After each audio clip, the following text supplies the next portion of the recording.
Good afternoon, everyone. It is 12 o'clock on Wednesday, July 26th, Mountain Time. We're going to start today's regular BOCC meeting with our proclamations for the Growth Committee that spent so much time working on our airport, working on growth. That was another committee. I just read that. Oh, they probably overlap. We're going to jump right into it because I think we have about 26 proclamations to give out. Is that correct? Mm-hmm. So I'm going to launch right into it, and then the three of us are going to hand these out. And I want to thank you. And if you're here, we'll get you to come on up and take them. And if you're not here, we're going to save them for you. So here we go. Community Growth Advisory Committee members.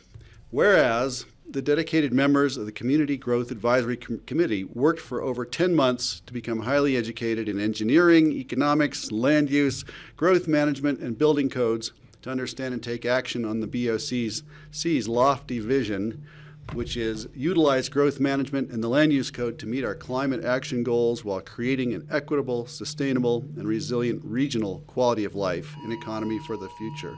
We have an Amber Alert. Is that a fire alarm? Amber Alert. Amber Alert. Oh, okay. We're going to pause for a sec when everybody's phone stops beeping. Maybe somebody can find my phone. Whereas the committee grappled with the complexity of the parts and pieces of their subject matter to brilliantly create what the BOCC has hoped to achieve.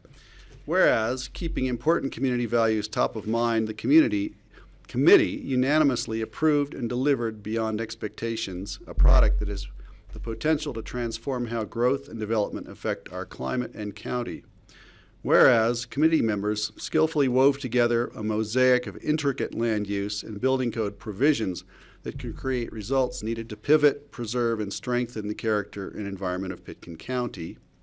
Whereas the diversity of thought within the committee represents a win for respectful civic dialogue. The committee's ability to set aside differences and come together to develop community-first recommendations is indicative of their commitment to this place. Whereas the committee's common love of community was evident as they dove deep into the complex topics and bravely spoke out to express individual heartfelt truths. Now therefore be it proclaimed, the Pitkin County Commissioners and the people of Pitkin County wish to thank the members of the Community Growth Advisory Committee for their dedicated service. And I think if you're a member, come on up. We're going to hand these things out. I see the certificates don't have individual names on them. So Don't look at me. don't look. You know, Patty knows all the names. She'll make sure if you're being honest.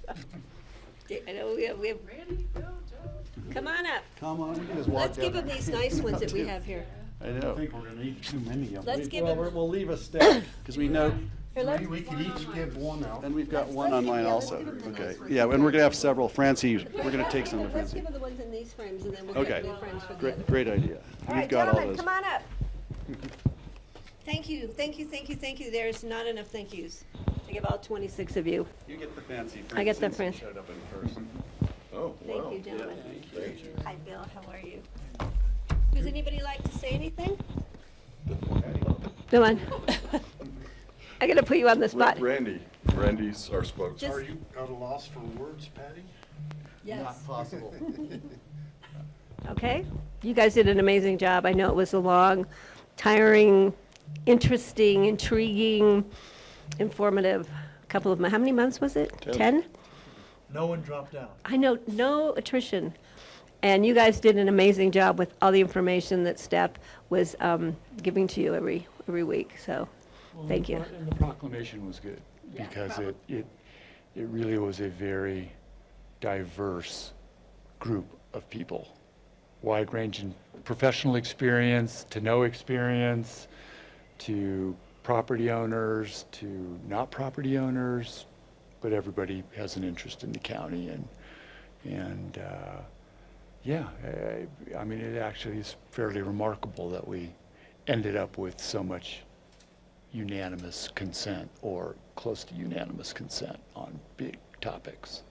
So And Randy was one of the real purveyors of new ideas and new ways of looking at things. He was really, really terrific. Well, and I think we knew from that very first meeting when we went around the room how amazing the group was. It was very exciting. It was one of the, I think the Board of Commissioners left that room that day knowing that you guys were on a roll and we were going to, put you to task and you were going to take it on. So we cannot thank you enough. Cool. It was amazing. Thank you. Now, we're hard getting part ready to roll starts. forward. All right, thank you, gentlemen, thank you. Thanks, Ben. I know Sierra Flanagan is online. Sierra, do you want to say something since you're here? If you're not muted, that is. You're still muted, or it's so quiet. Hold on. We don't, there you go. We've got you. Check, check. Yeah, I'm just delighted with the outcome of this process, and thanks to all the committee members and thanks to all the commissioners for taking our recommendations and putting them into action. I know there's a lot more work to do, but this feels like a huge milestone, so congratulations to all. Thank you. And we're off to a great start with this. I think this represents a wonderful and an honest cross-section of the community, and that's what we need here. We're hoping the community's paying attention and has been for the last 10 months or more, because now we need to do the work of making this happen and codifying it, so to speak. So stay tuned, everybody, and more to come. Thanks for coming and tuning in, and for everyone else out there. We have certificates for all the members, which will be something you can show off to your grandchildren someday. It Thank was you. well written, too, thank you. Nicely put together. Great creativity. Yeah, it was great, thank you. Okay, we're going to move along here. Thanks for coming, everybody. Stick around. If you have nothing better to do, it's nice and cool in here. Okay, what else do we have on our agenda today? Let's get going. Additions and deletions. Additions and deletions. Kara? So 2 changes. One before you is an informal resolution. Sorry. Mike? Yeah. Thank you. So one addition is an informal resolution, no public hearing of a resolution of the Board of County Commissioners accepting the recommendations of the Pitkin County Airport Advisory Board flight tops. And then item number 9 is that 44681 Independence LLC constrained site TRD, the applicants have requested to continue. Do we have a date certain on that? I'm sure Suzanne will be down. Okay. She'll be back. She just left the room, but she'll be back. We can When add do you that. want to put in the safety? Should we do that at the top? Is that number 1? No, we don't have. We it? don't have a number 1. That'll so be number we'll make 1. it number 1.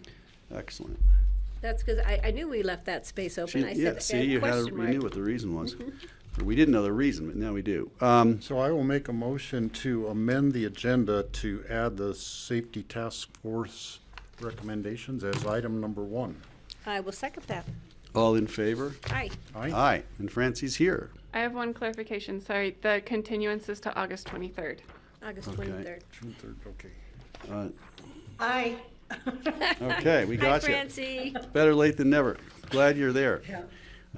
Okay, so consent items, single reading, individual consideration items, emergency ordinance, and resolution confirmatory reading.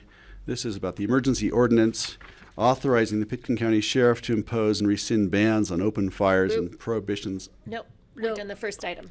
We have to do. Oh, we got to go back and do that one. No, we need to do public comment and then the board comment. Thank you. I'll keep you I'm on so track. glad you're That's here. why they print out these agendas. for I'm us, reading right? the agenda. I just skipped right over it. I was so busy marking it up. I He's in a apologize, learning everybody. phase. He's It's just the, a I'm rookie still at learning. this. I'm still early in my second term. Okay. Okay.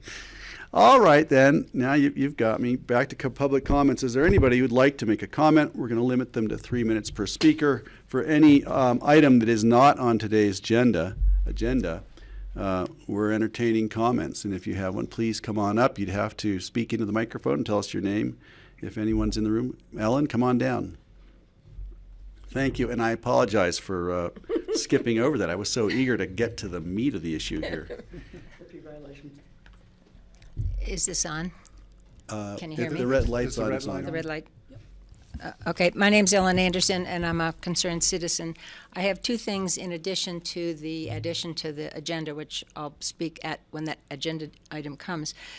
And I'm sorry that doesn't appear that a county attorney is here. I'm the Oh, assistant county attorney. I'm sorry, I'm sorry. Very quickly, in the last safety task force meeting, I think a question of county rules, what's legal, came up, and the chair, someone asked the question, are we still under the rule, you can't have more than 2 people, and then it's a meeting. You have to have a public meeting. And the chair said, Mr. Vaughn said, and this is a quote, "My particular view on that is we're not discussing public business now that we're implementing these recommendations. We can do that, meet with more than 2 task force members. We can do that. When we're actually implementing, we're more like staff. And so we are not subject to open records. I think we're cool on that." First of all, I think he might have meant open meetings, but I'm not sure. And secondly, I'm not comfortable as a citizen with another person other than the county attorney giving what appears to be legal advice to a task force. Okay?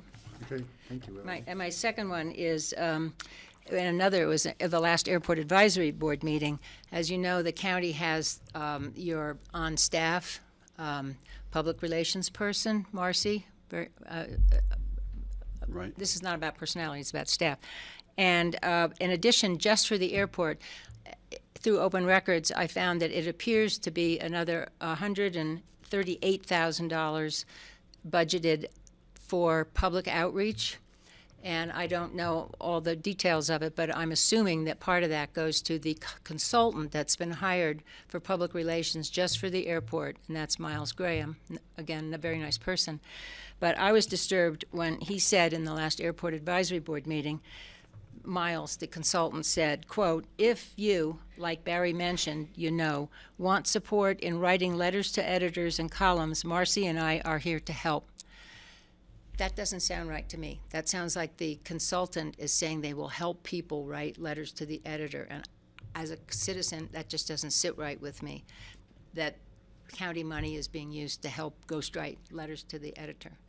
And the big picture for me is all the county outreach seems to be pro-expansion. I know you don't like to use that, but pro-reconfiguring the airside. It's not balanced. It's not like on the one hand and on the other side. It's all on the one hand. And I just am questioning whether that's an appropriate use of county money to pay consultants to lobby for just one side of an issue. Thank you. Thanks, Ellen. Ellen, thanks for bringing that up, and we will get comment from staff on that. Thank If you. we could have Laura follow up and just advise us on the points that Ellen brought up. Sure. I'd appreciate that. Can I ask a real quick question? Sure. I don't know what the quorum is for the task force. I mean, our quorum is 3, but I don't, like Northwest Cog, our quorum is 7 Right. because of right. the number of people involved. So that's a So question that's I might one have. question is, what's the quorum? And second question is, are they obligated to follow those rules? Right. And whether or not it falls within the open meetings law. And you'll come back to us with opinion on that. That'd be Yep. great. And the same thing with Thank you. Miles, and when we need to clarify. Thank you, and thank you, Ellen, for bringing that Thanks, up. Ellen. Okay, any other public comment?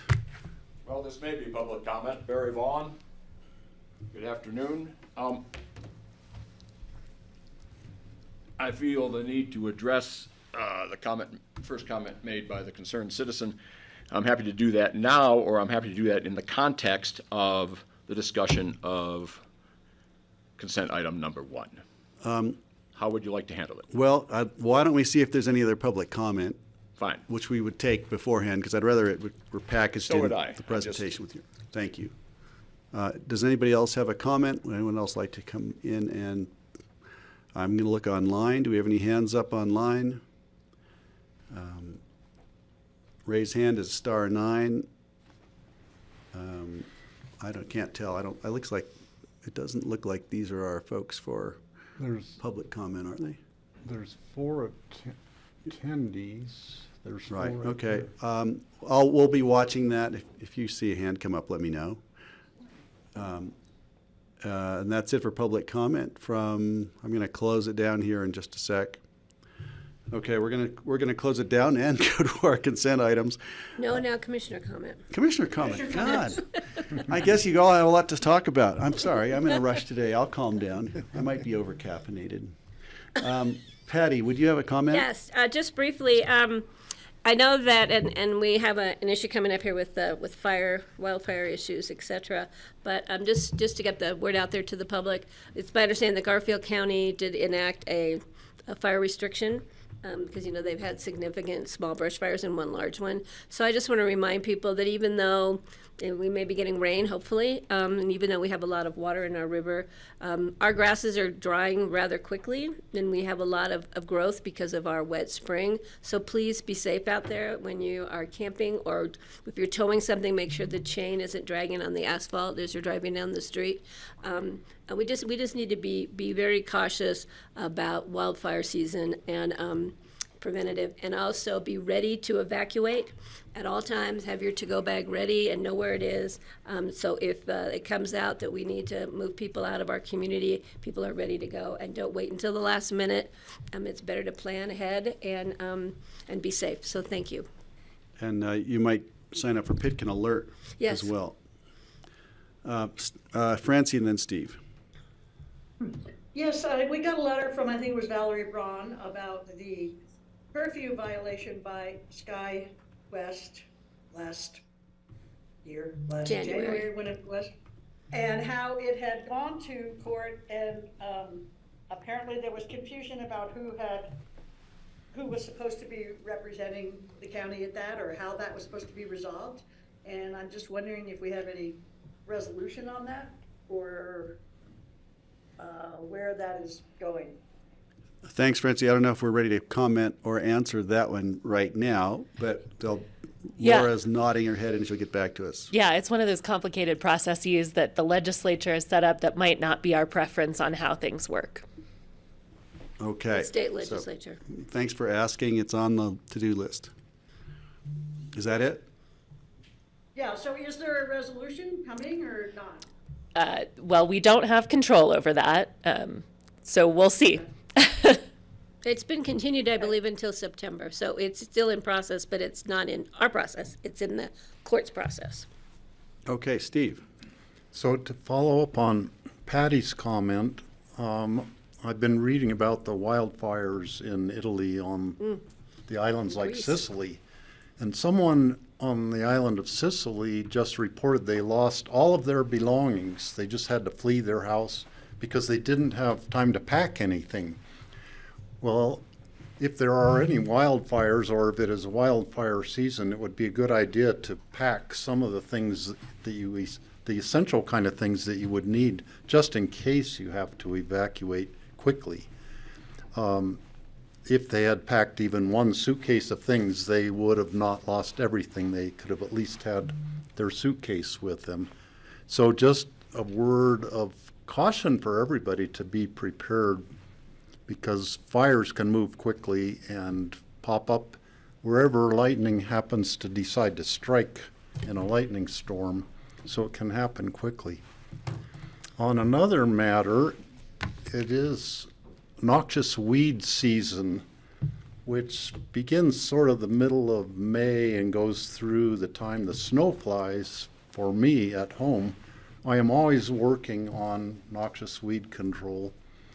Now is really a good time for people to be getting out on your own property and controlling hound's tongue, plumeless thistle are the two things that are blossoming and going to seed right now. And I would urge everybody, you don't need to spray stuff. If you have a small acreage, a shovel and a bag to put weed seeds in is all you need. It doesn't take very long, and it's actually good exercise. It's kind of a Zen-like activity for mental health therapy, and I urge everybody to take care of your own property, and you will really feel good if your own property is looking neat with only native plants growing on it. So that's what I have for today. Thanks. Great, thank you. I was going to say, I was out this morning looking at how the thistle have come up and have a plan to get rid of it tomorrow, actually. But I noticed a new neighbor who hasn't even moved in yet has the most magnificent thistles in their driveway coming up. They must be 7 feet tall and thick trunks, and they're so amazing. They look like an alien, something out of Little Shop of Horrors. And they haven't come to cut them down yet. They're making me nervous. I just made a note because I have a neighbor who's got an empty property, and I can't even get in there to do anything because they're bigger than me. Right, they're tall. But don't invite Steve over to your house because he'll red tag you. This is 2 doors down from me. I'm going to send a note, so. Yeah. Thanks for that. That's a good reminder, and we will be launching into that. Okay, that's it for comments. I don't see any public comment online. They've had a chance. We're going to close that down. And I don't see any other public comment in the room. I'm bringing it to our consent items. Finally, at long last, the things I've been waiting for. And this is, make sure I've got this right, Kara, it's the accepting the recommendations, the Pitkin County Airport Advisory Board Flight Ops Safety Task Force, Policy 2023-002 for flight operations safety enhancements at the Aspen-Pitkin County Airport. And today we have Barry Vaughn with us and Dan Bartholomew online. I guess I'm going to hand it to Dan first, and then we can go from there. I have a question. And Patty has a question. It's a single reading, correct? And technically, it's not a public hearing, but I think we have members of the public here who might want to speak. Is that okay, Greg? It's fine with me if they're part of the program, yeah. Dan, would you like to begin, or shall I just launch? Well, it always kind of makes me a little nervous when you start just launching, Barry, but actually, it's not a bad You're not the idea. only one, Dan, apparently. Let me very quickly just give some background on this, Barry, and then I'll turn it over to you. Thank you. So Dan Bartholomew, Airport Director. As you know, I'm joined here with Barry Vaughn, who's the chair of our Airport Advisory Board Flight Ops Safety Task Force. And they've been working, Barry's leadership on this, the advisory board, through the advisory board has been working on looking for initiatives to enhance the safety of air operations at the Aspen-Pitkin County Airport. So on October 17th of last year, the Airport Advisory Board approved the recommendation to form the task force, of which Barry is the chair. Then on December 7th of last year as well, they appointed the task force was brought before you all to appoint members of the Safety Task Force through Resolution 86-2022. Then in May of this year, the Safety Task Force finalized its initial report of recommendations, which Barry will be sharing with you again today. At our June Airport Advisory Board meeting on the 15th of this year, those recommendations were brought before the Airport Advisory Board, and they approved to bring these forward to you all at the Board of County Commissioners and recommend them for your approval in a resolution. And then Barry and Mr. Daniel Baker, who's also a member of that task force, described each one of those in a work session on July 11th. With all this, and after just a caveat to what Barry's going to be talking about today, anything that we talk about as far as recommendation by this task force for a safety improvement, if it has significant costs associated with it, or it would incur some type of significant operational change, we would bring those items back to both the Airport Advisory Board and this board here to seek your guidance on those items. So with that, I think I'll turn it over to Barry to take you through those items. Thanks, Dan. Barry, go ahead. Thank you. First, I'll address the issue that was raised by a concerned citizen regarding the intent of the chair of the Safety Task Force in terms of complying with the Colorado Open Meeting Act as we move forward. Now, we will be having regular monthly meetings of the task force as we have done so far. And with respect to those, it's our intent, well, let me back up a step. It's our intent my personal intent, and the intent, I believe, of everyone on the board, to comply punctiliously with each and every applicable provision of the Colorado Open Meeting Law. We have no intention of skirting it, getting around it, sneaking under it, around it, behind it, doing anything contrary to what the law prescribes. That's number one. Now, with respect to the meetings that we're anticipating on having in having going forward. We will have our monthly meetings, and as we have been doing, those will be fully noticed, they'll be published, we'll have agendas, and we'll be complying with the law, as we have been directed to do in the past and as we've been happy to do.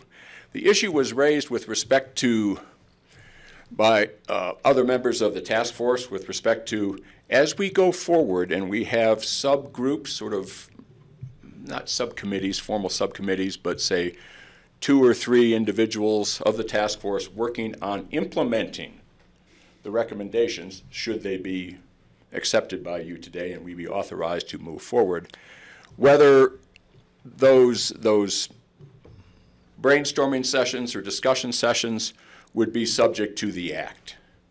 And it would be inconvenient in some instances. Let's say we're going to have a meeting with the FAA. Could we only have 2 people talking from our group, along with representatives of the FAA, or the National Weather Service, or NCAR, or NBAA, or AOPA? And so the question was raised.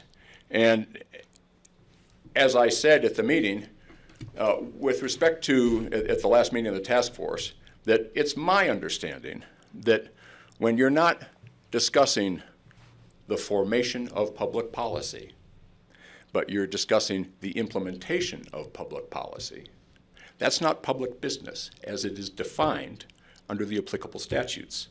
And I make reference to 24.6, 401, and 402 of the Colorado Revised Statutes, where any discussion of, the statutes don't say that any discussion of public policy, any discussion of it, is subject to the, it constitutes a meeting which is subject to the act.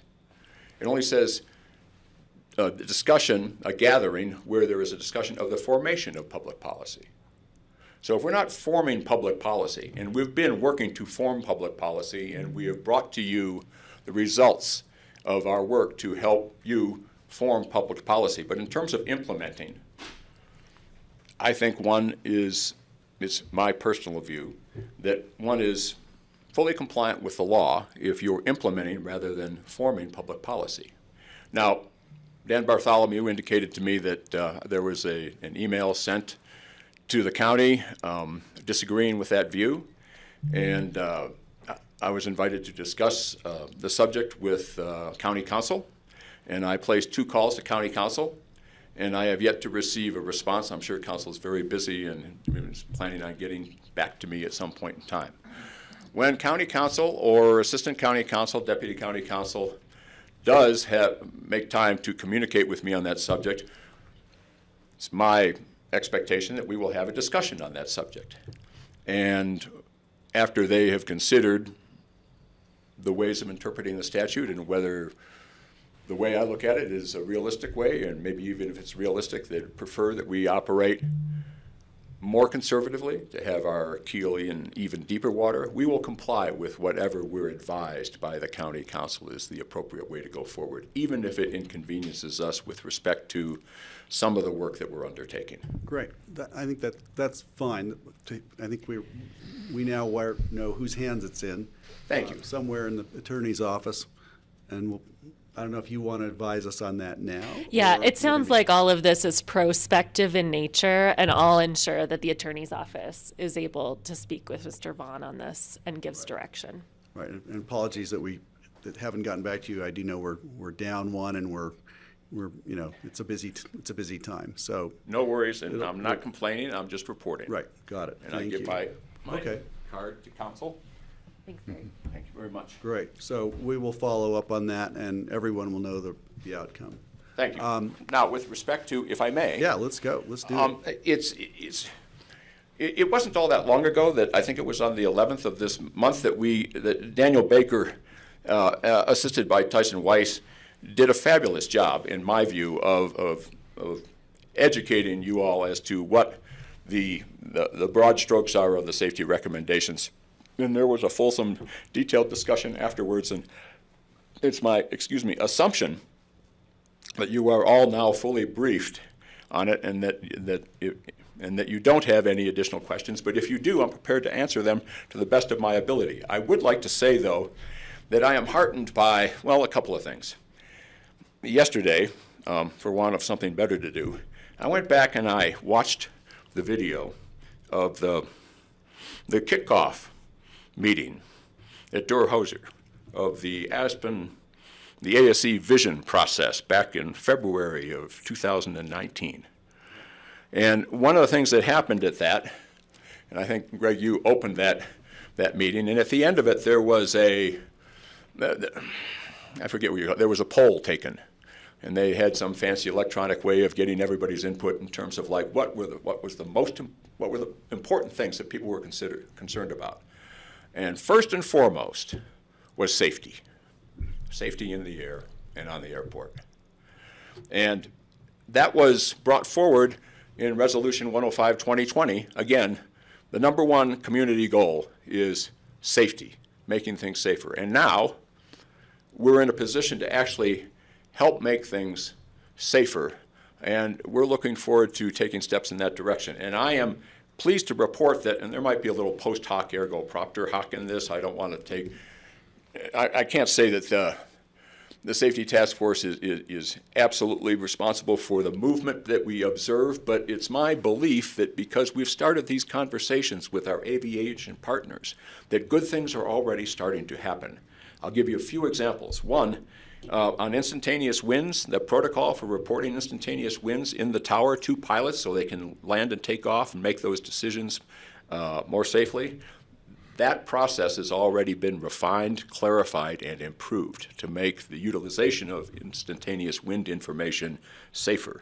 That's number one. Number two is, just 2 weeks ago, I'm advised that the National Weather Service and the FAA, representatives from both organizations, sat down, well, they did it via Zoom, and had a discussion of putting a more sophisticated and multi-point wind sensor array on the field to get better information about what the wind situation, the complex wind situation is at our airport. Now, it wouldn't be rolled out and actually implemented until 2017, I'm told, but at least they're starting to have that discussion. 2027? I'm sorry, 2027. I slipped a decade, I apologize.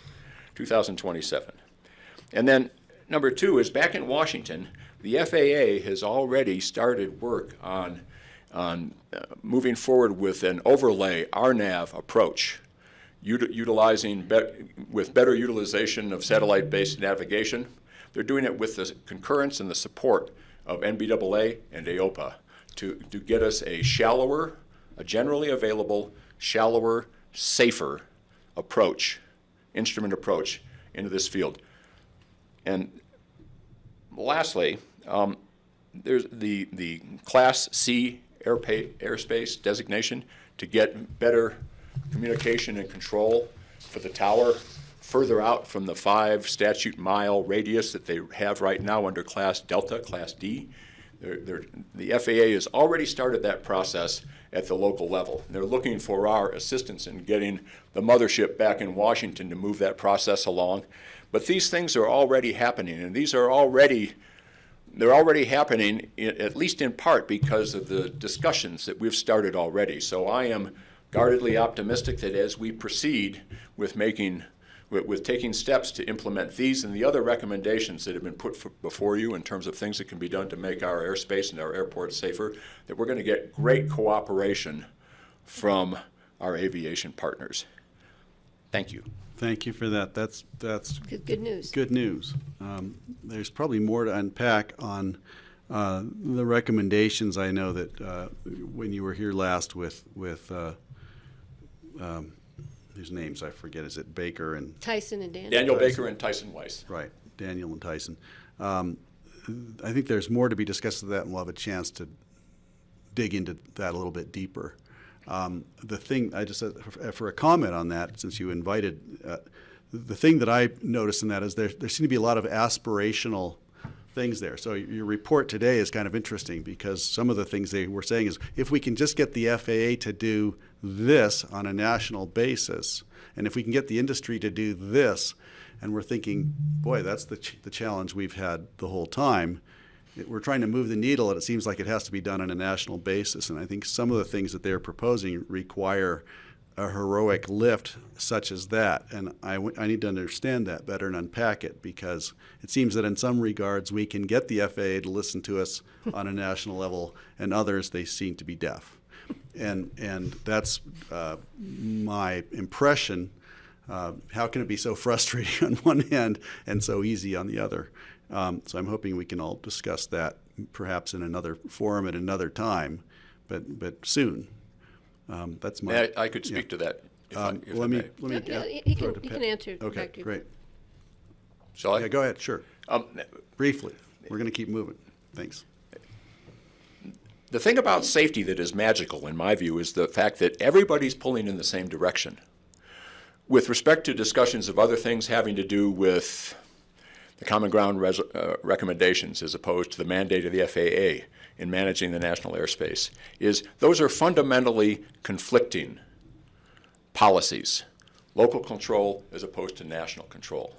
And so for safety, it's relatively easy because everybody agrees in principle.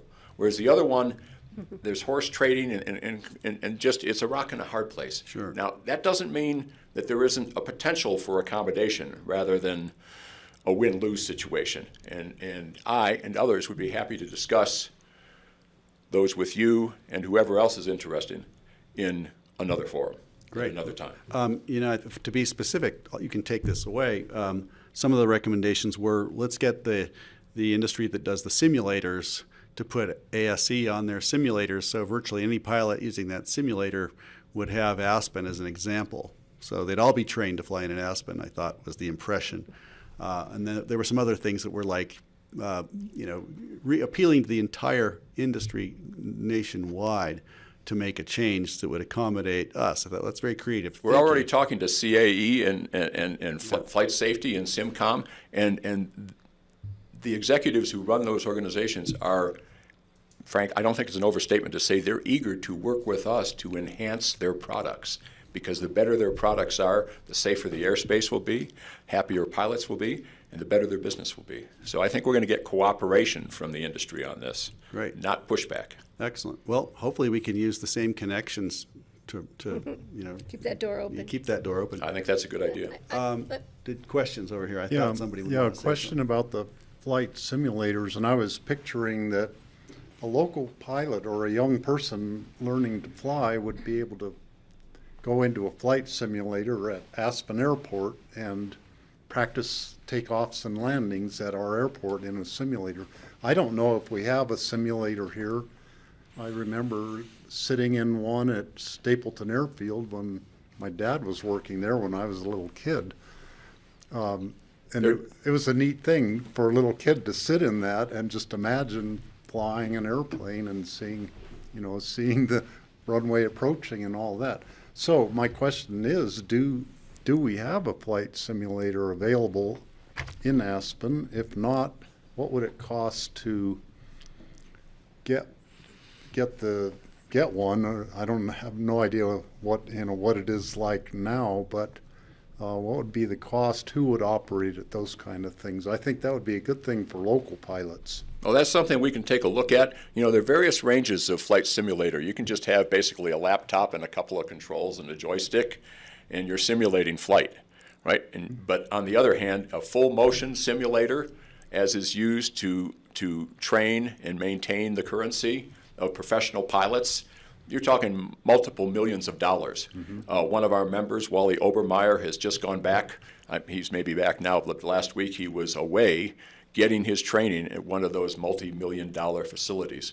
The idea of having one of those at the ABC maybe would not be financially possible, but that is one of the things that we will be discussing as we move forward, because that ties into part of one of the recommendations is that we utilize the expertise of local pilots in the flight simulator environment to make sure that the training that's given using flight simulators isn't just generic, but that is specifically tied into this valley, this airport, these conditions. So we will look at that.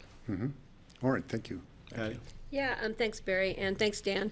In our work session, packet information was the 1993 GAO report on flying in the mountains, and I found it very interesting because it's 30 years old, And FAA at that time was recommending a lot of the things that we are now going to be moving forward. So I think it's exciting that we're actually going to be able to help the FAA move forward their recommendations for their concerns for safety in mountain flying. So I'm glad that we will create that relationship, and we can help each other move forward. I think that's true, and I think that will be appreciated. I mean, all too often, just because, again, the nature of the fundamental underlying sort of policy differences, the relationship has been, shall we say, adversarial or bordering on adversarial, and this is something that we can collaborate on. This is something where we can build consensus, and maybe that will help the relationship evolve over time. Yeah, exactly. In a positive way. And the other thing, and Dan, I'm going to look to you on this. I would like a discussion on one of the points that was brought forward in the recommendations is to think about having a safety coordinator at the airport to get us at least, whether it's full-time forever or part-time for now, or just to get somebody to help us and help you at the airport, because I know you have a lot going on, but safety is a priority. So maybe that's a discussion that we can bring back sooner than later as to how we might want to move forward on that position. Sure, absolutely. And as you know, we're getting into budget season here. If Good that's timing. something you'd like us to consider for the 2024 budget, we can do that. Yeah, I think that would be important, because I don't want to have a plan like the FAA has. It's on the shelf 30 years from now. I want to have a plan that we put into action now. So I think we need to get started on that. Thank you, Dan. Great, thank you, and thanks, Barry, for that. Where are we now? Where do we go next? Public See if comment. any of other members of the public Other wants- members in the room like to comment? Come on up. So we have to look upside. My best aviation shirt. Hi, my name is Walter Chi. I'm a local resident, long-term pilot. I've flown out of the Aspen Airport for 30-plus years, from gliders with Dieter Bibick to two of my own airplanes. I am concerned about safety at our airport, and I think we do a very good job. There are a few people that come in, and as people would say, it's not necessarily the airport that's not safe, because the FAA said an airport with a 95-foot wingspan is safe. They wouldn't have authorized it to be a safe airport or to be an operating airport if it weren't. My concern with the safety task force is, number one, I tried to look up the document that's being supposedly reviewed today, and it's not on your agenda today. It's not on the online. It's not even, so the document that you guys proposed to, I have no way of looking at it other than what was presented in 2022 that I have a copy of. Anyway, and I know Barry's has a comment about that, so we're going to keep going with my comment, which is I want the safety task force, if it's going to review safety, it's going to review safety about large airplanes as well. And this board, moving forward with the A220 fleet mix, I think is very preposterous based on it's just the largest airplane that if we open up this airport to that size wingspan that could come in here. And I wouldn't argue with the fact that it can land here and can take off, but maybe empty. As now, we're already limiting the number of seats on commercial air carriers now to get out of here with a reasonable profit margin.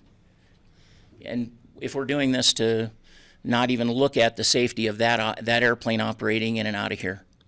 The other thing about the safety task force is I do feel like there's a minimal amount of Aspen pilots that if you looked at, and I really would suggest you go back and look at Barry's comments on the meeting in question where he recommended that the 3 people sit and have coffee.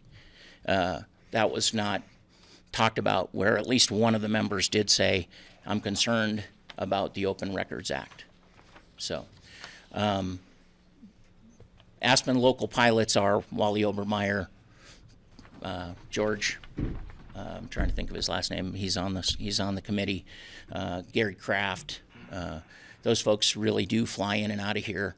I would say Barry's probably not a person that has flown out of here in 10 years. Actually shot the approach into Aspen. This approach that they're talking about is the highest tech RNP approach that only currently serves Honeywell. users. So it's a specific group of pilots or equipment operators. I think that's, you should look at it because it's bringing them down to about 600 feet above the ground. And a lot of you have heard about how this 5G has affected their, airplanes' radar altimeters. And so even the FAA has questioned this lower approach coming into Aspen. And I question it, and I fly a very small twin-engine airplane that if I were down at that low of an elevation and I lost one engine, I could not climb out of this valley. And I want you guys all to look out there and see that we are in a bowl with one way out, and it's down towards Carbondale. And the approaches that are coming in that same way. We have they call it the WAP or something, the wrap, where they all have to come in one way and they all have to go out one way. Please be careful. And I would like that the safety task force be a little bit reeled in before they start reaching out to the FAA and saying, hey, we want to have Class D airspace here. Then that starts the ball rolling before you guys have even had a say in it. And I think that I would like our BOCC to be in control of it. So that's my comment. Thanks, Walter. Appreciate you coming in. I was just trying to look up that report. It was not attached to our agenda today because this was an addition, but it is under our July 11th meeting online with the airport safety. It's the document. So sorry it wasn't attached, but It's also been publicly available during its development by the task force, and it was publicly available and posted, available for download on the agenda of the Airport Advisory Board right. But when it was voted on by them, and it is unchanged since then. And and our mutual friend Amory Lovins has a copy of it because he commented on it and helped me write it. Part of it had his editorial comments on it, so it's been widely publicly available. But yeah, but it would, because of the last minute addition here, it should have been attached. So thank you for bringing that to our attention. Thanks, Craig. And I can respond to the issue about the comment about the absence of local pilot input. No. Greg, I would recommend taking all public comment at this time. Okay, we're going to take all public comment then, Fine. and so there'll be more behind you, I think. Somebody Got it. else wants to. Ellen, come on up. Thanks, Walter. Ellen Anderson, I guess it's on. Since I'm the person that asked the county attorney about the open meetings, and I hear you correcting yourself, you meant open meetings, right? You said open records. I would like to be invited, here's my card, to that discussion too, since I'm the one who brought it to the county's attention as a concerned citizen, if I may respectfully ask that. The county attorney's office will provide advice to the advisory board. If it's necessary to do that in an open setting, we'll do that. I suspect that will not be likely, but I'm happy to let Ms. Anderson know what we recommend. Okay, well, I'm the great. person who brought it to your attention. Just keep that in Thanks, mind. Ellen. Yeah. Okay, I'm not an aviator, and so I don't feel qualified to talk about the aviation details as Walter is qualified. I do feel I'm qualified to talk about process, and I'd like to piggyback on what Walter said. This was not in the packet, and I was as interested to see the agenda item summary as I was the actual resolution. And my understanding was it wasn't consent, it was going to be a one-reading resolution, which I believe is different. And the reason I want to see the summary is because I have noticed in previous agenda item summaries dealing with the Airport Advisory Board, there have been some errors. And I'm going to list a few. No one of these is of earth-shaking importance, but there's so many of them, and in my opinion, the totality of them is the reason that I'm taking my time to point them out to you, because I am disturbed. It wasn't in the packet. The public couldn't see it. I couldn't see it. I don't think we should have to go ask Amory or know that it's on some other agenda. It should be in the packet. And I would ask that you do it for, I can't read it right now. I'm just giving you a copy of it because that's what we got today Thank you. ourselves. Okay, and this is what I was concerned. Staff responsible. You have people on here who are not staff. You can say people responsible or staff and others, but you have people listed under staff who are not staff. And I brought that to the county's attention in the last meeting and to the airport administration, and they said, oh, we'll fix that. These people are not staff. Is it of earth-shaking importance? No, but it's a detail. And I'll tell you other details. It's the process. And from the get-go, this whole process has been shortcut.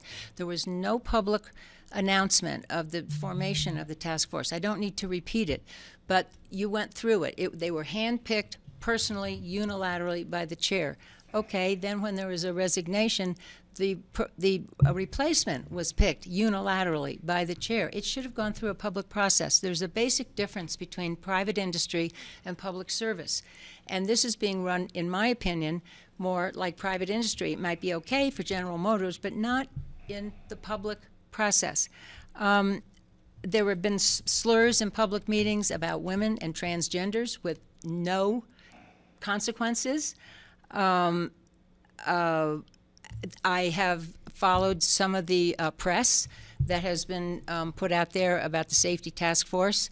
There are 4 or 5 aviation publications. One is Aviation Week, and the chair was described as an Aspen pilot. I looked up on the FAA Airman registry. Mr. Vaughn is not a pilot and hasn't been for many years, and he isn't an Aspen. I'm trying to give you all these little things why it should be. The public process has been shortcut, and that is my concern. I would like you to put it to 2 readings, today being the first reading, then put it in the agenda and with the agenda packet and the agenda summary so that the public can read it without having to chase around. And I don't understand why it would be a 1 reading, because my understanding is 1 reading, there are 2 criteria. It's really urgent, like wildfire, or it's so absolutely not controversial. I don't think this fits either one of those. I believe there is some controversy. So I would respectfully ask, because the process has been shortcut, just put it to 2 readings like everything else, and then let the public weigh in a timely and orderly way. Thank you. Thank you, Ellen. Okay, do we have any other public comment? Susan, come on down. I feel like I should get a prize or something. I just have a couple of comments. One is this. You have to identify yourself for us. Susan Taylor, citizen, Woody Creek. Moving forward with a shallower approach and a shorter approach, and I may not understand exactly what that means in pilot lingo, but I live in Woody Creek, and I was out in my yard last week, and a private plane came over close enough to the ground where I could actually, read the tail numbers. It's like, that's pretty close. And then not 5 minutes later, a United plane came over, and it was much, much higher. And the thought of having a shallower or lower or shorter approach for these private jets concerns me greatly about maybe not the safety at the airport, but the safety on the ground of people on the way to the airport, like me. Because the PJ that came over was unnervingly low.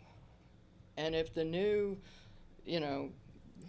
Honeywell system allows them to be even closer to the ground, something's going to happen. I mean, I have heard planes come over the top of my house where I think they're going to hit.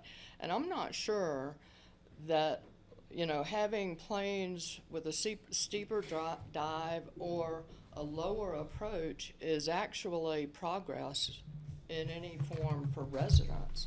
I mean, it might be as a pilot, like, look at this cool thing I can do. But if you're on the ground and you think they're about to come through your yard, that's not progress. And from my understanding, the emissions from planes are actually more damaging as they approach the airport. Anybody from Old Snowmass on to the airport is probably, being gifted with air quality that we have no idea what's in there. And we have no idea and no way to find out. There is a way to find out, we just don't have that. And that would be my concern about this new technology is, Yeah, it's like, it's like the new video games. Isn't this cool? But, there are real people on the ground that may not think so. My second, event is to Patty's comment about fire. As a citizen and a resident of Pitkin County, we are all concerned with fire. But my experience is I am surrounded by short-term rentals. I have one neighbor, basically, that lives there full-time like we do. Hey, Susan, we're getting off topic here. Okay, You have to save that for a future end? conversation. Public comment ideally, or offline with Patty would be, Okay. or a letter. I'm sorry, I need to keep us focused Okay. here. Thank you. I don't mean to distract from the airport at all. Okay, anyone else have a public comment? Not seeing anybody, I'm bringing it back to the board, and I see a hand up. Steve? So I personally was thinking, even before the public comment, that I think we should continue this item, not pass it today, so we could gather a little bit more information. Because I had noticed that the report wasn't included in our packet today. I saw that right away. I knew we had a long we had looked discussion at on the it. 11th, yeah. But But just that fact alone would be a procedural thing that we should, to do it properly. But then there are a couple of points that have been brought up in the public comment that I think merit looking at a little more deeply and trying to understand. One of them was that I was sort of questioning. I don't have a really good feeling for the longer flight path into the airport. We can come back and speak to. Why is that safer than coming in at a steeper angle? It depends partly, I think, on, what's the wind at this level, what's the wind at this level, those sorts of things that I don't have an understanding of right now, and I'd like to have a little more explanation of that. May I speak to a couple of the issues that were raised? Let's keep this going here. We'll come back to you. All right. Patty, you had a are hand you up. done, Steve? Yeah. Go Yeah, ahead. no, I don't have a problem continuing this and getting the packet attached at all. And I thank you, Greg, for allowing public comment on this, and consent items we pull off all the time for more discussion. It's just put there when one reads, and we also open it up to public comment if we know that there's public in the room or online who wants to comment. So I don't have a problem with that. As far as any of the changes, they will be thoroughly vetted for safety, because they're safety changes. We are not going to talk about safety and do something that's unsafe. So we've got a ways to go on that new approach. And some things, again, are out of our hands, but that doesn't mean that we're not going to try and get our hands into it. So I just want to put that out there. So Thank Greg, you. thanks for I opening up for the appreciate public. that. I'm going to, Francie, do you want to add something? I saw your hand. I was just gonna make a motion to continue this. I'm not quite sure exactly how that motion should go. I'd accept the motion, but I want to continue to make sure the presentation is complete before we vote on that. May I speak to a couple of the issues that have been raised? Do I need to get a second on that first? Yeah, I'll second that motion, and can we continue it till August the 9th? And we'll, Is that okay? we'll open it up for conversation now. Thanks, Francie. So Barry, go ahead. Thank you. Just from the inception of this, I never claimed myself to be an Aspen pilot. I've been described as that in the newspaper reportage.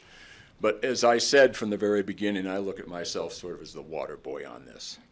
Okay, your pilot, the Aspen pilots who bring their local knowledge. I never flew in here when I was flying my Mooney. I flew into Telluride a couple of times, and I flew through other mountain areas. But that's not the expertise that I bring to this. What I'm good at doing is getting people who are twice as smart as I am and a lot more knowledgeable together to brainstorm issues and problems and to come up with solutions. We've got Daniel Baker, who's a part-time resident here, who's a jet pilot. He did the presentation. We've got Brett Detweiler. He doesn't live here either. He lives in Las Vegas now, but he is the most experienced pilot flying in and out of here. He wrote the book for SkyWest when they started flying the CRJ 700s in here, and he had to retire when he was 65. He's got more operations at this airport than any other human being. We've got Bruce Gordon, who's been flying since Orville and Wilbur first started flying. He's a watching, local, by the way, no. Right, he's a local guy. We've got Peter Hutter, who's got his work product on the Martian rover, who's a longtime pilot and an engineer here. You folks approved all of these people after having their backgrounds described. Peter Hutter, you interviewed him for the spot that I occupy on the advisory board. Gary Kraft is a local pilot. He flies with Bruce Gordon for EcoFlight. He's a totally local guy. Bill Landis, he's a resident here. He's a professional pilot. He flies for Mayo. You interviewed him for this spot too. You all said you wanted to try to capture the expertise of people like Peter and Bill, and you put them on here not because I personally handpicked them in some behind closed doors operation, but because they were brought forward to you as somebody who would be good to be on this. We had John McBride involved in it to begin with. And John, after a while, and you saw his resignation letter, he's trying to wind down and simplify his life. And so we brought Mike Waters on board. His family's been living in this, had a place here for half a century, and he's been living here up Maroon Creek for years in Adelaide, and he's a turbo pilot, and he's a business owner, and he's a total local guy. We got Wally Obermeyer. Do I need to describe him as being a local person? We got Mike Solens, who's a pilot and flight instructor for SkyWest, and he lives up in Starwood. We've got Steve Vance, who's been living here for 40 years, and he's not right in town right now, but he's been living here for 40 years. He's a great local pilot.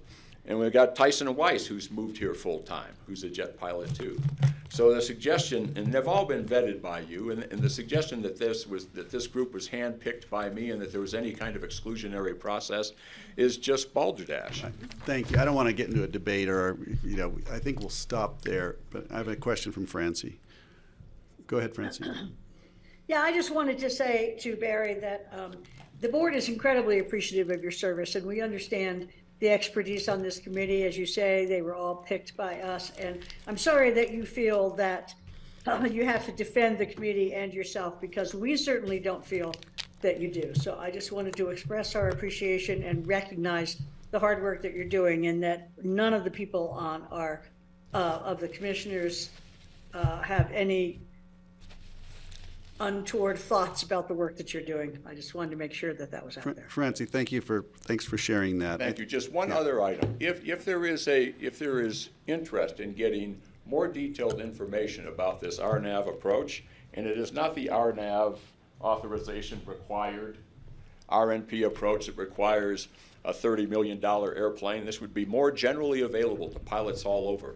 And we can have another presentation at the next work session before the 9th, if you want, where we can describe in detail how it's safer instead of having to step down and level off on one of the standard approaches that's available now, where you have to clear Triangle Peak by 2,000 feet, how it's safer. And it's easier for the pilot to control the speed so that then when they get down low, they're not overly busy and they're not saturated in the cockpit. As they break out of the clouds and hopefully can have a nice safe landing, it's easier if they have a shallower, stabilized approach. This is sort of flight safety 101. And when you do that approach, and I've flown a practice version of that, and instead of being 2,000 feet over the top of Triangle Peak, you're only 1,000. You're not dragging your gear through the trees on the local residents down there in Woody Creek. But if you want to have that described by pilots who really know what they're doing and who have flown approaches like that, we can bring them back for a further presentation in the working group so you know what it is that the FAA is now looking at. Great, thank you. I appreciate that. I for one, would be interested in having a presentation like that. Whether we can do it before the 9th, I think that's probably appropriate when we get closer to moving all these issues forward. But I do think there's public concern, and I don't have a problem bringing it forward, but I think we just need to get hopefully this document move forward, and then we can start tweaking all the ideas and start implementing stuff, because people are flying as we speak. That's right. Have been for a while. Okay, I'm going to I don't see any more hands up. I think we've heard from everybody who is here to speak. Dan, do you have anything else for us on this? Oh, no, sir. Thank you. Okay, Barry, anything else to sum this up? Because I want to move this, we're going to move this along. I think we Let me know where just it's say that going. it's my understanding that we made the presentation on the 11th, and hopefully we were going to be heard on the 12th, but this thing got kicked over to the 26th because of the congestion on the agenda for the 11th. And then on the 26th, it's my understanding that the reason that the full packet and that the proposals and the AIS and the rest of it weren't included in the packet was it was just a hiccup. It was just something that fell through the cracks by staff, and they tried to fix it by having it come on as an added item today. Right. There's nothing sinister about this. It was just a glitch in terms of staff trying to make up for it having been omitted, unintentionally I omitted understand. from the agenda. If it gets kicked over to the 9th, it's not the end of the world for us, and if you want more information, we're happy to give it. Great, thank you for that. Yeah, I just want to say, and we apologize for that hiccup, but we've had a few significant family health emergencies in our staff. Understood. And we also have a staff right now who handles this, who is swamped, and we more than appreciate the efforts and the time our staff is putting in to addressing property tax violations. So everybody has been overwhelmed, and so, you know, we do the best we can, and sometimes we get hiccups. So thanks. Steve? Yeah, one last thought. We're talking about safety here, and I want to I like everything I've seen in the report pretty much. It's a good solid report. I want to make sure we do the process right, that we have any last lingering questions answered before we rush into it. We have a partial board here today. I'm not sure on the 9th if we'd have the full board, but I'm a yeah, You're out. you're in the going to be Highlands. leaving. Ranty's out. Kelly will be there. Kelly will be back. So anyhow, just in the exercise of a little bit of caution and not to rush through it today, but to give us a couple more weeks, that's why I suggested that we do the continuation on this. Great, thank you. Okay, is there any more before I call a vote on this? Apparently not. All in favor of continuing until was it the 9th? Yep. Aye, thank you. Aye. Aye? Okay, we've got four ayes. We're going to continue this to August 9th. Thank you. Thank you. Thanks, Thanks for the Barry. presentation, and thank you for the questions And thank you for the comments comments. from the community, and we expect there will be more on the 9th. Can we get some, if I'm going to line people up to pilots who can speak knowledgeably about the RNAV approach that's under study now, if I'm going to get people here for the 8th, I assume it would be. No, we will, I think that's a discussion we'll have later on. That's what, We're going to have to Just so sort the that board out. knows, you've already got over 3 hours on the 8th taken up on your work session. So I'm sure that the county manager's office can look at whether or not there is any time available for a work session. But at this point, I can't guarantee there is. I would like to have that discussion when we get further down the line and when I'm here for that specific discussion. I'm comfortable in moving this forward now to the 9th, that if I have any concerns, I will be in touch with staff or the board. But Great, thank you. Great, thank you. All right, and we'll be in touch on that. Thanks, Barry. Thanks, Barry. Thank you. Walter, Ellen, Susan, everyone else is here All right. on the airport issue. Appreciate you coming in, and we're going to shine as much light on this as we can. Okay, finally, item number 2, what I've been thinking about all morning. This is the emergency ordinance authorizing the sheriff to impose and rescind bans on open fires and prohibitions on the sale, use, and possession of fireworks in an unincorporated Pitkin County at any time during 2023. And this is something we've seen every year. So I just want to tee it up that this is not a unique situation. Take it away. And this is a confirmatory reading on an emergency ordinance, correct? Correct. And public comment. Yes. Thank you. And Valerie, are you teeing this up? No, Parker is. Parker is. And then Hi, Parker. I'm going to talk about fire restrictions after I asked that. Valerie to come because I wanted an update on fire restrictions. Okay, well, there you have it. Parker, take it away. I was prepared to answer questions related to fire restrictions and the implementation of them. I didn't. I'm doing that part. You're supposed to do the ordinance The ordinance part? It was just going to be a sidebar Just after want to we answer discuss questions. the We're good. ordinance. I had a question, maybe to get the conversation started, and that is, I was gratified to see that Garfield County responded very rapidly to, I think they had 9 fires in one electrical storm on western Garfield County, and that was the same night, I believe, that we had that intense electrical storm here that actually had rain associated with it. But I heard about some dramatically close strikes down in Carbondale, and they sounded like they were right over my house too. So anyway, I just wanted to say it was gratifying to see that Garfield was very proactive on that, and I'm glad that we're following suit. Yes. You're supposed to do the ordinance. The ordinance, I don't think it was in front of me. That's what I don't have. Oh, you don't. So the ordinance So is this something. is a confirmatory confirmatory, so I don't reading think for we an have anything emergency ordinance to that say. came before the board previously on June 28th Right. regarding the ability for Pitkin County and the Sheriff's Office to impose, rescind bans on open fires and prohibition on the sale, use, and possession of fireworks during 2023. The board has already heard a presentation on this. Staff can give more information, but given the time frame that we're running, considering we're on the second we could item just and an move hour on. into the meeting, it may behoove the board, if they have questions, to ask them of staff. I don't have any questions. I just want to move it forward, get it done. Steve, anything? No, I don't It is have, public don't have comment. any questions. Francie? Yeah, I want to move it forward too.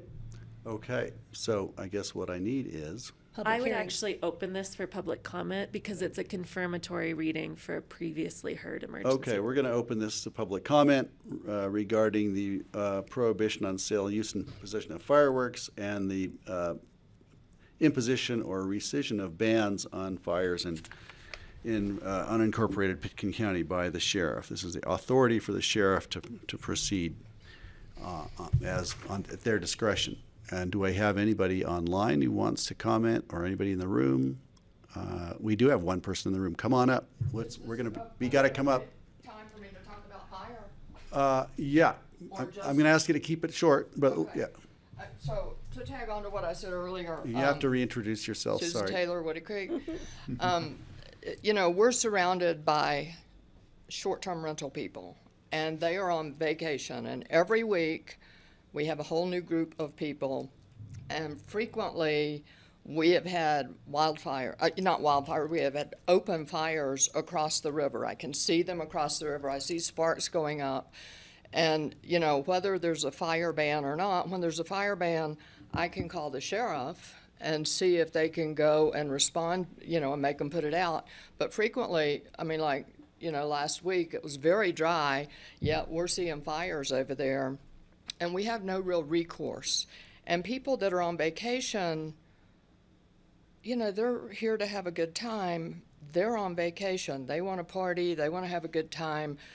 They don't know, number one, half the time that there's a fire ban, and number two, they have no real incentive not to catch the woods on fire. I mean, they just don't.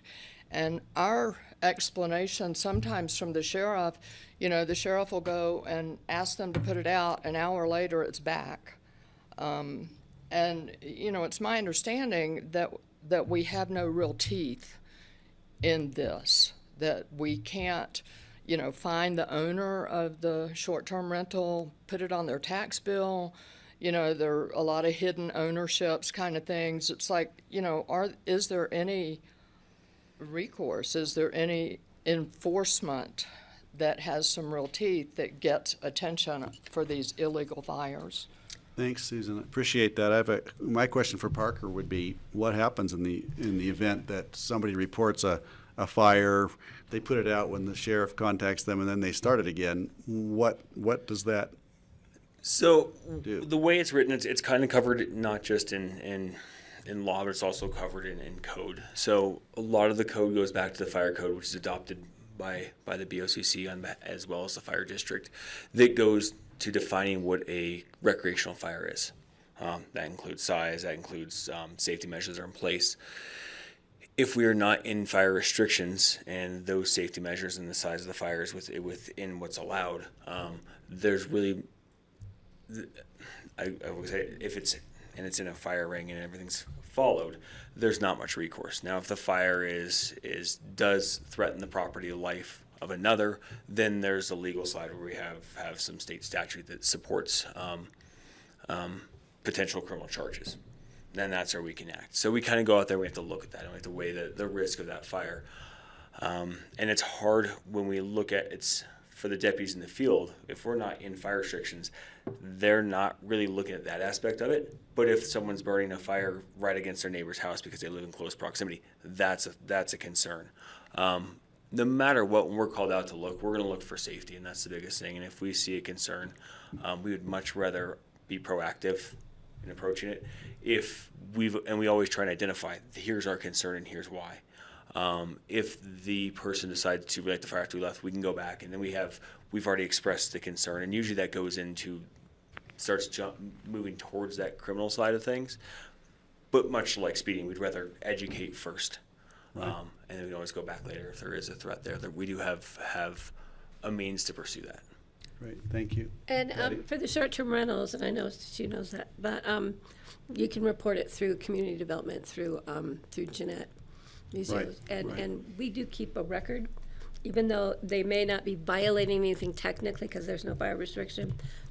We still keep a record of calls that come in with concerns about short-term rentals. So it seems to me that we could make sure that our short-term rental licenses or paperwork that comes with a short-term rental program includes information about the fires. I believe it has fire safety stuff included in the short-term rental licensing, but we can't do it every time we have a fire restriction or not, or the weather changes. But it's pretty much just standard common sense, and sometimes people are on vacation and their common sense was left at home.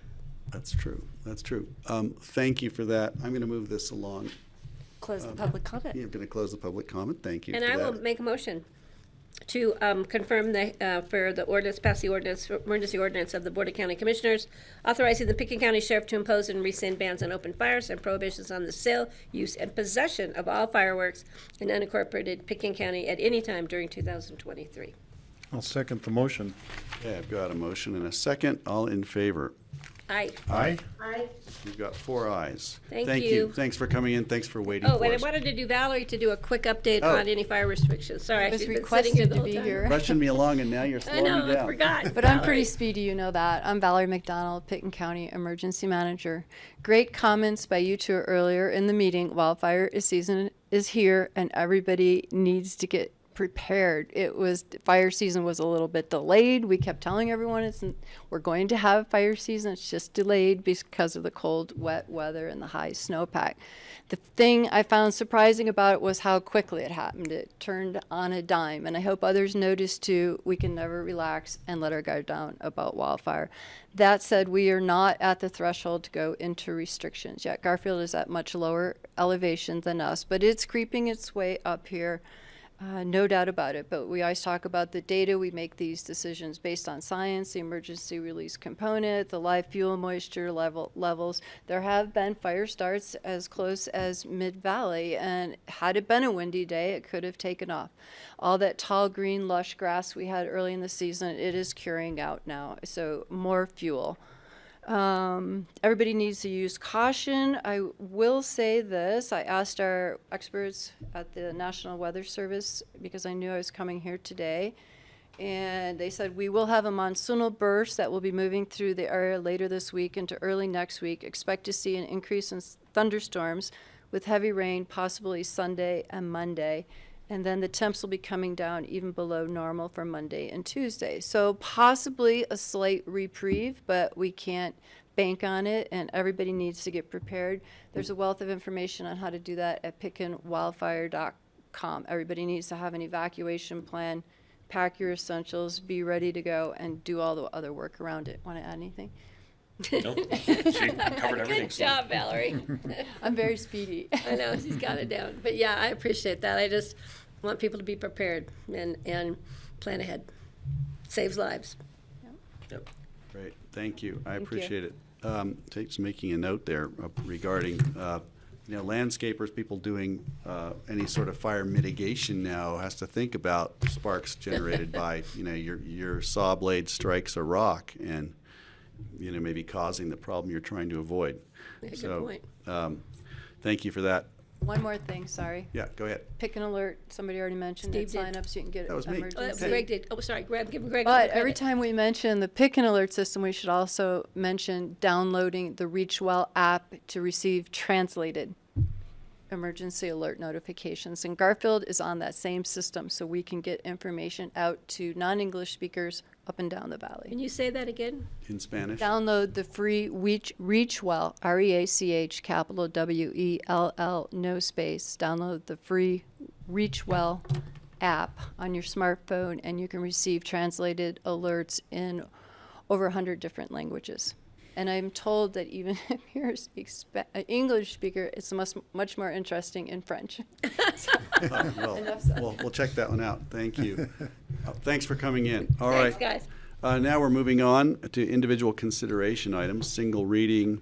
The first is a resolution appointing Kim Tarver as as independent referee hearing officer to sit on behalf of the Board of Equalization to hear taxpayers' appeals on the Pitkin County's assessor's evaluation. And I'm grateful that Kim has put herself forward to help us with this. And Julia Ely has this. I think she's online. Is Julia there? I just Thank want to you. say I've known Kim for years. She's an expert at this. She's very knowledgeable. She's got it down, and I want to thank her for coming forward to help us out.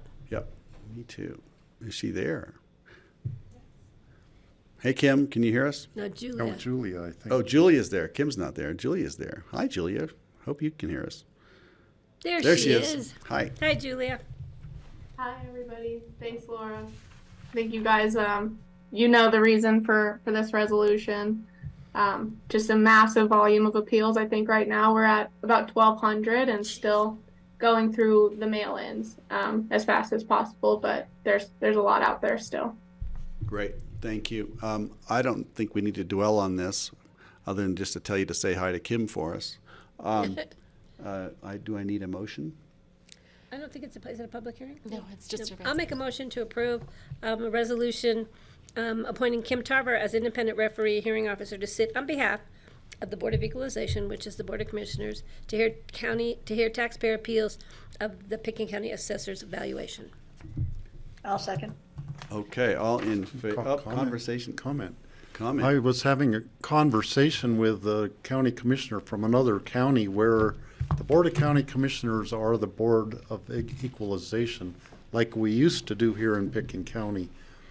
And she was asking me, now, what was that? Who is it you appoint to do that? She was really interested in bet. getting people who are more expert at it than the county commissioners, who oftentimes know next to nothing about the property valuation. And so I think we have a good system where we're relying on people who are knowledgeable and expert in that field, to rely on them to be our hearing officers. I really Especially in a appreciate year that. like this one. When I was first elected, I learned that I was on the BOE, and I had no idea what the BOE was. I'm like, I'm on what? And then they told me, and we did hearings then, and it was stressful for me because I would have to really be prepared to understand the process and the evaluations and the comparables. And yeah, and I could not imagine this board right now taking on 1,200 and going through them. But we will. They will come back to us at a certain point. So I've asked staff to put them into at least 3 3-ring binders when we get there. Great, It's going to thank be a you. lot of information. I'm going to call the question. All in favor? Bye. Aye. Thank Okay. you. Thanks, Thanks, Kim. Julia. Appreciate And it. thanks, Julia. Okay, we're going to keep moving here. I want to get a little bit farther along before we take a break. All right, the next is an informal resolution authorizing the county manager's office to submit a grant application to the Department of Local Affairs Energy and Mineral Impact Assistance Fund Climate Resilience Challenge for electrifying the Pitkin County Library and Health and Human Services Building. And Kara, you get to talk about that. Sure, I'll introduce it, and then I know we have staff, Michael Port, our climate action analyst, and Jody Smith, our asset director, to speak about these projects. Come on up if you, just so we're teed up. So I'll introduce why you have the resolution, and they can speak to any questions you have about the project. As you've seen in the past, DOLA's Energy and Mineral Impact Assessment Fund Assistance Fund has been brought in this year through the 2022 state budget, and they've allocated, in addition to the traditional severance tax dollars, they've allocated large pots of money to both housing, climate, Main Street projects, and regular EIF. These side funds are only right now, to our best understanding, on a 1-year cycle versus EIF funds are typically on a 2 to 3 year cycle. So they opened up the funds on June 30th and are closing them on August 1st. So staff working with our grant consultants have been evaluating what are the projects that we should be pursuing, what's ready to go, and what's going to be the most competitive, knowing it's likely to be very competitive in the state. So in evaluating all that, we discovered that the building electrification project, which staff has been working on for quite some time, was within weeks of wrapping up when this due date happened. So we are trying to take advantage of it. And the Climate Resilience Challenge within DOLA has $20 million available over 3 years with awards of up to $5 million. This board, if you aren't aware, this is significantly greater than most traditional EIF funds, of which it was a 1 million max with a 1 million match. This is 5 million with a 10% match. So an opportunity that we felt like we could not pass up. And so I'll hand it over to Jody. I think the one thing, like we said, her and her team rushed to get the building electrification. That was 3 weeks out to get it finished so we can pursue this grant, and the full electrification study will be coming back to the board August 22nd, I believe. Right. But I'll let you speak about the 2 projects that we're going to propose for the grant. Great, thank you. That's exciting, and thank you for rallying for this. This is wonderful. Jody, go ahead. Jody Smith, Assets Director, and yeah, thank you for the opportunity to speak with you today. And so we have finished, as you know, and we have a phased project over 5 years that may be extended as we're doing our budget in this next few months. But there were 2 priorities that we came up with that were important to us due to deferred maintenance and the state of the equipment in both the library and the Health and Human Services building. We do recognize that the library has $1 million match available for this $3 million grant that we're going for. The project total is just over $4 million for the 2 buildings. So we wanted to be able to replace those boilers and turn the library into a fully electric facility. Great. There's a fairly big utility cost to that. That's why the price tag is the $2.4 million for just the library. So we've been working on that, where the library board is supportive of the project. They are submitting a letter of support for the DOLA grant, and they're ready to get on board and do this. The other bonus about the library is that it's already on the electrical grid for the city of Aspen, which is net zero. That it's a bonus for us. So we're ready to go on that one. The Health and Human Services building was the other one. Library fund will take care of the library. General fund for the Health and Human Services building. We know that it's a risky ask by asking for a full $3 million to take care of both buildings. The only caveat for the Health and Human Services building is it's not on the city grid, so it is on Holy Cross, and Michael can speak to their plan for getting to net zero with Holy Cross. But again, our equipment has been delayed for many years. I think 2010 is how long we've been holding off on that. It's a hugely ineffective system out there. It's a really important facility now that we're running a 24/7 detox, a 24/7 homeless shelter. It's really in the best interest for Picken County, the citizens, and for our climate action goal to get this building done. And then we'll be putting other buildings out in out years, which I talked about. So you'll see that in the budget. The report, I have Kimley Horn coming on the 22nd for a work session to give you a presentation of what we did, what we found, what our reduction in carbon will be. So that will be a very interesting presentation just to understand how we got where we are. And we know we're a little bit ahead, but we wanted to seize the opportunity. Thank you. Before we get to Michael, I was going to say, it looks like you're actually recommending a higher match amount from Yes, us. 35%. But I wanted to say, when we first started talking about this, it almost didn't seem possible, like with the library. It just seemed like it was out of reach, not possible. So it's nice to see that perhaps technologies move forward and the innovation, or perhaps the will on the part of the feds and the people putting out the grants to help us do this has moved forward in that time. And so I'm grateful that you've stuck with it and been pursuing this. I see Francie has a comment or a question, and then I'll get to Michael. Go ahead, Francie. Yeah, I just wanted to thank Jody also. I remember vividly when they were talking about getting new boilers, and you and I, Greg, were like, what do you mean you're going to get gas-powered boilers? Right, yeah. It was like 2 years ago. We've come a long way since then. And so, Jody, thank you so much for that work that you've done on this. I really appreciate it. Great. I'd just say one other thing, that we are also budgeting the electrical increase, but reducing the gas usage. But our utility costs is going to go up, and that'll be part of the presentation. We just want to make sure that that's really, that we really understand that electric's going to go up. Right, and that calculus will change also over time. And Correct. So. It's a dilemma of why does it cost so much to do the right thing? Yeah, always does, it seems. Michael, do you want to add anything to this? Got something for us, I know you do.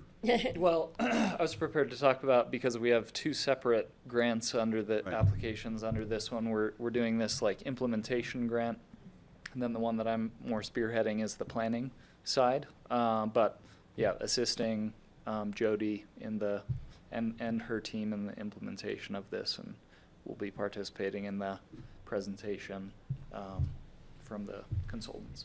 Great. Steve? So I know I'm going to take the position of a person, not me, but of the member of the public who is in favor of using natural gas, because you hear comments that people will say, well, if the electricity's out, then I still have my natural gas, so I can cook on my stove, I can heat my hot water, that kind of a thing. In my house, we have been, the longest we were ever without electricity was 3 days in the winter time, but we have a wood stove, so we can heat our house. We have a 5-gallon propane thing for the charcoal thing. We have actually brought a little gas stove in, and when we didn't have electricity, and used it a little bit for some of our cooking. So having that resiliency, I think, is important. Now, I'm totally in favor of going to the all-electric buildings for the county and turning off the spigot of the natural gas. But we still have to think of the resilience. Right. What do we do if the electricity is out and we have an all-electric building? And I think the answer is we want to have microgrid for our essential public facilities. We're working on it at the airport ABC area now, but I think we should have it for this whole campus around here, and for out by the hospital, and the schools also should have electricity storage in some fashion, whether it be battery storage or, something else. But I think that's important going forward, that we keep that in mind, that we want, just in case the electricity is out, how are we going to keep these buildings operating? By having the immediate, easy, quick solution would be to have an industrial scale battery backup system in the microgrid. So when you come back with the consultants, you'll probably dive deeper into that. Is that right? Not necessarily. So I think that will be a phase two bigger conversation within the city and grid and all of that. But what we do have in place is that this building will have a ready plug-in in case we need to bring in, because we had concerns about freezing pipes and such, is that we can bring in a generator and plug it in, a mobile generator, and plug it into the building if we have an outage. That is going to create a hazard for us. The other thing that I'm budgeting for in the future is to get solar panels on the library and or other buildings. I just have a line item in standard to plan for that. But again, we have to really figure out battery storage and all of that. There's just no room for us now. I've talked to the city about, could we have a parking space or two, or is there somewhere we could do something? So that's a bigger conversation, but it's definitely on the radar. The Health and Human Services building already has a gas generator, and we would be keeping that just based on the 24/7 need of that building. So we're still in line with having backup power there. The library just doesn't have that. I did talk to the city of Aspen about what the size of their generator was and what, whether we could tap into it, and maybe. I mean, it's not sized properly. It would have to be bigger, and the generator would have. So we're looking at the big picture as the answer. But yes. And I think everybody's moving in that direction. Yeah. City's thinking about this also. Did you have a? No. Okay. You look like you're about to say. I'm just want to smiling say at something. Okay. We're going to keep this moving. I'm looking for a motion if we're ready for that. I'll be glad to make a motion to approve the informal resolution of our board authorizing the county manager's office to submit a grant application to DOLA, Department of Local Affairs, Energy and Mineral Impact Assistance Fund, Climate Resilience Challenge. That's a mouthful. For electrifying our library and the Health and Human Services building. I'll second. I'll second. Okay, we've got a second. All in favor? Aye? Aye. All right, thank you. Okay, it passes. Thanks for bringing that. Thank you. I'm moving right along to the informal resolution authorizing the county manager's office to submit a grant application to the state of Colorado Department of Local Affairs Climate Resilience Challenge for the development of an updated climate action plan. Kara Silbernagle and Michael Port. Take it away. Give us the short version. I will. So same as before. There are, as you can see before you today, there's implementation grants and planning grants. And with the addition of Michael now as our climate action analyst, forget your title, the county was looking at updating our climate action plan, which was last updated in 2017, and this was an opportunity we wanted to take advantage of. So I will hand it over to Michael. Great, thanks. Yeah, so that process would involve doing updating a greenhouse gas inventory. We've also considered, as part of the grant application, looking at a VMT study to have a better handle on our transportation system. Both of those would be fairly costly studies to do, so that's part of sort of the data collection, fact-finding process, and then we would also be potentially looking at like facilitation, doing stakeholder engagement to come up with the best plan for our community and figure out what our role is, working with our stakeholders. And yeah, so we are working on that application now, and then if awarded funds, that would be work potentially starting next year. Great, thank you. Any questions, comments? I don't see any. I think this is great. I would love it when you apply for grants. And I'll just clarify for the board, hopefully you will see all of these come back. Traditionally, most grant applications we do submit and accept if awarded. Because of the level of competition in these, we anticipate there's likely to be changes and we would have to come back anyways. So let's hope that both of these come back in the future. Got it. And this one, it says the planning effort's estimated to be $130,000. The grant will require a 10% local match. So these are opportunities we can't pass up. Thank you. I'm looking for a motion to accept the authorization of the manager's office to submit the grant application to DOLA. So moved. A second. First and a second, Francie and then Patty, all in favor? Aye. Aye. Thanks.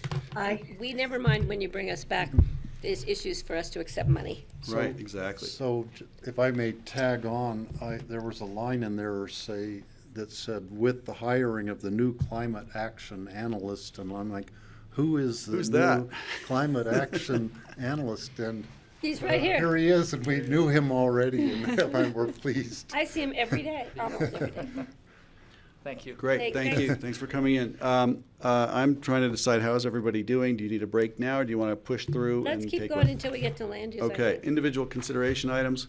Individual consideration items, first readings set for public hearings on August 9th. First up is an ordinance authorizing and approving the amended trail easement between the Board of County Commissioners and Crystal Basin Holdings, LLD. Paul Holsinger. Thanks, Greg. Yep, I'm Paul Holsinger, the Agriculture and Conservation Easement Manager for Picken County Open Space. And I'm going to pull up a map for you just because I like them. And they help with the discussion. But this item was presented to the board as a resolution of a land use site plan approval back in April of this year. So it wasn't too long ago, but I do know you guys deal with a lot, so I'll get you up. Oh, I need a request to share this. Hold on. Well, hopefully I can share my screen. Did you mean to record it? Oh, no, I didn't. I don't want to record it. Sorry.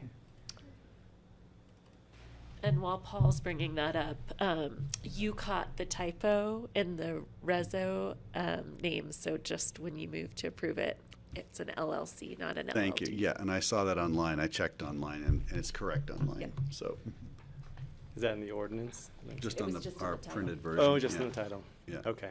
I didn't actually notice that. Uh-oh, Steve, you're slipping. I know. I caught it though for you. I got your back. Thank you. Okay, we got a map. We got a map. So I don't have a like an extent map showing you where this property is, but it is located at the top of Coal Basin Yeah. Road above Redstone in the Crystal River Valley. This is the trails map that has been on site for the past few years. The owners, Crystal Basin Holdings LLC, came through in 2018 with this plan to develop these trails on their private property and make them open to the public. And it's been extremely successful, so much so that they're ready to create more trails, more levels of difficulty, more opportunities for the public to get out there and enjoy that property, not just by mountain bike, but also by hiking. So the new plan here, it's kind of hard to see, but some of the new trails that I'll just point out is there's some new uphill and downhill on this side. There's also all this red is new trails going in. There's also a hiking trail going in, which I know they're back there. I don't want to screw up, but I believe it's this purple trail here, if I'm looking at the map key. But Yep. they've already gone through the site plan approval to get these added. We do have a trail easement with them so that they will remain open to the public. Open Space and Trails has an agreement with them, and we were included in their operations management plan to assist them in enforcement, but not to take all that on ourselves. So we've kind of we've gone out there a few times just to make sure those regulations on this place are being adhered to. But we're really leaving it up to the private property owner right now to enforce the rules, which are dogs must be leashed. Yeah. And no camping. It's kind of like our normal Title 12 for Picken County properties. So what we're doing is we're amending the existing trail easement that was granted in 2018. We're simply just exchanging the exhibit. So the 2018 trail easement had a map showing these previous trails. The trail easement is now going to be amended to take that exhibit and just show additional trails, another 4.5 miles of trails. Open Space and Trails staff is happy with this. The Open Space and Trails board saw this presentation and are in support of this. And I can answer any other questions. Patty. Can you point out, where's the red barn on that map? Yeah. I went up there. You guys weren't open yet, but I went up there. It was very cool. The red barn is this little white square That's what I thought, here. yeah. So there's these fun little ponds. There's a little pump track. It's got something for everybody up there. I know. I'm trying to get back up there now that you're open with the grandkids, but we haven't had a chance to do that. We're working on it. Steve. I was trying to pick out where the cow stomp place was on the north side. I guess that's north, the upper side of the right hand fork, the other fork of the road. I think it's because I know we were on the public land there, but we were looking right down into the ranch there before there were any of the trail system, but. Yeah, I don't exactly know where that was. I thought some of it happened down here. I thought it was up on the hillside across. On the hillside Yeah, somewhere up on the. maybe by where the road goes up and then back down like a triangle shape. I think it's somewhere around in there. Mm-hmm. Right, in that thin area. I love these maps. Francie has a question. You're muted. This is a little bit off topic, Paul, but you might have heard the meeting the other day when I had talked about a bunch of friends I have who went up to a big concert up there. And I'm wondering if you have any information about, I don't think they have a special events, they're not a special events venue as far as I know, and you know where the concert was and under what auspices it was staged and any of that. I did put a request into ComDev to get back to us, and ComDev knew about it. They saw the ad in the paper, but we haven't heard back yet on that. But as far as you know, Paul, there's nothing in their agreement that would allow for a special event like that? Not that I know of. They might be referring to the open space property, the Coke Ovens open space property that does have the magical moments, concerts occurring there weekly. On Saturday. Do we have more from Francie? Well, he's raising his hand. Maybe he. Oh, They're you want to come up and speak? of the He could property. explain that. Okay, great. We can address this in a very general capacity. So yes, there was I think what you're referring You got to tell me your name first. Sorry. Yeah, Didn't know sorry, you- Brian McNell. It was BMC Planning and Design.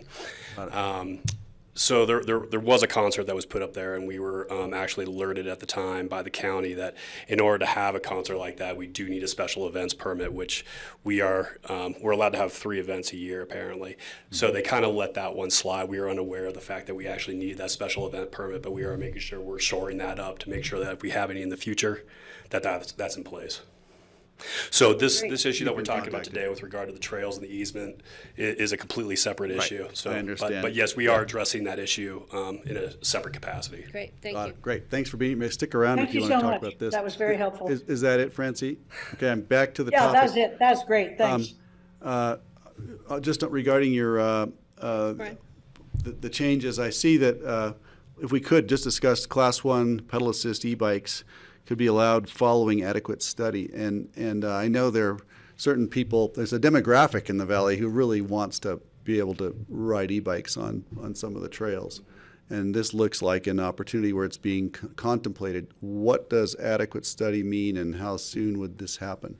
That's a good question. That was a direct request by the board when the resolution came through to add that into this easement, just so it doesn't slam the door on the possibility of e-bikes. So a lot of that, I think the particulars you're searching for are just not there. So what an adequate study might look like, we just don't have that yet. Right. But I don't believe the property owners are ready to. They're not open it asking up. for it at this point. Not right now, but it's in the easement, so at a future date, with an adequate study, it could be allowed at some point. Right, right. Yeah. Thank you for that. Other comment, questions, motions?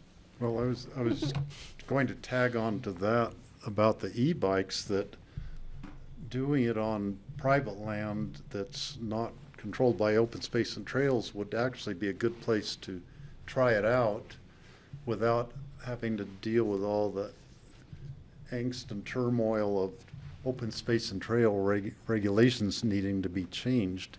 But if they're not asking for it here, maybe it will happen in the future on their trails, on single track, to see how it works. Sure.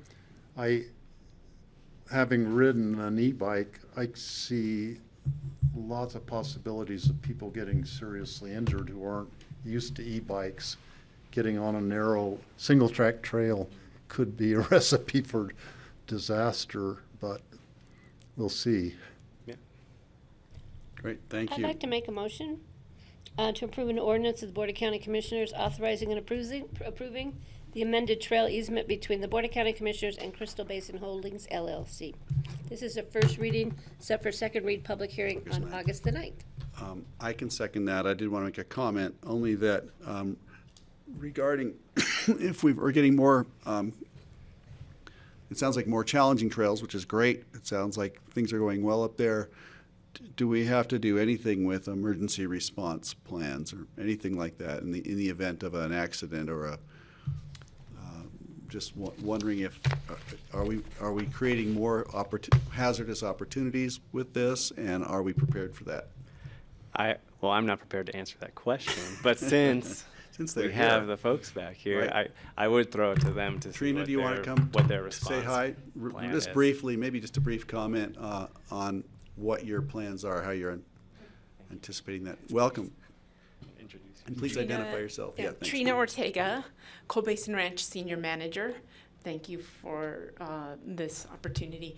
Quickly, yes, we do have an emergency response plan that we share with Pickett County Sheriff, OST, Garfield Sheriff, Carbondale Fire, and all the groups like the youth programs that come up and do clinics.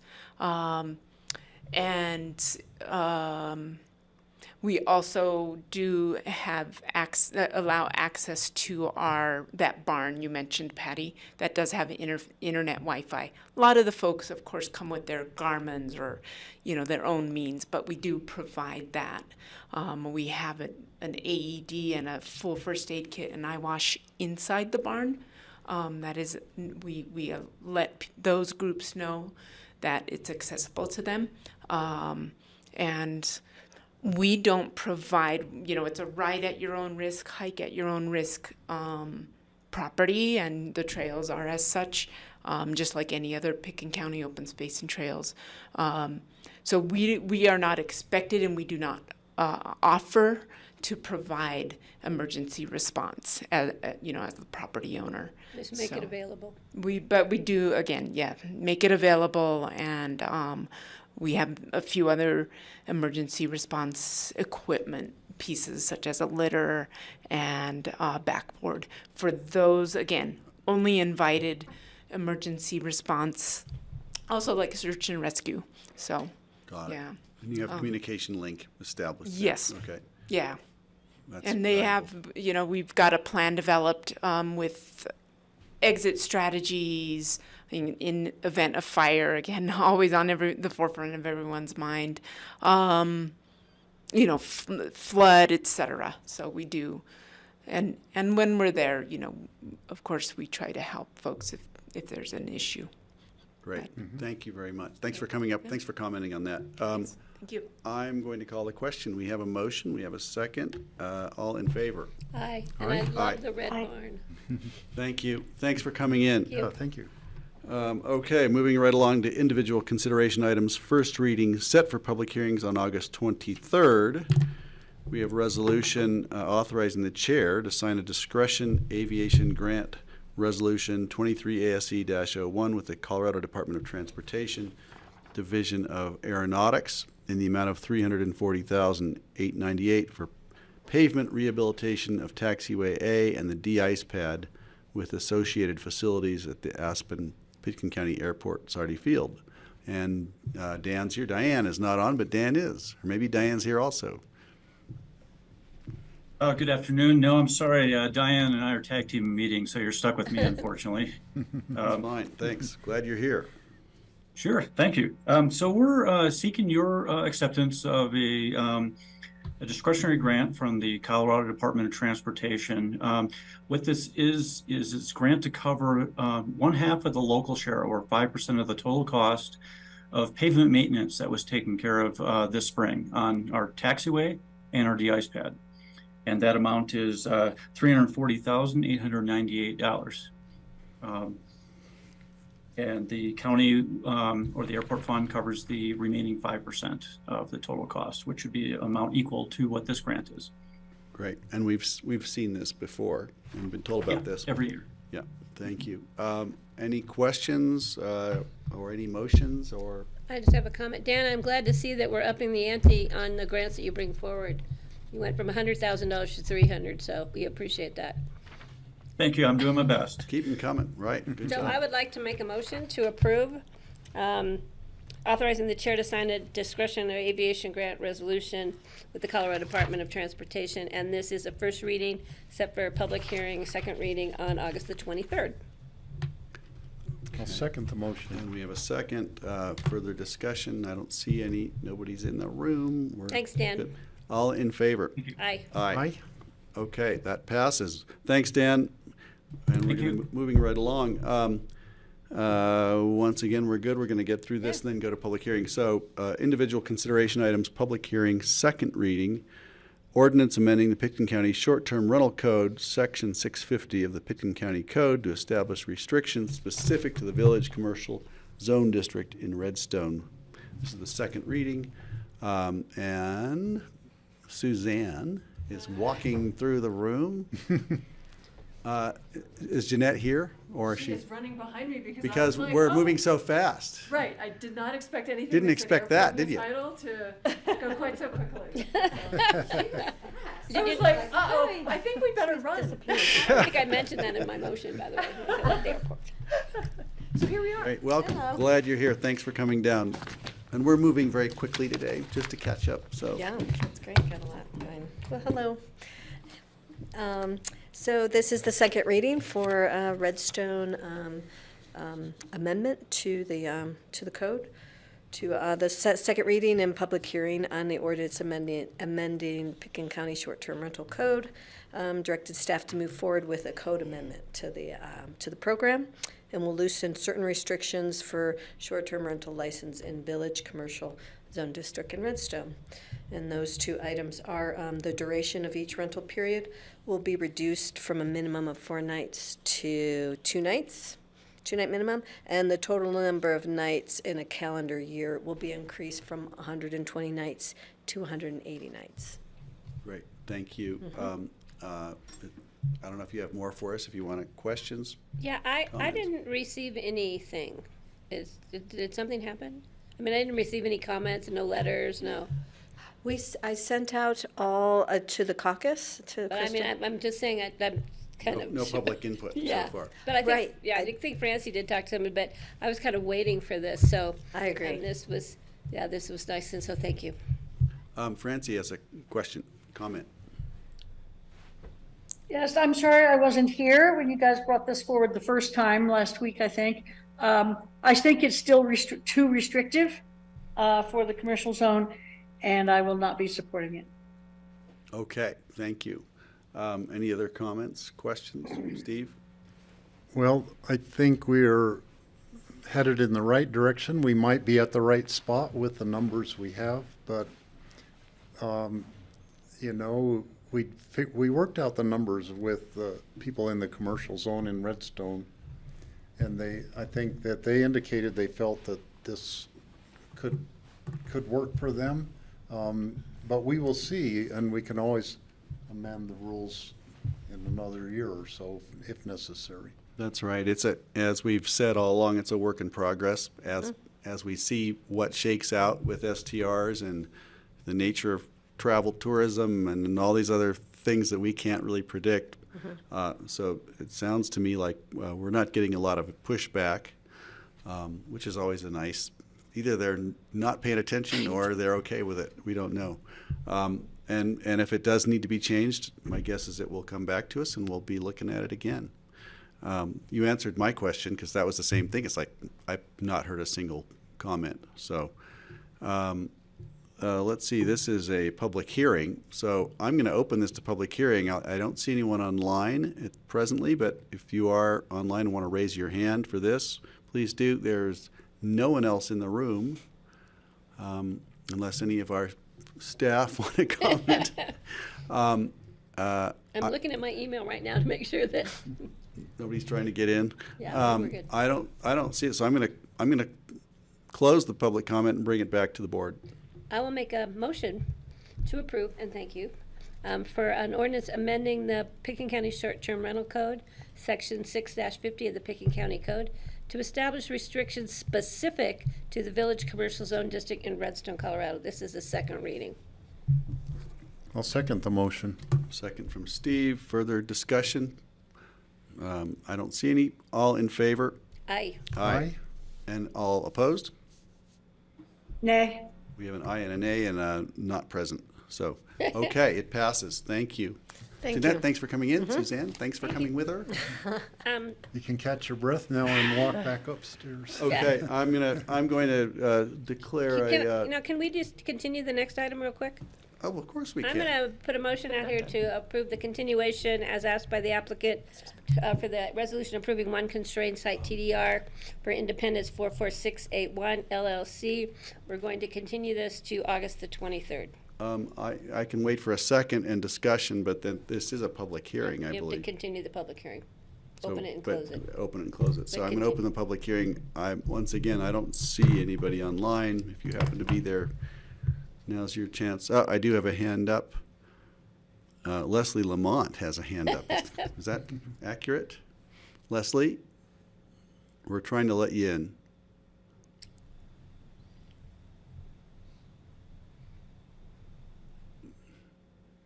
What happened to her? Did she hang We're up? moving her to a panelist. Okay. Yes, she is. She's on. Hey, I'm just here in case you have any questions about this continuance. I don't have any questions about it. I don't think we have any public comment on it.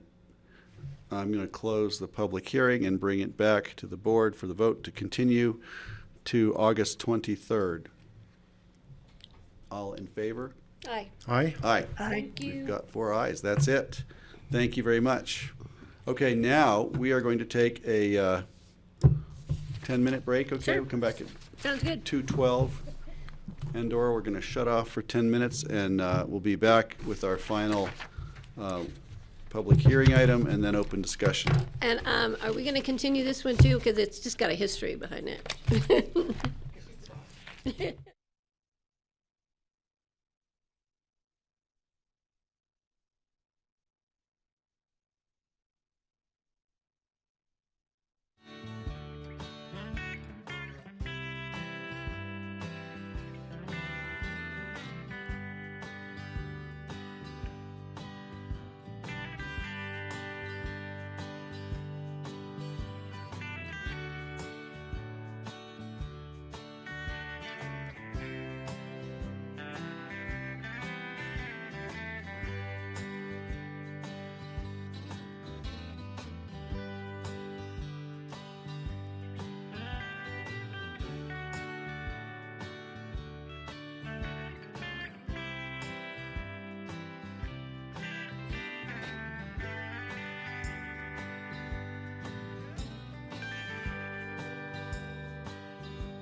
folks. Okay, we're back with the Wednesday, July 26th regular meeting. We're in land use public hearings. Item number 10 is the resolution granting approval for a subdivision exemption for a major plat amendment and lot line adjustment, GMQS exemption for BOC approved lots and replacement of structures and TDRs, an activity envelope and site plan review for 972 Willoughby Way LLC, WW Colorado Holdings LLC, and Aspen RM 7 LLC. Okay, and it says Tammy Koken on this.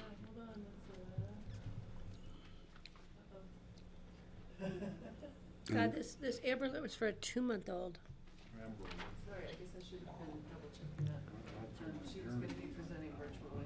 Oh, okay. I did talk to you about hearing aids. And she's there. I see her. She's there. All right. Uh-oh, I am not prepared. Caught you by surprise. I was going to have a big show. Okay, so we're bringing Tammy in.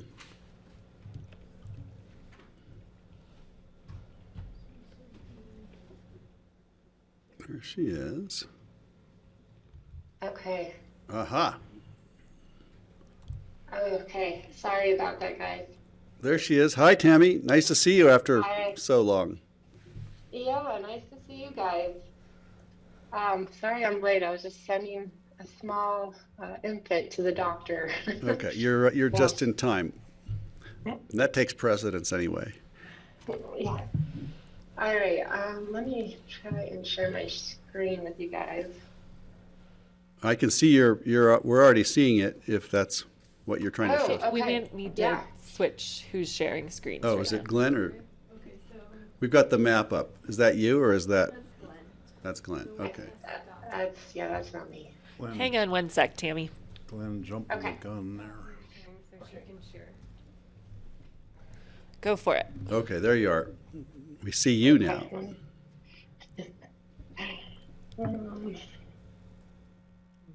Okay. Just give me one moment.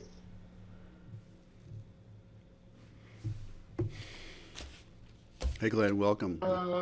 Nice to see you. Okay.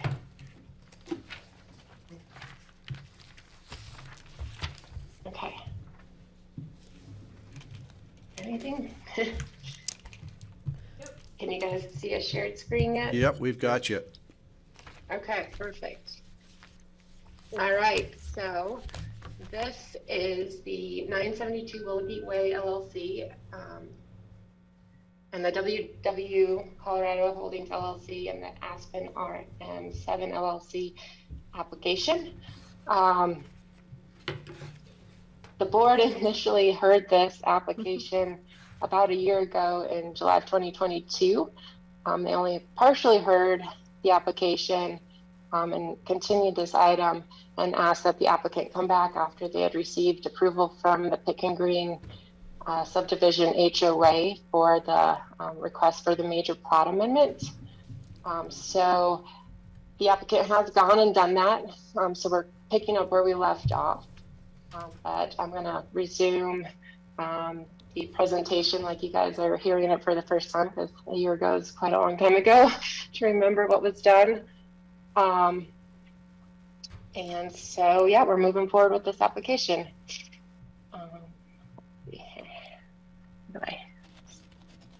So, as I listed the applicants, there's 3 entities that are the applicant for this item. The 972 Willoughby Way LLC owns Lot 14 of the Pick and Green. Lot 12, Block 1 of the Pick and Green subdivision, and Aspen RM 7 LLC owns Lot 13 of Pick and Green subdivision, as well as Lot 2 of the Sickles subdivision. And just for ease of the discussion, I'm just going to call these Lot 2, Lot 12, Lot 13, and Lot 14 as we go through this. So here on the screen is a great vicinity map of the neighborhood of where these lots are located. You can see that the 4 lots are outlined in this black here. This orange overlay represents the Pick and Green subdivision. So again, 3 of those lots are within Pick and Green subdivision. The light blue here is a Sickle subdivision. It's a 2-lot subdivision. So you can see lot 2 there. You'll also see just to the south is the Rio Grande Trail and the City of Aspen boundary line in red. And then this blue outline here is the urban growth boundary, and then all this area overlaid in green is the our open space parcels. So that's the vicinity that we're looking at. Just zooming in a little bit, all 4 lots are within the R30 zone district. They are within the urban growth boundary, and they are all conforming in size in that zone district. So here on the screen is the basically the improvement survey. Although this lot 14, and you don't see the house here, but you can see basically lot 2 here is. Well, let me go back and just give you a little bit of background on each of these lots. So lot 2 is this long, skinny, rectangular lot. It was approved in 1987 with a 50% density reduction lot split. With that approval, it limited the house size on that lot to 6,000 square feet, or under today's code, it would be 6,750 square feet, gross square feet, I'm sorry. And then in 2008, the lot received activity envelope and site plan approval to construct a 6,000 square foot residence. That activity envelope and site plan wasn't recorded, and they did not build the house, as you can see. And then in 2012, the lot was approved to develop a pond, which has been constructed. And as you can see, it's this little shape here. And it also, this lot also provides access to the neighboring lot, and you can see that driveway across the top there. So these other 3 lots, as I mentioned, are within the Pick and Green subdivision, which was approved in 1957 by the Planning Commission. Lot 12 is this triangularly shaped lot to the very east. It is improved right now with a single-family residence constructed in the 1960s. And through the years, this lot's gotten several permits for additions and remodels. It also has a large tennis court on the south side. It's also important to note that it also has a covenant covering this easternmost side of the lot. You can see the line here where that covenant starts, and it basically prohibits development in this smaller triangle. The covenant also limits the height on this lot, development height, to a height no higher than the 7,947 elevation line. And that was done by the neighbor to the north. When he owned both these lots, he put that covenant in place. And we did receive a letter of support from that neighbor for this application, which was in the packet. Okay, so moving on to lot 13, just to the west here. That lot was it was created with the Pick and Green subdivision, but the lot line, there was a lot line adjustment that was done in 1958 and 1961, which pushed the lot line between 13 and 14 significantly to the north. In 1963, the lot was developed with the house, and again, several permits have been approved to approve additions and remodels on that house. And then in 1982, a 500 square foot attached EDU was approved. However, at that time, an EDU was voluntary and could be developed and was not required to mitigate the impacts of development. And then lot 14 is this lot on the south. And it's been developed with a single family residence.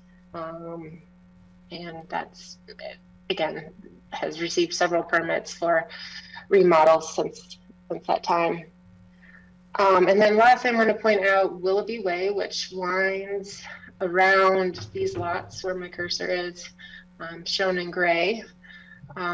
From this south side to basically this switchback corner here, Willoughby Way is public and maintained by the county. And then from this point onward, it is a private road.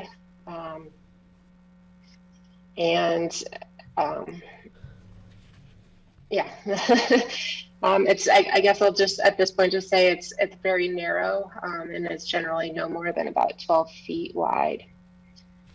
So, what they're requesting, I'm going to break it up into the different requests. The first thing that they're requesting is a subdivision exemption for a major plat amendment and a lot line adjustment. And this graphic on the screen is great, as it would be hard to explain verbally what is happening. So lot 2 and lot 13, the blue and the red lot, are going to be merged. And this would eliminate the development right on lot 2. And then the lot line adjustments will occur between the remaining 3 lots. And so if you can kind of follow along with the colors, the existing lots are the bold colors underneath, and then the new hatched areas are the areas that are going to be transferred. So right in this situation where it's the lot 12, which is all in yellow, this hatched area, the hatching in yellow with the blue underline lay is going to lot 12. So I'll let you look at that for a second and let that sink in where those lot lines are being proposed to be adjusted. I will also mention that the resulting lot 14 and lot 12 will remain the same size as they do today. So no changes to lot size, meaning no changes to the allowed floor area. And also lot 13, the new lot line will be basically returned to its pre-1960 location. Okay. I guess any questions on those lot line adjustments before I move on? Questions? No, don't see any. Keep going. Okay. All right. So the second part of the request is activity envelope and site plan review. And that is to basically redevelop lot 12 with a new 11,677 square foot residence. They're also proposing to redevelop lot 13, which is going to again be merged with lot 2 with a new 14,998 square foot single family residence. And then instead of that big tennis court that was on lot 13, there will be a new pickleball court, a much smaller size, which will be built on the new lot 14. They're also proposing to widen the portion of Willoughby Way from the existing 10 to 12 foot width to a 16 to 20 foot width, and construct associated gutters, retaining walls, and drainage and storm water control structures where necessary. The applicant has been working with GR, who is very supportive of these improvements. They're also proposing to make the new driveway cuts on lot 13 and 12 have accommodate fire truck turnarounds, which is a big deal since Willoughby Way does have very limited emergency access. They're also proposing to extend the Pick and Green water main 600 feet west and install 2 hydrants, one near lot 2. They're also proposing to extend Pick and Green's water main 240 feet east to connect to the City of Aspin's water system in the event of an emergency, which is also a big deal. And then the remaining portions of this application include a GMQS exemption for BOCC approved lots to replace structures and utilize TDRs. So on lot 12, they will replace the existing 8,701 square feet of gross floor area and will extinguish 2 TDRs to build an additional 2,985 square feet for a total of 11,677 gross square feet on that lot. And then on lot 13, they'll replace the approximately 9,065 square feet of gross floor area and will extinguish 3 TDRs to build an additional 5,933 square feet for a total of 14,998 gross square feet. And then lastly, they are proposing to remove the CDU deed restriction on lot 13. Okay. So this is kind of where we stopped off at last year's meeting with getting into the requirements for this major plat amendment. So shown on the screen are the requirements for that major plat amendment. The first one is amendments shall be consistent and compatible with the surrounding neighborhood. So the primary purpose of the proposed plat amendment is to combine lot 2 and lot 13 into a single lot. And this request is what led the BOCC to continue the hearing until the applicant got the Pick and Green subdivision HOA approval. They have done that, as I mentioned before, and those approvals and that HOA resolution were included in the packet. The resulting merged lot 13 will total approximately 2.96 acres. This lot is consistent with other lot sizes in the area. There's some just to the north that contain over 10 acres, some neighboring parcels that contain about the same size, 2.55 acres. And then there's some also that are much smaller in the Pick and Green subdivision. And then the Sickles subdivision does not have an active HOA, and the covenants do not prohibit or do not restrict any plat amendment such as this. And again, basically with this plat amendment, the Sickles lot 2 will cease to exist, and then it'll just be one lot subdivision. And then so number 2 within the standards for this plat amendment is additional community impacts resulting from the amendment shall be completely mitigated by the applicant. So the applicant has done quite a bit in this area to mitigate impacts. I'm just going to go into a little bit of detail here. I know Glenn has an extensive presentation where he can dive in on the details a little bit more. But basically, one development right will be eliminated with this merge. The applicant has also done extensive floor area analysis to demonstrate that approximately 4,096 square feet less square footage will be built than could be built without the merger. And then they are also, the applicant also recognized a number of factors in the neighborhood, such as steep slopes and prevailing winds that could lead to a catastrophic fire, and which would impact the greater Red Mountain neighborhood. And so in response, the applicant has been really proactive in working with Allie Hager with the Aspen Fire Protection District's Wildlife Community Action Fund, or WCAF, to establish a public-private partnership in order to obtain federal grant money to do mitigation work in this area. And specifically, they've pledged over $200,000 to WCAF to be used for vegetation management on the 2 privately held parcels just to the west. So you can see on this map, that's the Learman property and the Hooja property. And so by doing this, the WCAF can obtain additional funding to do more work in the area. And they've also received a $10,000 grant from the BLM. So on this next slide, you can see some photos taken of some of the work. They've already started some of this work this spring.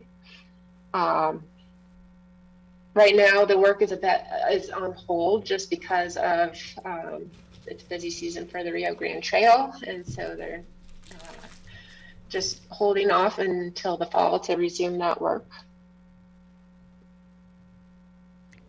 And another commitment that the applicant has been making is improvements to Willoughby Way.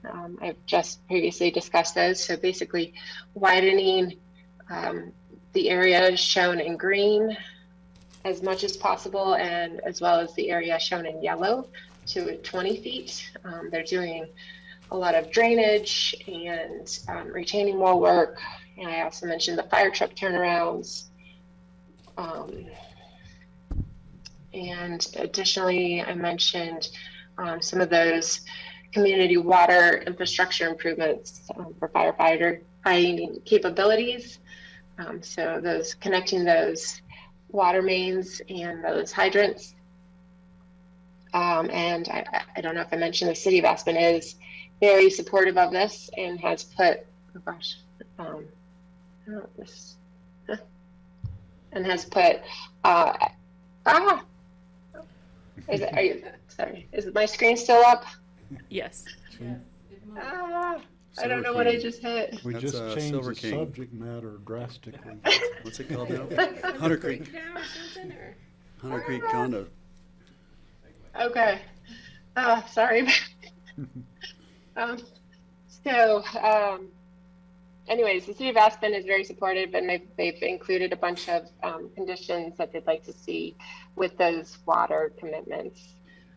The next commitment the applicant has made is to purchase 2 free market housing units, which they have just done recently in the Hunter Creek condominiums, with the intent to deed restrict them as employee housing units as a way to defray the employee impact fees. And pursuant to Section 83070, the applicant has this option.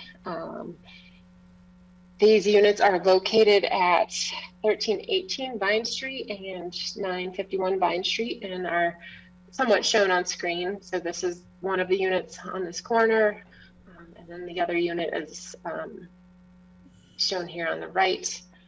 The applicant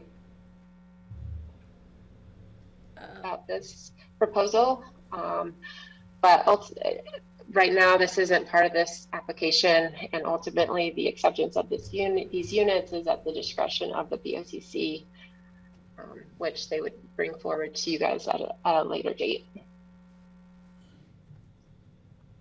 And then lastly, some additional commitments they're making are some energy and water efficient commitments. So basically, I'll summarize, but again, I think Glenn's going to go into detail. The applicant is committed to obtain a HERS rating of 0 for each of the 2 new houses being constructed, again on lot 13 and the one on lot 12. And they'll do that through various techniques, such as this planted roof on a majority of lot 12, high performance windows and insulation, heat recovery systems, heat pumps, and a lot of solar.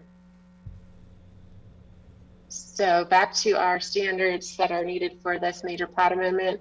Number 3, the amendment must comply with the standards of this code.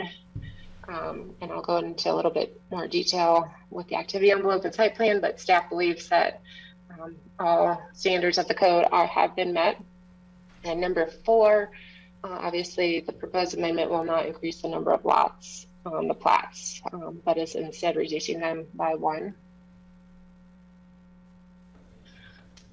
And so moving on to the request for a subdivision for a lot line adjustment. On the screen are the criteria for that lot line adjustment, and just run through them. The lot line adjustment does not result in the creation of more lots. The resulting lots 12 and 14 again will contain the same area as they do, prior to the lot line adjustment. The proposed merger of lot 2 and 13 will obviously affect floor area, but that merger is part of the plat amendment and is not subject to these lot line adjustment standards. And then the resulting lots will remain conforming in size. And the next part of this request is activity envelope and site plan approval. Basically lot 12 gets a new single family house, lot 13 will get a new single family residence, and lot 14 will construct a new pickleball court. So approval for that activity envelope and site plan, they need to demonstrate compliance with Chapter 7 of the Land Use Code. I'm jumping ahead. Also part of this activity envelope and site plan is the improvements to Willoughby Way. So that also is included in the activity envelope, and I went over those improvements just recently. So the standards, sorry, I have more slides in here than I realized. The other part of this is the water, emergency water system interconnect. So that will be part of the site plan as well.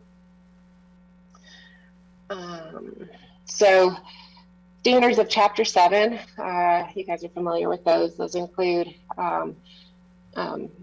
compliance with the steep and potentially unstable slope section of the code. So each of these lots does contain slopes over 30%. However, the activity envelopes have been selected to primarily contain slopes less than 30%. There are a few areas that are over 30%, and the applicant did engage an engineer who did a slope analysis and stated that these areas are small and minor and were likely created from previous development and should be considered minor slope anomalies. So this can be allowed pursuant to Section 72030. These lots are all within severe and low wildfire hazard areas, and the applicant did engage a professional wildfire hazard assessment professional, and they found that these lots are within a medium hazard area, and the applicant is prepared to comply with those standards of the code, as well as do those additional community commitments that we just discussed. The lots are not mapped within significant wildlife areas. However, the applicant did also go ahead and engage Colorado Wildlife Science LLC to evaluate the impacts on wildlife, and it was found that no direct or indirect impacts are foreseen.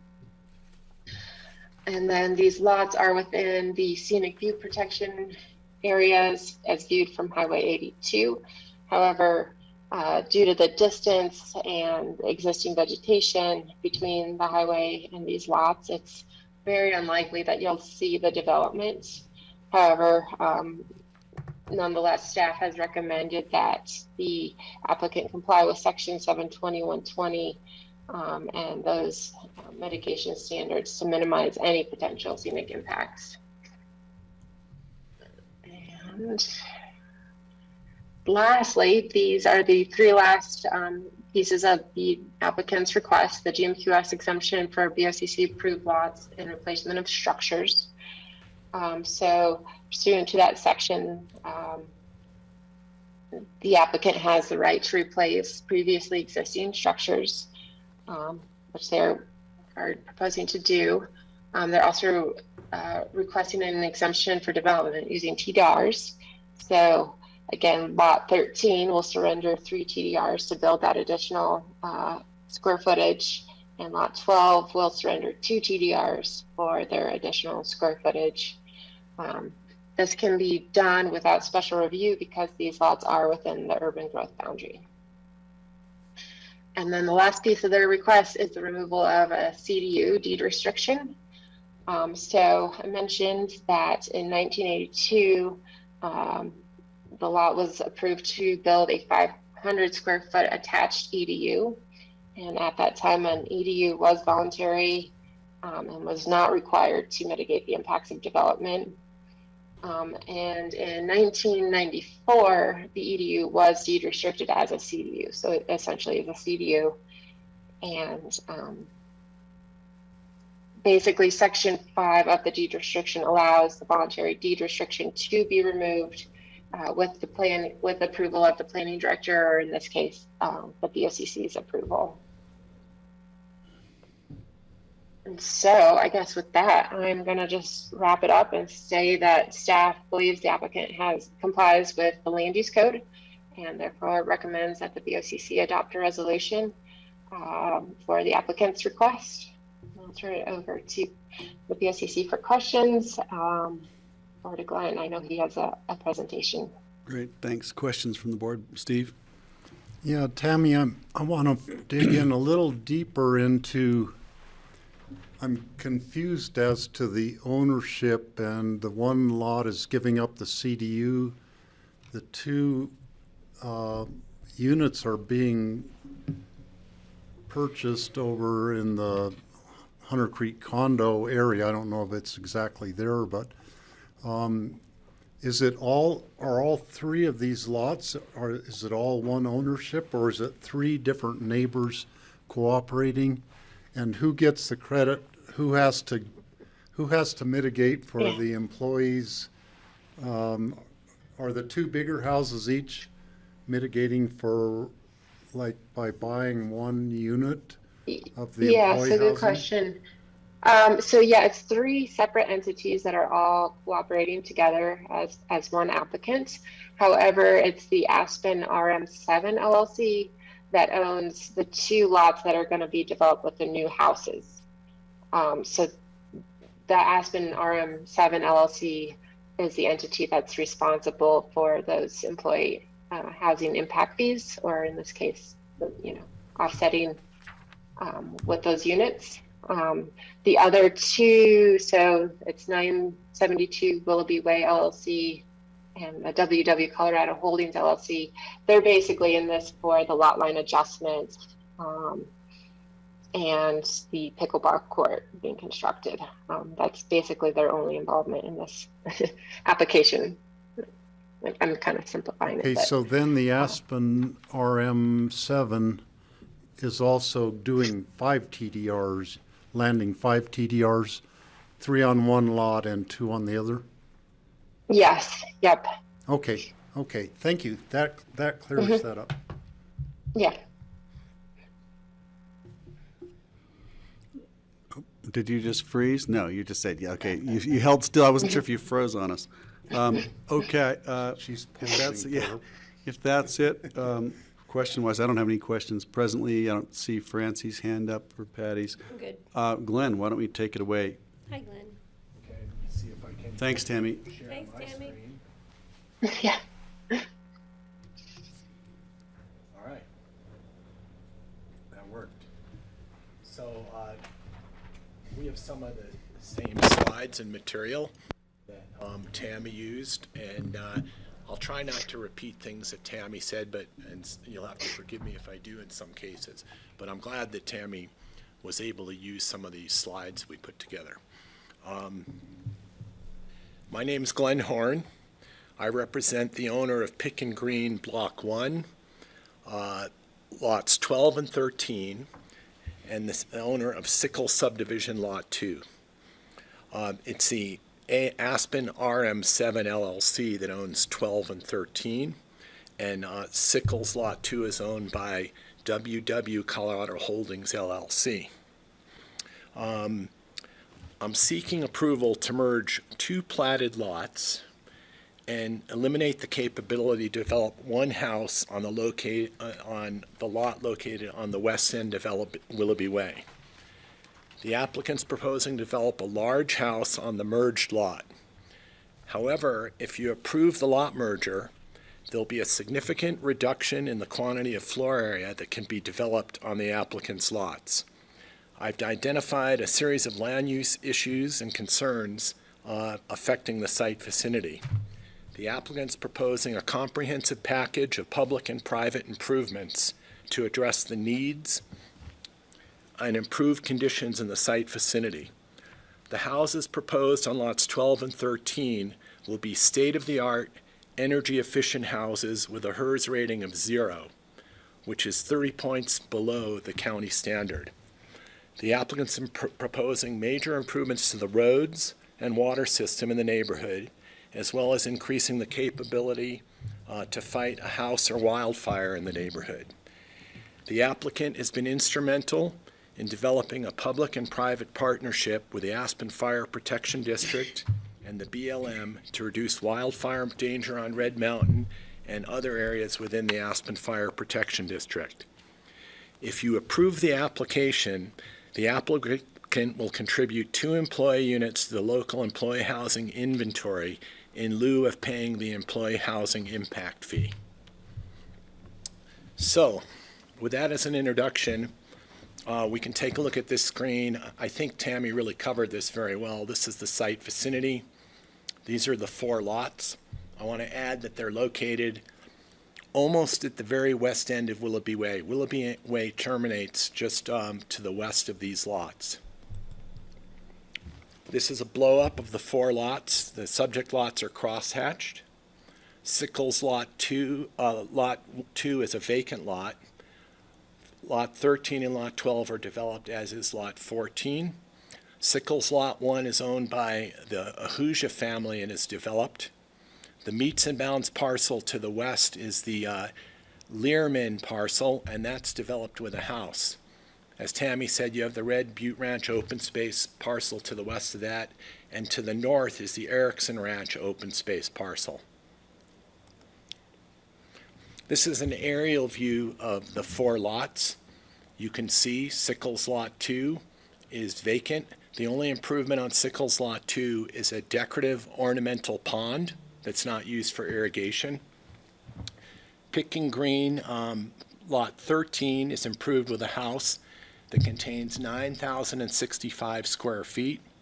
You can see the southerly rear property line is very close to the house. The yellow line's the setback line. It's right at the house. You'll notice this area here to the south of the line is relatively flat and grass. There's a steep drop-off to the south of this area that goes down to this house that's on Lot 14. You can see the retaining walls on 14 that hold back the steep slopes above. Basically, what we're suggesting is that you move this lot line back to where it was in 1960 originally and make this area here that's flat part of the backyard for the new house on Lot 13. Looking at Lot 12, it's improved with a house that contains 8,764 square feet of gross floor area. There's a tennis court to the south above Willoughby Way. Looking at Lot 14, you can see those retaining walls. If you take a look at this aerial photo, this is a drone photo of the existing development. Here's the house on Lot 13. You can see the current yard, and this is the property line. This is the flat area above the steep drop-off down to Lot 14. So if you go back to this slide, here are the retaining walls, and then here you can see the steep drop-off. If looking at Lot 12, you can see the tennis court and retaining walls there. So the site's been heavily disturbed, and there are retaining walls there.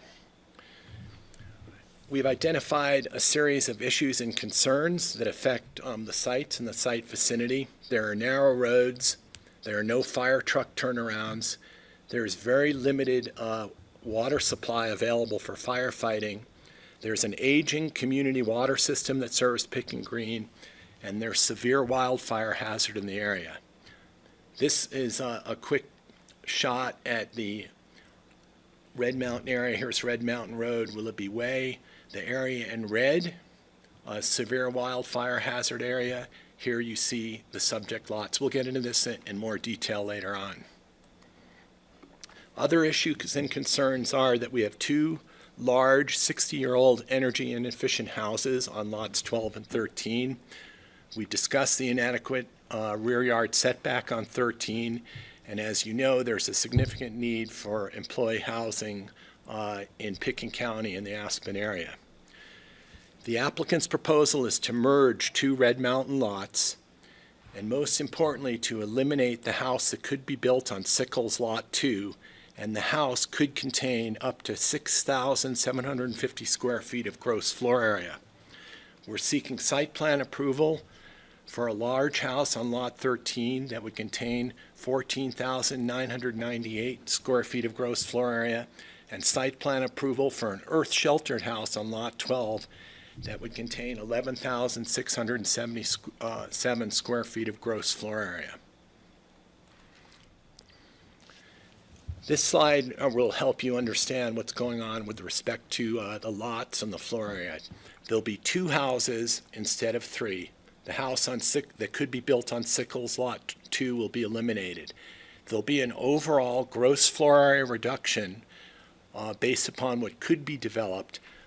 The gross floor area will be reduced by 4,096 square feet. There'll be no 6,750 square foot house built on Lot 2. The house on Lot 13 would increase in size from the current potential of 11,616 to a potential of 14,998. So this is where there's an increase in floor area, but not larger than the decrease in floor area on Lot 2 of Sickles. The house proposed on Lot 12 will be reduced in size from what could currently be built. The current potential is 12,416 square feet of gross floor area, and the applicant's proposing to build 11,677 square feet. So we get rid of one house and reduce the gross potential floor area.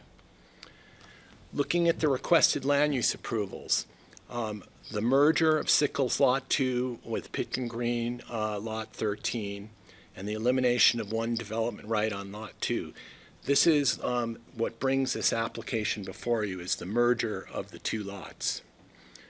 We're also asking for activity envelope and site plan review approval to replace the 63-year-old house on Lot 12, replace the 60-year-old house on Lot 13, and to develop a pickleball court on Lot 14.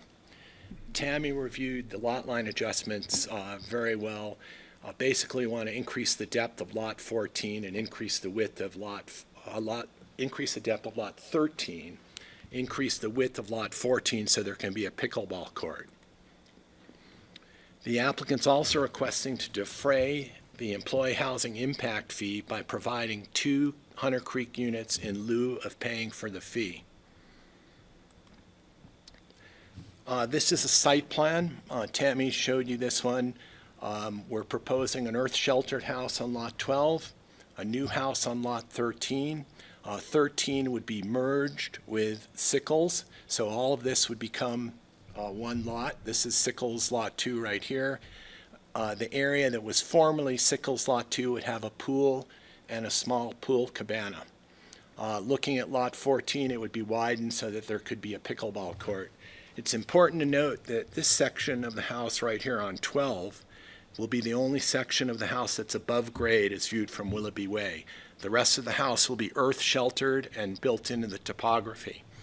One of the advantages of the owner, the applicant owning Lot 13 and 12 is we want to phase the development and just demolish the house on Lot 12 and then use the land on Lot 12 to stage the construction for the house on Lot 13. So we can avoid everybody parking on the road and blocking Willoughby Way as we've seen in the past by phasing the development and using Lot 12 as essentially a staging area for construction. Likewise, we'd like to stage and phase the construction, the improvements to the roads, the water system interconnect, and all these things can be done so that we minimize the disruption to the neighborhood. Looking at the way this will look like from different places on Willoughby Way, this is a shot of the house proposed for Lot 13. This is from Willoughby Way above, looking to the east. You can see up towards Independence Pass. There's a gentle slope on this property. The house would be built into the hillside. There'd be limited views from Willoughby Way. This is Willoughby Way looking to the east. There'll be significant landscaping developed between the house and Willoughby Way, and there'll be very limited visual impacts from Willoughby Way from the construction of the house. Here you see this is the house. This is where the views were taken. Looking at the view of Lot 12, this is on Willoughby Way. Looking to the west, this is the portion of the house that's above grade. I showed you that on the prior slide. This section right here, that's what you would see. The rest of the house is built into the hill. Consequently, there are limited views of the house from Willoughby Way. Merger. Merger is a special review approval by the Board of County Commissioners. If not for the merger request, this entire review would be an administrative review by the staff. We've identified a series of land use issues and concerns in the site vicinity, and then we've tried to develop a comprehensive package to address those issues and concerns, primarily because it's a discretionary review, and we want you to see that the applicant's gone way beyond the requirements of the code to address the concerns in the area. This is a slide that compares and contrasts the development that could occur without merger in the left bar graph and the development that could occur with merger. First, let's look at this bar graph on the left, which assumes there'd be no merger. There could be a total of 30,782 square feet of gross floor area built on the non-merged lots. Sickles Lot 2 is approved to have 6,750 square feet. Pick and Green Lot 13 would have 11,616 square feet in the non-merged scenario, and Lot 12, Pick and Green, would have 12,416.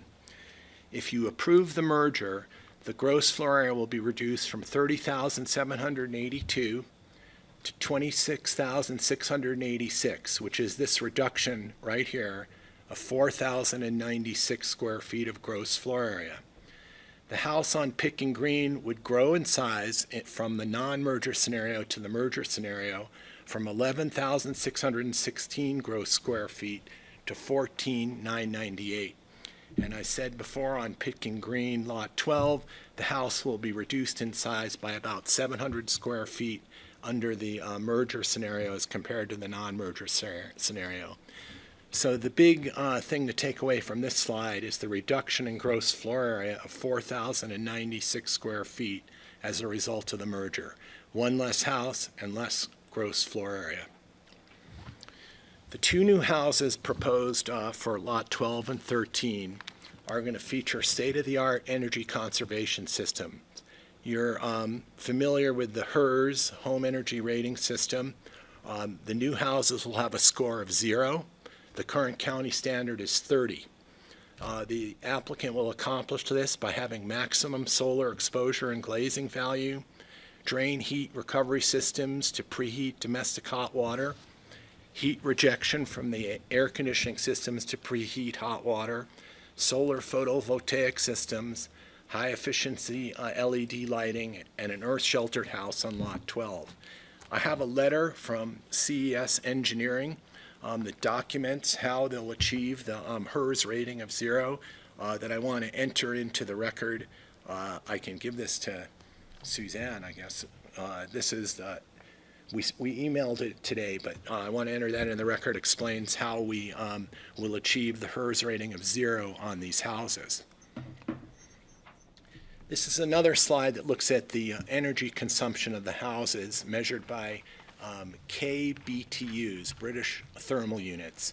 Under the merger scenario, the no merger scenario, if the 3 lots were developed meeting the county HERS standard of 30, there would be 472,500 BTUs per year used. By comparison, if the 2 houses developed under the merger scenario are developed as proposed with a HERS rating of 0, those houses will use only 307,700 KBTUs annually.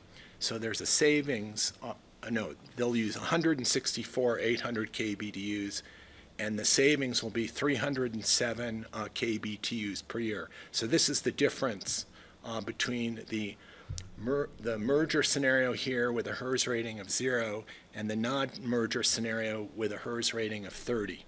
Looking at it in terms of square footage, the non-merger scenario with houses with a HERS rating of 30 would generate use of 14.8 kBTUs per square foot per year, compared with the merger scenario and a HERS rating of 0, which would generate 6.1 kBTUs per year. The difference is 8.7 kBTUs per square foot per year reduction between the merger and non-merger scenario. So that kind of gives you an idea of how the energy consumption will compare. The applicant's proposing to defray the employee housing impact fee. The impact fee would be $2,180,000. The applicant's acquired a Hunter Creek studio, a Hunter Creek one-bedroom unit. The projected demand, according to the county code, would be 2.9 employees associated with the project. The 2 units, according to the county standards, will house 3 people. We've reviewed the proposal with Cindy Christensen at the Housing Authority, and the units are acceptable to the Housing Authority staff. What they really look at is whether the occupants of those units can afford the condo association fees. And they're affordable, and they think that they're right in line with what a person in a Category 3 or 4 unit can afford. We'll make these units Category 3s or 4s, whatever the board prefers if you find that they're acceptable. Here are shots of the units. This is the studio. Tammy showed you these. They look pretty good. I mean, the inside looks okay. They're right at Hunter Creek. This is the one bedroom and the interior shot. We'll go through some of these other issues and concerns. Tammy showed you this slide. If you take a look at this, we have inadequate roadway width in all these areas shaded in pink. This is the end of the public road. Basically, you've got a road here that's 14 feet wide here. It's 15 feet wide in this section, 12 feet here, and just 13 feet up above. If you take a look at this spot right here where this X is, here's a shot of Cody's car above lot 12. This is on Willoughby Way, the private section of the road. The road's about 13 feet wide. You can see it'd be hard for a car to get by, really tough for a fire truck. Those are issues that should be addressed, and the applicant has a proposal to widen the private section of the road to 16 feet, install a fire truck turnaround in this location, a second fire truck turnaround above lot 12 Willoughby Way. This section of road would be widened to 20 feet. There'll be drainage, curb, and gutter improvements on this section of road, which during the freeze-thaw cycles in the winter, ices up and is pretty slick and dangerous. So these are significant improvements for this west end of Willoughby Way. This is the water system interconnect. This idea came from the head of the Pitt and Green HOA. If you take a look on the upper section of the screen, there are 38 lots in the Pitt and Green subdivision, and they only have 120,000 gallons of water storage. To give you an idea of how inadequate that is, Jan Legursky requires a house in rural Pitt County to have 20,000 gallons of water storage just for one house. So if you applied that standard to the 38 Pitt and Green lots, it would call for 760,000 gallons of water storage, and there's only 120,000 up there. So the head of the HOA said, why don't you go and talk to the head of the City of Aspen Water Department and pursue the idea of this interconnect, which would be right here at this thing's jumping around here, right here at this spot. That's the end of the City of Aspen water system. It's only 250 feet from there to the Pitt and Green water system. So we've worked it out with the City of Aspen that the applicant can pay for and develop an interconnect from the end of the City of Aspen water system to the Pitt and Green community water system, so that if there was a fire there, there would be a municipal water supply to fight the fire instead of just the 120,000 gallons that are there. So that's really significant. Looking at the next slide, the last fire hydrant in the Pitkin Green Community Water System's right here, fire hydrant 5. The applicant's proposing to extend the system all the way to the west end of what is now Sickles Lot 2 and install a new fire hydrant there. Jan Legursky says the standard for distance from a house to a fire hydrant is 500 feet. So this improvement would put the Ahuja house within 110 feet of this last fire hydrant, and the Learman house 325 feet away, and they're both about 1,000 feet from this fire hydrant 5 in the current system. In addition to the physical water improvements, the applicant is going to donate $2 million to the Pitkin Green Community Water System to make improvements to that aging water system. Specific improvements will be determined in the future, but the association and the community water systems really glad to receive that kind of contribution to update the water system. This is a slide that we've shown you before. Here you've got Red Mountain, Willoughby Way. 258 lots are served by the road system here, 76 on Willoughby Way, 182 on Red Mountain Road. The red is the severe wildfire hazard area. Here are the subject lots. The wind blows from the west. Basically what you see is these 4 lots, the Ahuja house on Sickles Lot 1 and the Learman house sit really at the tip of a severe wildfire spear that's aimed directly at Red Mountain. Tammy showed you the vegetation. You note the steep slopes, the Gamble oak, the thick brush up on these sites. This is Pitkin Green Lot 13. This is the vacant Sickles lot. Here's the Ahuja lot and the Learman parcel, Erickson Ranch above. You can see McLean Flats to the west. So with that as a background, we started talking with Allie Hammond. It says Hager, but Allie's recently gotten married and changed her name, about developing a public-private partnership between the applicant and the Aspen Fire Protection District. We coordinated with Open Space and Trails, and we also had a wildfire expert on the Pitkin County open space parcel, as well as a wildlife expert to look at the possibility of doing vegetation management to reduce the wildfire danger. The applicant has contributed $20,000 to the Aspen Fire Protection District for the management of vegetation on the Learman and Ahuja parcels. As Tammy said, that work's going to take place in the fall when there's less traffic on the Rio Grande Trail. The Aspen Fire Protection District submitted a grant application to the BLM and was awarded that the monies partially because of the public-private partnership. In May of this year, the fire department contracted with a contractor to manage the vegetation. That was done in consultation with an arborist at Aspen Tree Service, a wildlife expert, to make sure that the work that was done was compatible with the wildlife and also achieving the wildfire mitigation. The applicant is going to contribute up to $210,000 to the Aspen Fire Protection District for similar projects within the district, and that $20,000 contribution will be part of that top set contribution of $210,000. Tammy showed you these photos. It's a comparison of the before, and here's the after. I should say that it's going to look better than it does now. This area here was a little denuded. It was taken right after the work was done, and the understory will be coming back. Moving on, transferable development rights. You are all familiar with how the system works and that the TDRs come in denominations of 2,500.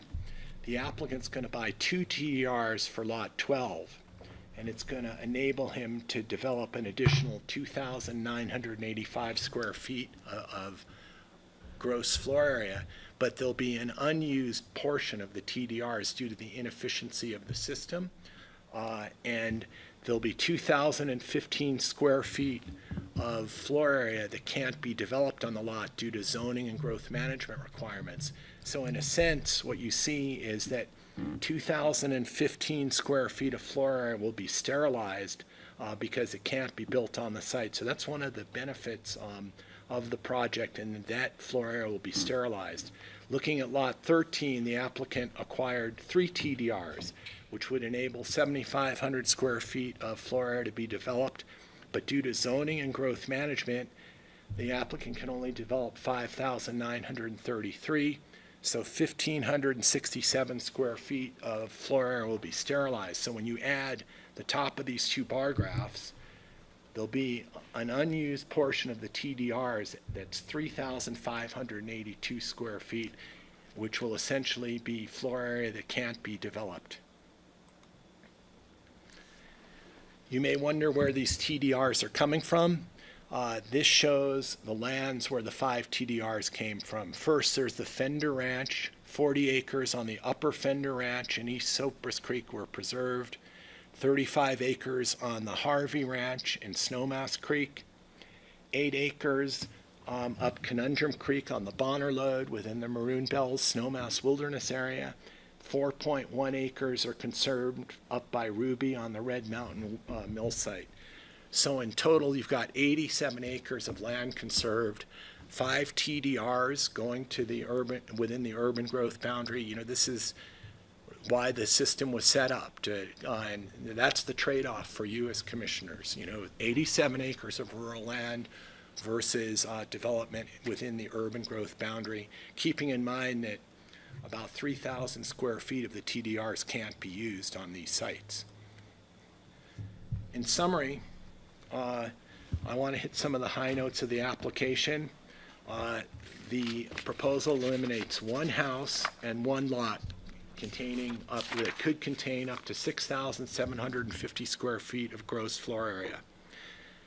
There's a reduction of 7,678 square feet of gross floor area that could be built within the urban growth boundary. The application is part of the preservation of 87 acres of rural land. There's a contribution by the applicant of $2 million to the Pitkin Green Community Water System. The application seeks to provide employee housing, not a cash payment, but actual physical units within the urban growth boundary in Hunter Creek. The application will improve wildfire mitigation in the Aspen Fire Protection District through the donation of $210,000 to the Aspen Fire Protection District. I want to mention that Allie Hammond is here, and she's going to make a few comments about the wildfire mitigation program that she's pursuing.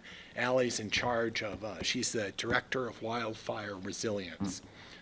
The application, if approved, will dramatically increase the water supply in Pitkin Green for firefighting. There'll be an installation of a fire hydrant proximate to the Ahuja and Learman parcels. There'll be improvements to Willoughby Way. This slide shows the supporters of the project in Pitkin Green and in the immediate site vicinity. The parcels that are shown in yellow are neighbors of the project.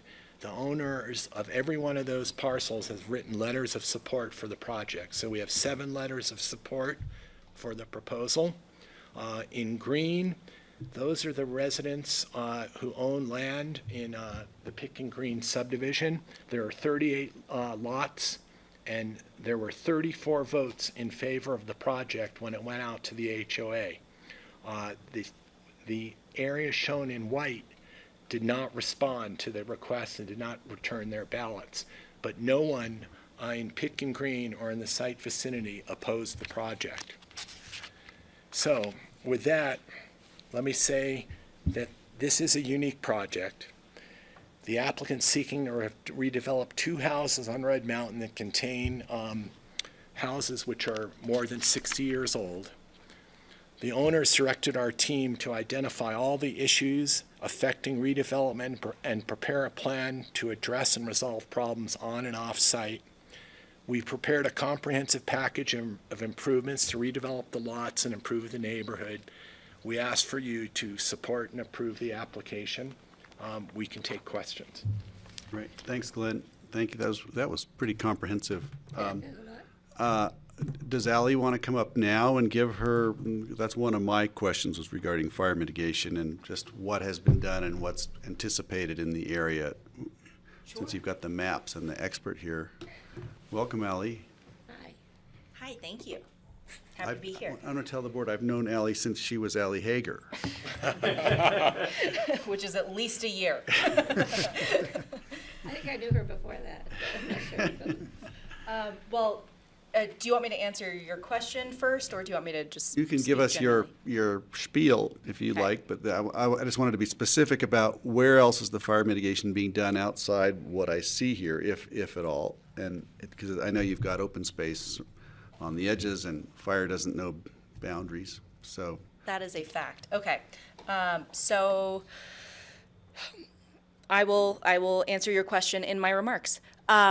So basically what we were able to do because of the partnership here is Aspen Fire, Pitkin County Open Space and Trails, and 3 private landowners representing 4 parcels were able to come together to create a comprehensive multi-benefit end result. So by that I mean we have finished phase 1, which was all on the Pitkin County Open Space and Trails parcel, and did a mosaic pattern cut in that area. And we did it in a way that Pitkin County Open Space and Trails wanted it to be done, so that way it would benefit wildlife in terms of forage and habitat, and also in a way that Aspen Fire Wildland Team, it's hard to even describe. Like when we did our site visit after phase 1 had been completed, the firefighters were giddy. Like they were just like, this would have been something that we could not have addressed because, like, you know, we'd be putting firefighters in danger, to now feeling like, oh my gosh, this is such a huge improvement. We actually would have a chance and would send firefighters to go defend against a fire coming up this slope. So phase 2 is going to be bringing that wildfire mitigation and connecting it down kind of closer to the Rio Grande. So what we would ultimately have is something that connects the Rio Grande area through the private and public parcel up to the Salvation Ditch. And that is part of a strategic plan called PODs, potential operational delineations, of pre-planning where you would fight against a fire. So Can you show us on here, just like wave, I'm trying to, I think I'm following you, but I want to just know. This slide? Downhill and to the west. Sure.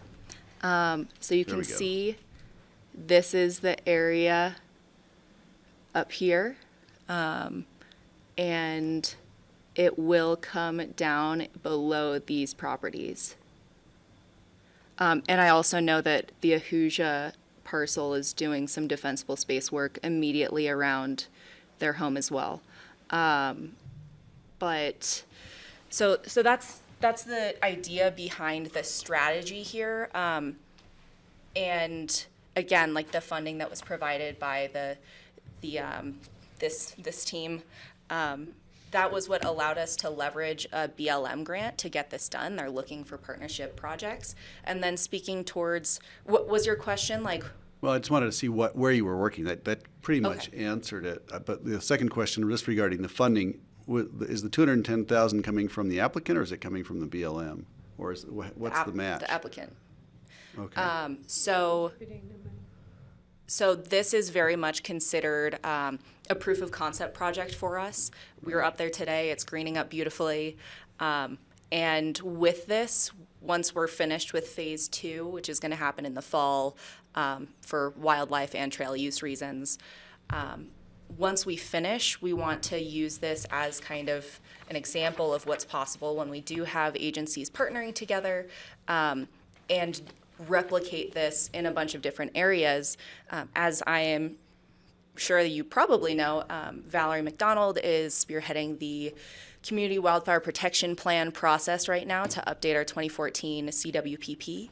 And through that process, we've identified just within our fire district, not across Pitkin County, because that goes beyond our jurisdiction, but just within Aspen Fire Protection District, we've identified 25 priority areas where we would want to do something similar that's cross-boundary vegetation treatment, something that helps keep firefighters safe while they're trying to do their jobs.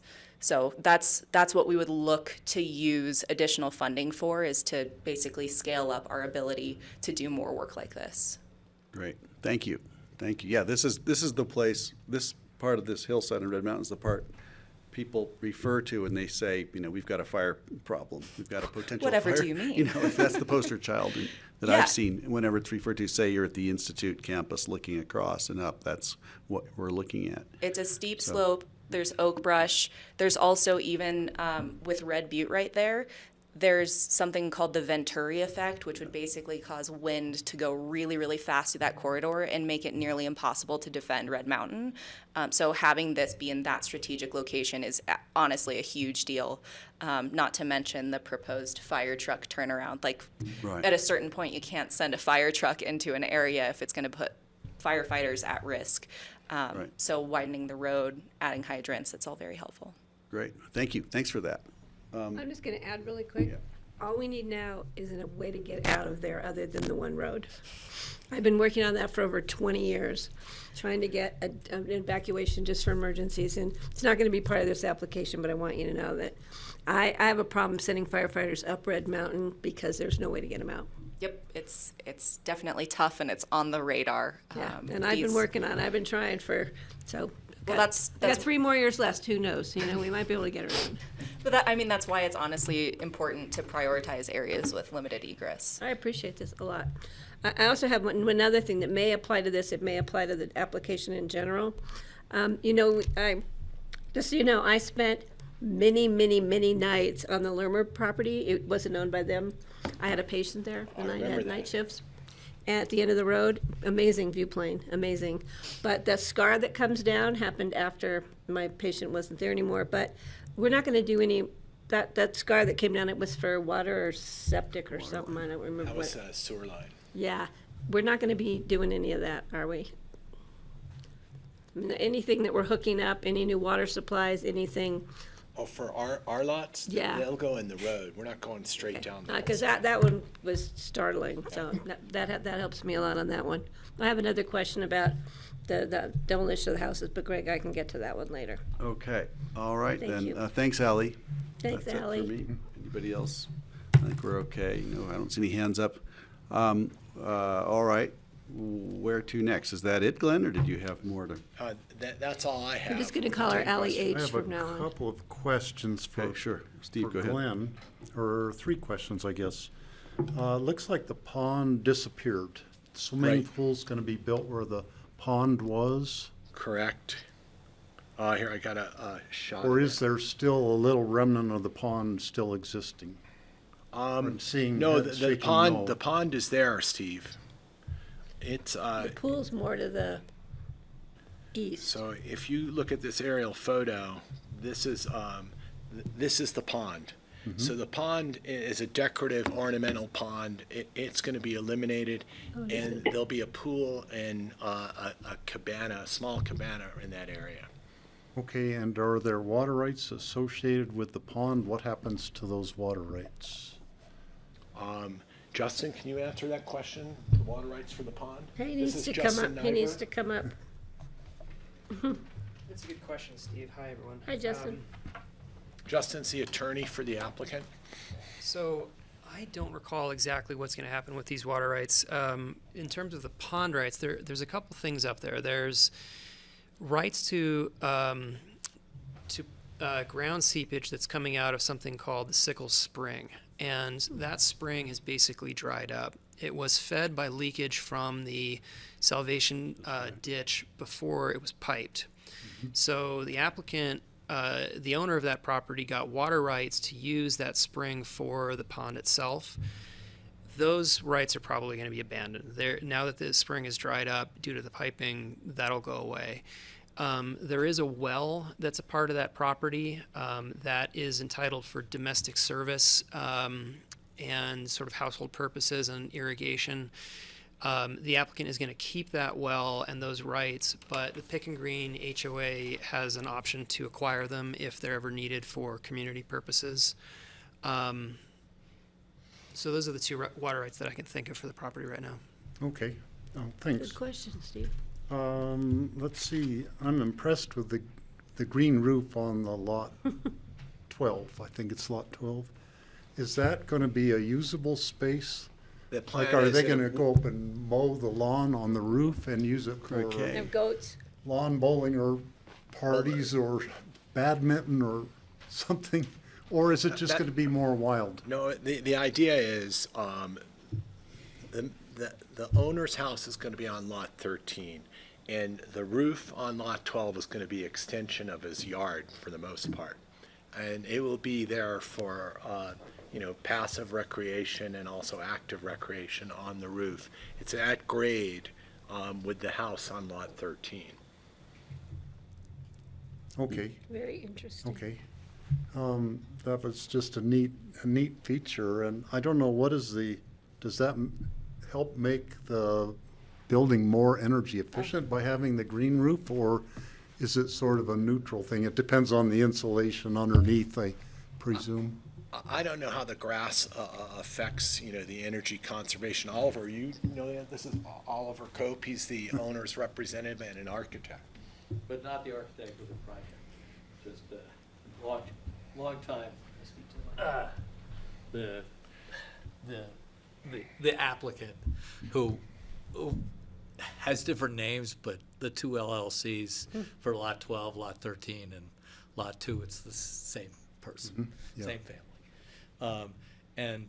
The idea was to work with the sort of topography and create a linkage between the two properties so that the roof at 12 felt like an extension of the ground plane. Okay. It helps a great deal to have that roof as a grass roof or a planted roof, and there's a substantial amount of insulation. The other thing that helps, though, is it's tucked into the hillside. So all of that area has the ground temperature to insulate against, as opposed to air temperature. So it helps. Helps. All of it helps us get to zero. shelter. It's actually -1. The other house is 0, but we're down low enough not to quibble. Okay, thank you. One more question. When you demolish or deconstruct, what's the plan for the old houses? Are you going to do a deconstruction process for the land with Yeah. Picken County landfill? The houses will be deconstructed. Anything that's usable will be reused. And, the idea is to reduce, minimize the pressure on the landfill by utilizing the materials that can be reutilized. Okay. All right, that's all my questions. Well, Steve stole my question. It was about the deconstruction of the properties. Because I know that's a big thing for Francie too, and for the rest of the board, is to preserve the life of our landfill. So I'm glad to hear this. And, I'm so glad we are at this point, Glenn. It only took us a year to actually, but you hung in there. And I read all the letters of support. I thought that was great that people took the time to do that. I'm impressed that you got that cohesive decision out of that many people up there. Again, I'm really familiar with that neighborhood because I used to actually walk it. I'd have somebody drop me off at night, and I'd walk it home in the morning. So that was years ago. But I think that this application is well done, as always, Glenn. But I'd love to see the house sizes smaller. But I think that's just a general statement because that's how we feel now about house size. But that being said, I can't wait to see the earth sheltered house. Probably be a while till it's built. And I appreciate the construction siding area being on that lot to keep the traffic off of the road. And trying to get things that can be done all at one time to reduce the impacts to the neighborhood. So I think those are all great ideas moving forward, and I appreciate it. Okay, thank you. Did you have something else, Steve?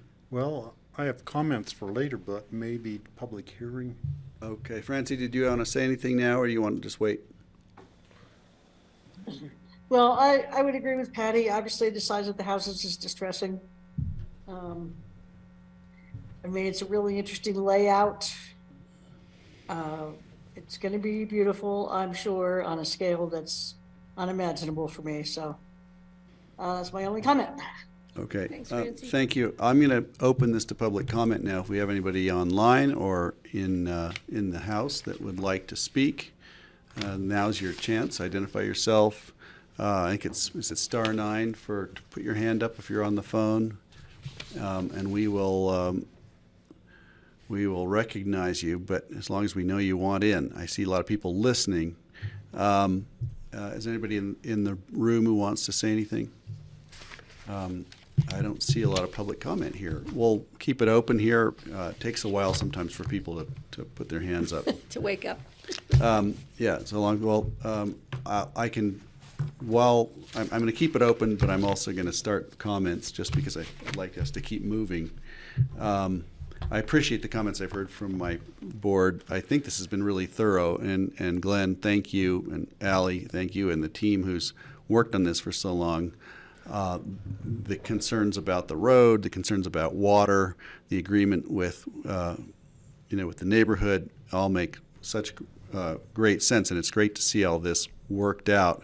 I did notice in the letter from Gideon Kaufman from the Lehrmans just the concerns about construction blocking the roads, and they're the ones at the end of the road. So I guess I'm going to hold them up as the ones who probably have the most to suffer if there's an issue whether it's access or egress. If there's an emergency issue, they're the hardest ones to get to. And I think they made a specific ask, and I think you may have addressed it, Glenn, but I wanted to give you a chance to, just in Gideon's letter, just about, I think they're concerned about access in and out of their property while all this is going on. I think that's what I saw.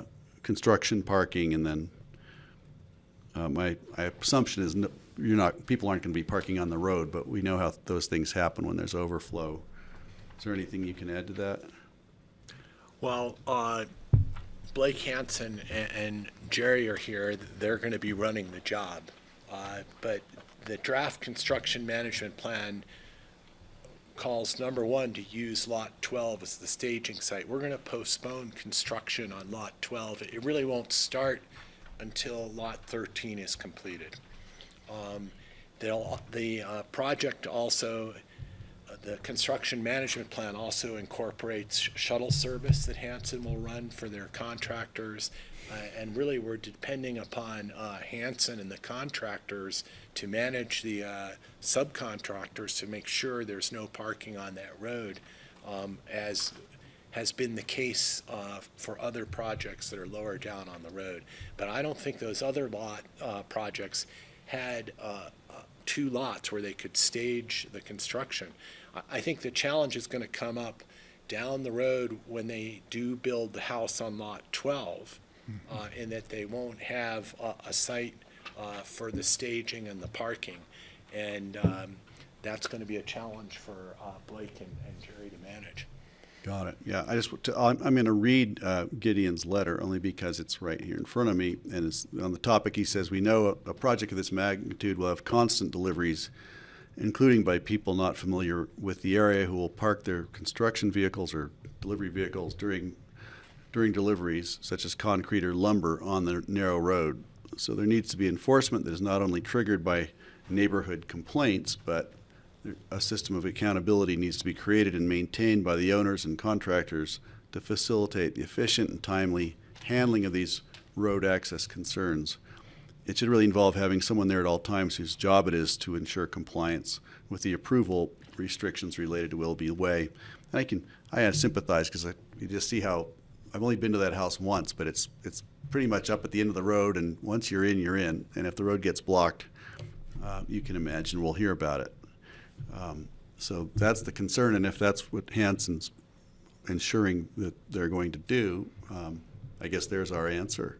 It's part of the construction management plan, but I think too, what's good about this, though, is at the end of the day, they're gonna have improvements to that narrow road now and in addition to access to the fire hydrants, but that'll really help them in the long run. So it's gonna be a long construction period, obviously, for houses of that great size, but Hanson does have the vans, and I know Hanson is used to the issues with the county and parking on roads, and we'll make sure people are keeping an eye on it.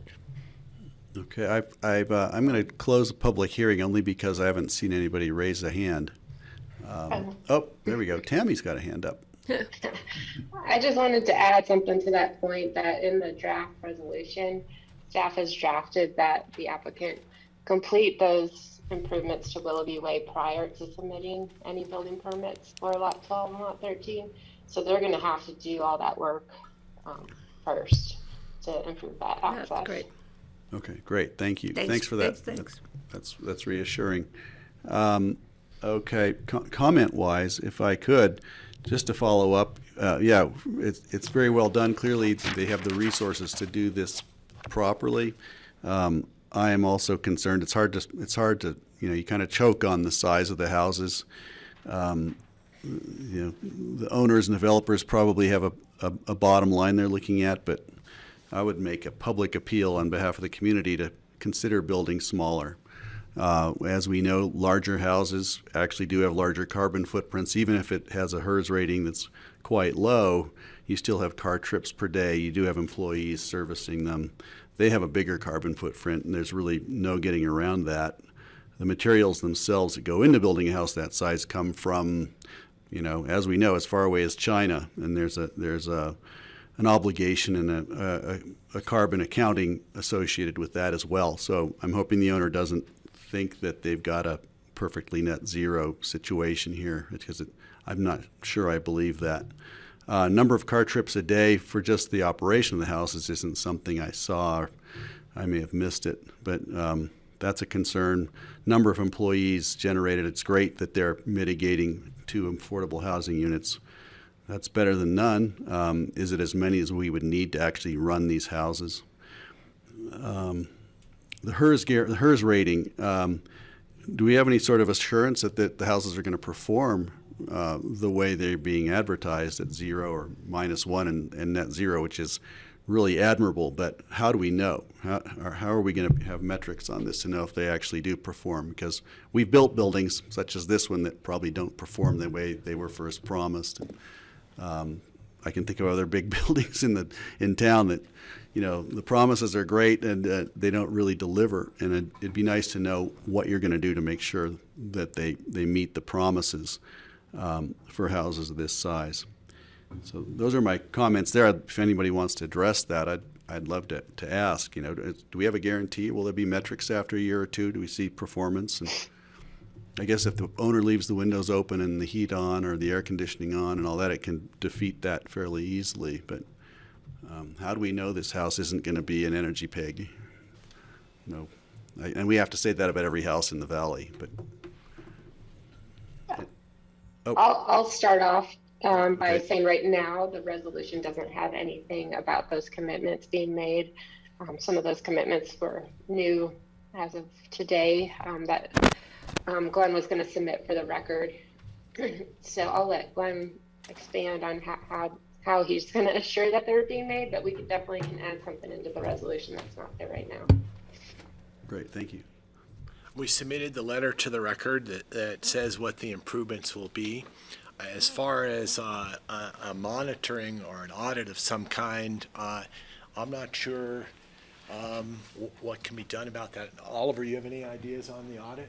That's right, but come back up. Yeah, come on up. Thank you. I appreciate your answer. I know but this is important stuff. Yeah, I agree, and it's a difficult question. However, in the letter, you'll see that during construction, the engineers were specifying a number of iterative tests on the functioning of the envelope to assure that the envelope in and of itself performs as it's supposed to and has been calculated. Because if the envelope doesn't work, nothing works. Okay.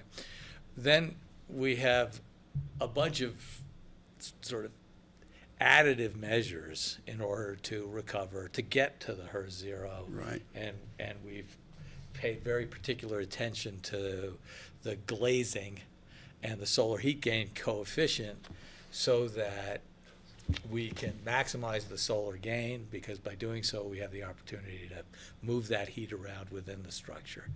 I don't know yet of any codes that require beyond the envelope test an audit down the road. That may be coming, and in fact, by the pacing of the second house, it's quite possible that we might be exposed to something like that. But for the moment, there aren't any criteria for how you'd conduct that kind of audit.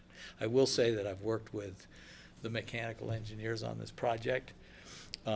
This is their Montana office. I've worked with their Connecticut office, but for 20 years, and they know how to do what they do.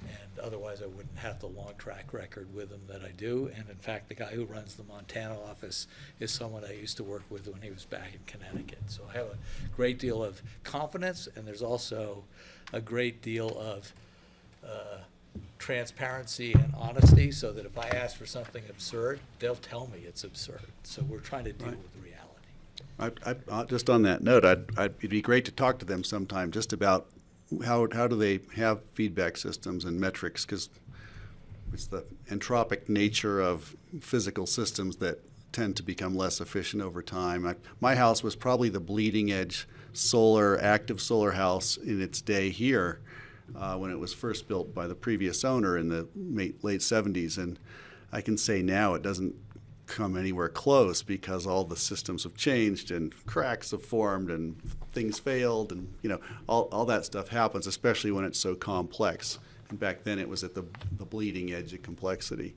And so that's our struggle, is just to try to keep it functioning. And I think this building now, 4 or 5 years old, if we were to do an analysis, we have a screen on the wall with that's measuring, or at least displaying what our energy savings are.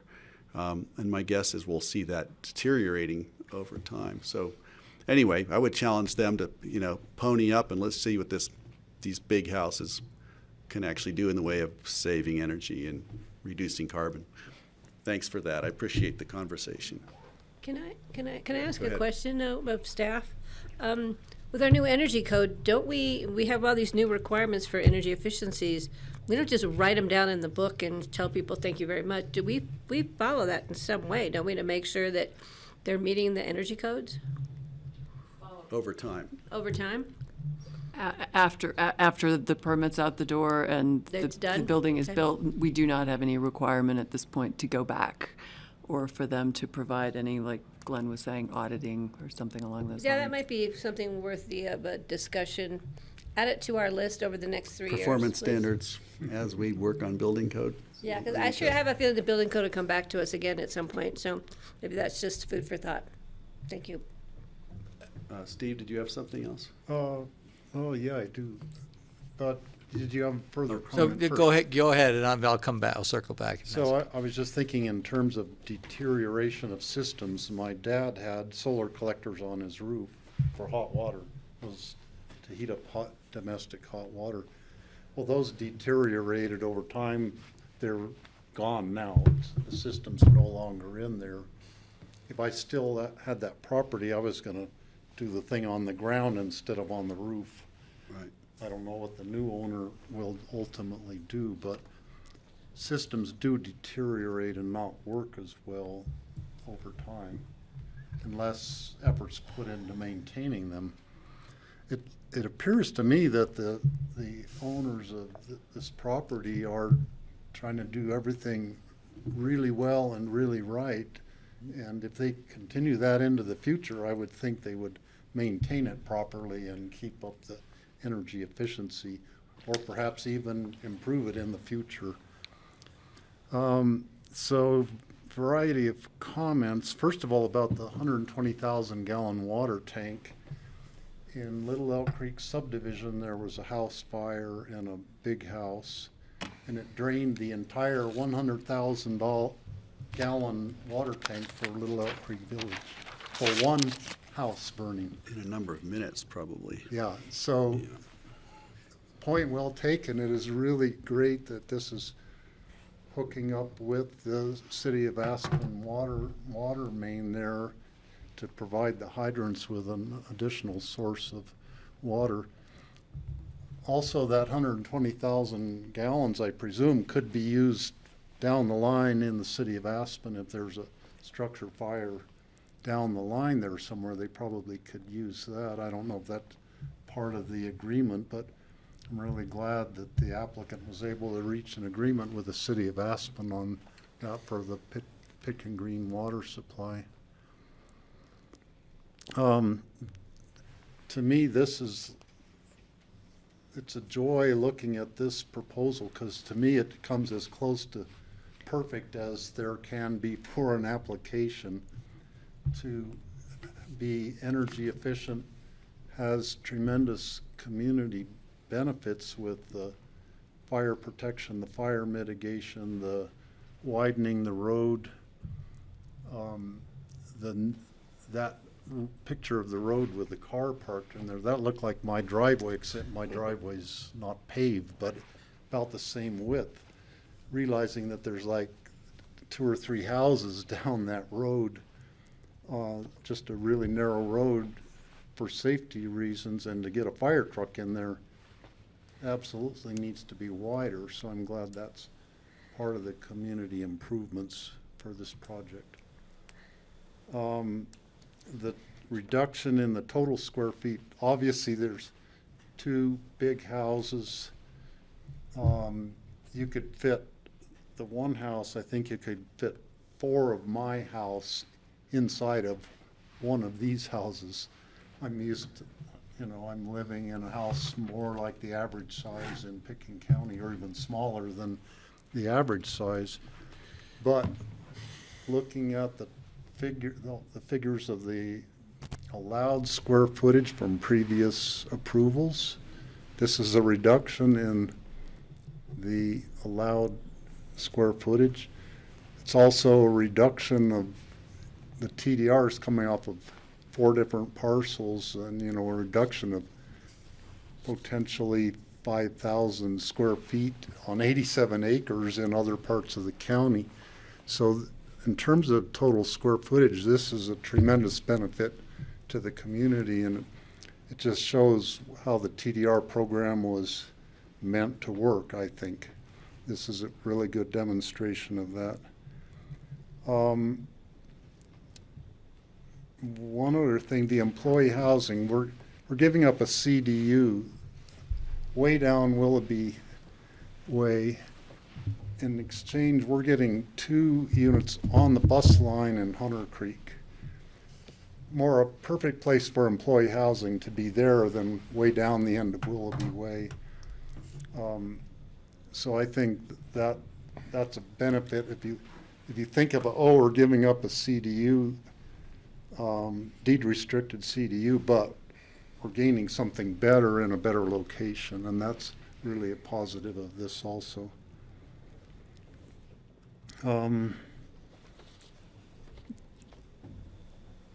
I'd say I'm totally in favor of this application. I can't see that it could be made much better. I guess the only thing I would maybe add would be if there were, I don't know if they were planning any solar collectors or anything, but all the heat exchange things in the building are, to me, kind of reminiscent of what Rocky Mountain Institute did in Basalt and in Amory Lovin's house, with heating the water with, heating the domestic hot water with a heat exchange system and whatnot. Really improves the efficiency of the building. So I'm really glad to see all these innovative kind of things in play here. So if I may make a motion, unless Francie has comments, we haven't heard from her. I think a motion would be. No, I don't have any comments. Thank you, though. Okay, so I'd be glad to make a motion to approve a subdivision exemption for major plat amendment and lot line adjustment GMQS exemption for BOCC approved lots and replacement of structures and TDRs, and activity envelope and site plan review for 972 Willoughby Way, LLC, WW Colorado Holdings, LLC, and Aspen RM 7, LLC.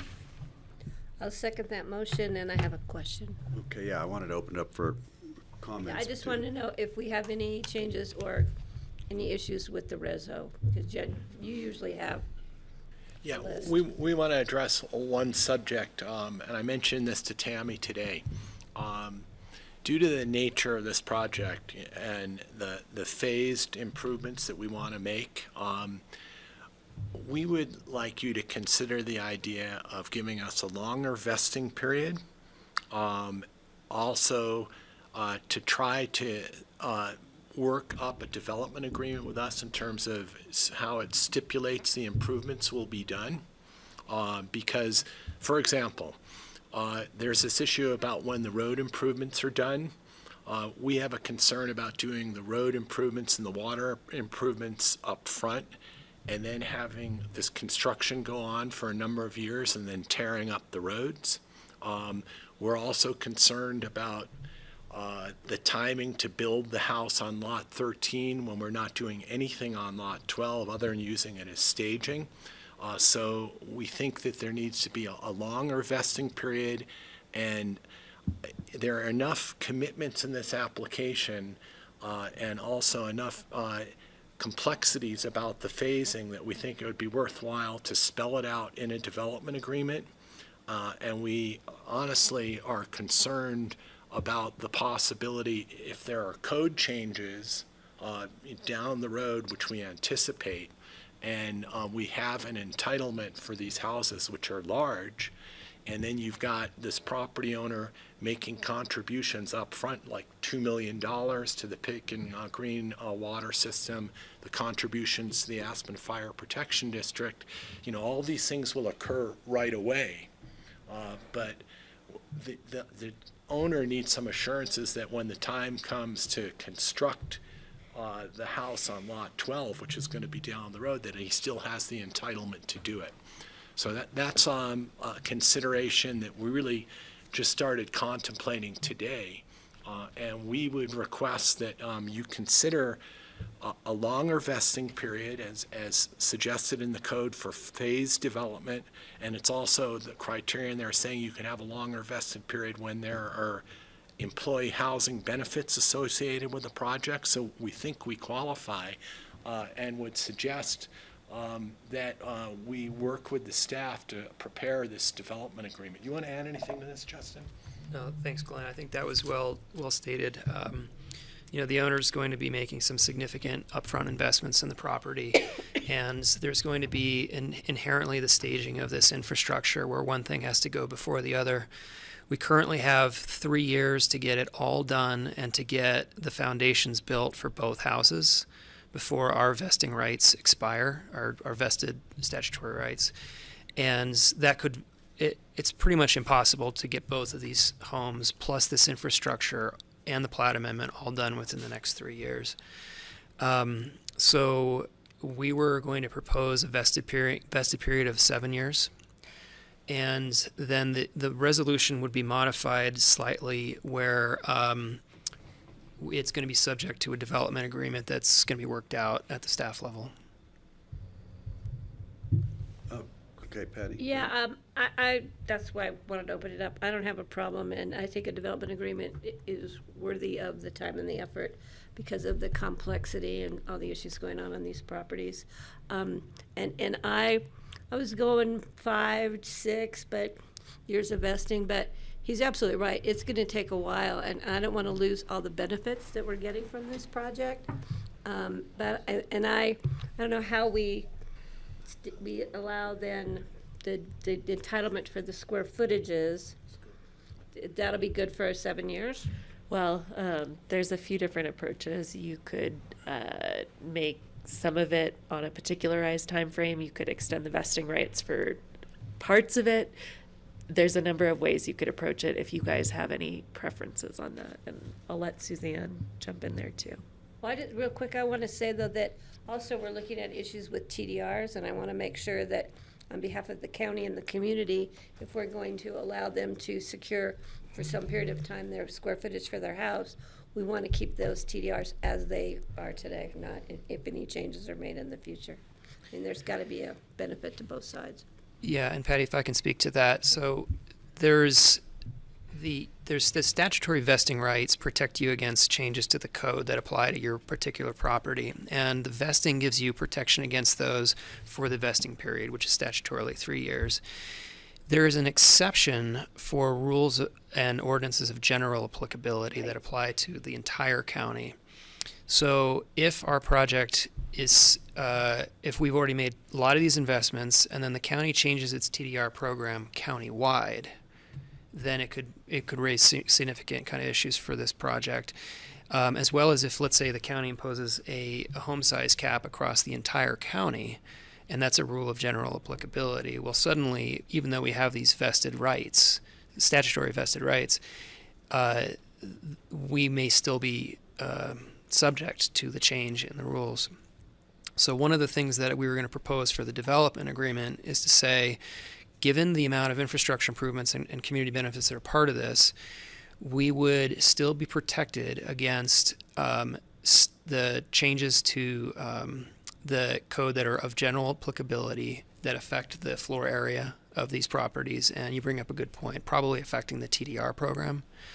Or you could just grant us a blanket waiver for any rules of general applicability that would affect this project for 5 or 7 years. Can we do that, but have an exception for life safety issues? I don't like to exempt out any changes that are made for protection of human health, life safety. Totally would be acceptable. Yeah, and I mean, building that's kind of valuable. standard building code changes, that's not the stuff that we need to be protected against. It's home size caps, value of the TDRs, those sorts of things.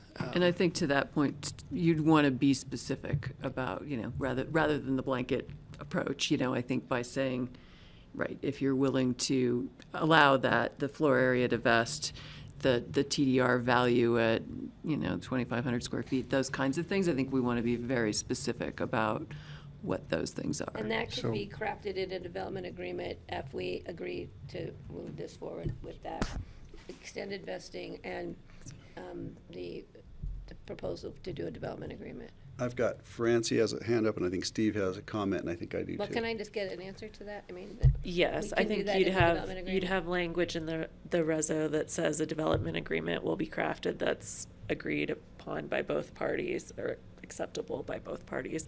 And to the extent that staff and the applicant can't reach something on that, then it can come back to us. We've got another year at least. Too.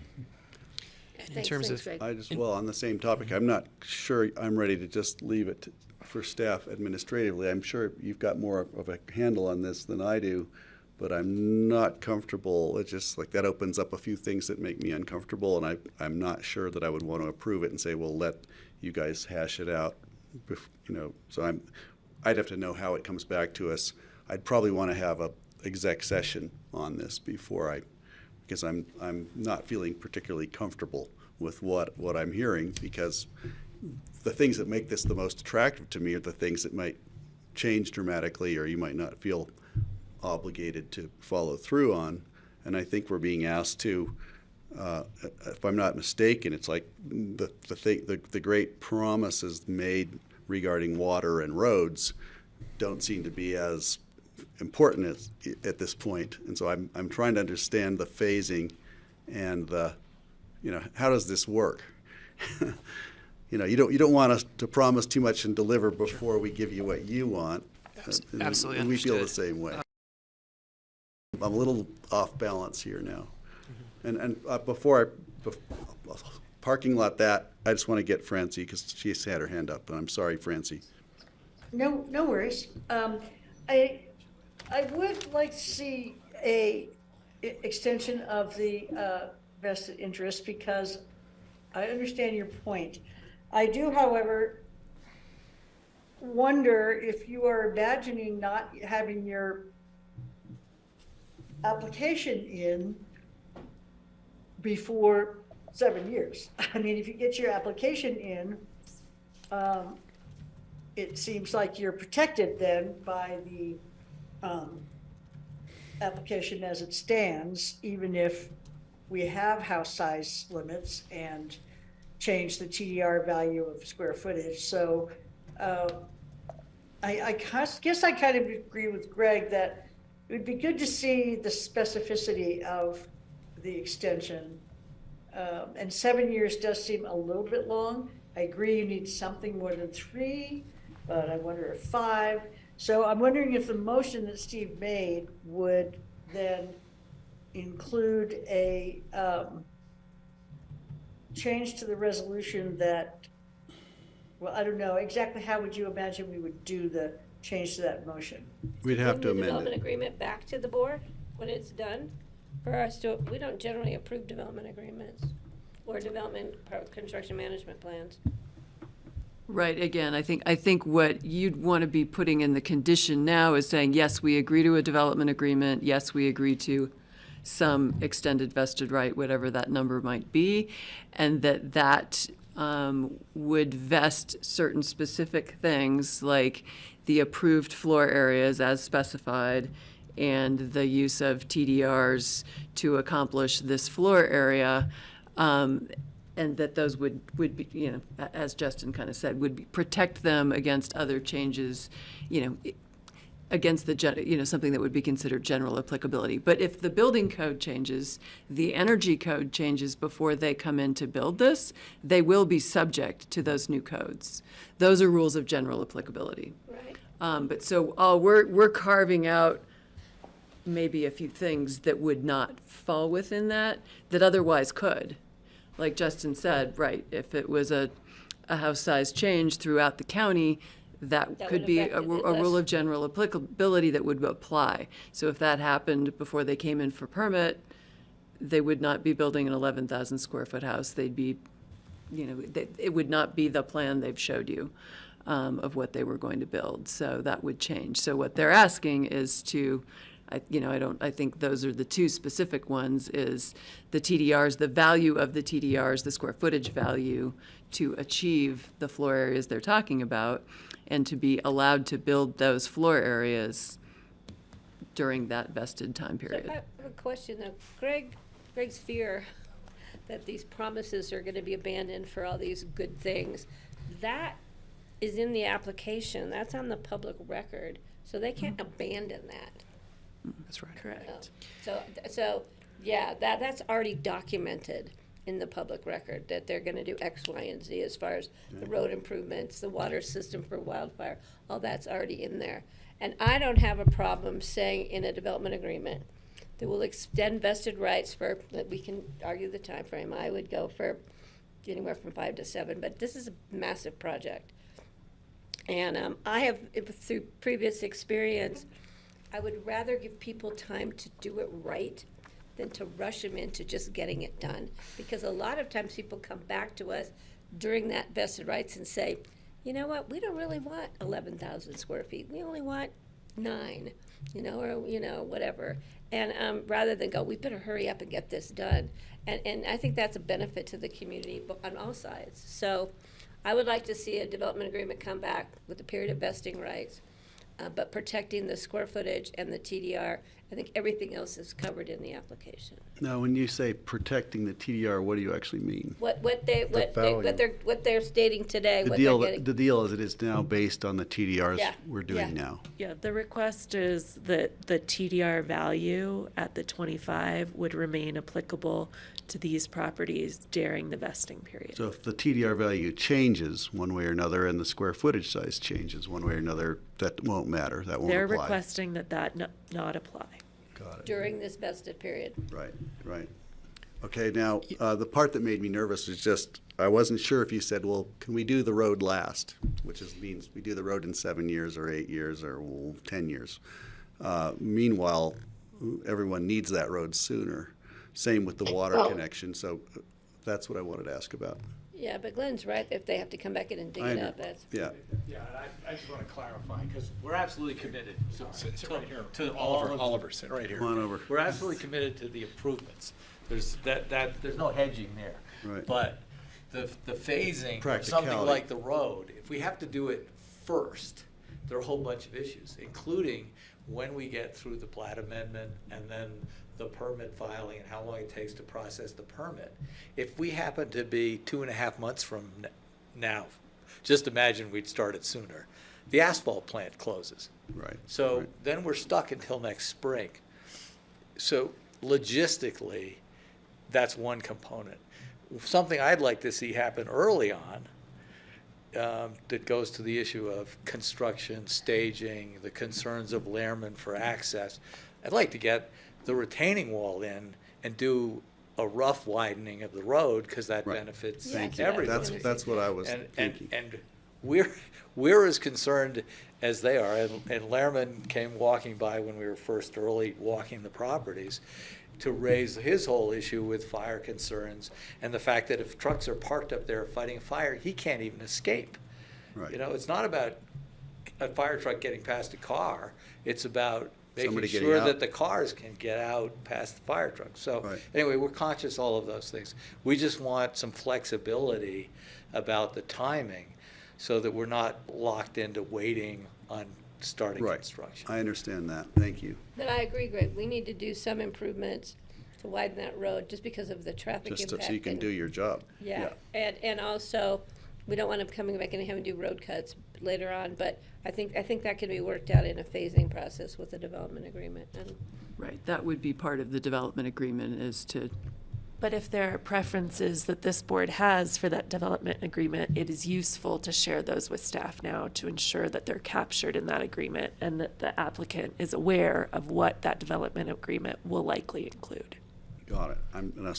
It's part of trying to figure out what all those things are. The one thing that that we talked about earlier, which I would certainly love to see, and if we can include it in the reso, is a circle back 1, 2, 3, 4, 5 years out after completion to understand the energy. You know, what's a practical way to understand if the buildings are performing the way they should? One, that'll be helpful information, and two, it also makes your engineers think farther into the future than the CEO on the house. I think that is a perfectly reasonable thing for us to do and to provide on an informational basis. I mean, it's analogous to the public-private kind of cooperation with Ally and the fire district. If we can provide information, because I think in a lot of ways this is a kind of model. Yes, it's a big house, but what can you do with a big house to mitigate? Make it work. So I think we can share that kind of information, and Well, you know, it would be good to do those things. We have a model for that with an affordable housing development down in Basalt that actually has a connectivity to NREL, you know, in Golden, the National Renewable Energy Labs, and they actually are controlling and monitoring the heating systems and the cooling systems and taking all this great data in and using that, one, to help optimize the system in the homes, but also to gain information. So we know those systems exist, and it just seems like this is a perfect opportunity. So I would love to see that included in your promises to us. I think we could craft something where we could be reporting, we figure out who we're going to report to and how, but I think it would be a good thing for everybody. I think it'd be very And it would also hold us up to doing our own reporting with our own building here. And sometimes it's as easy as having them submit utility bills for X period of time and compare it to X period of time. I mean, it doesn't mean they have to put a computer in their living room so everybody that comes to they'll have visit one. them can. Oh, I mean, that yeah. just says, oh, look at, you just turned the hot water on in the upstairs bathroom. I mean.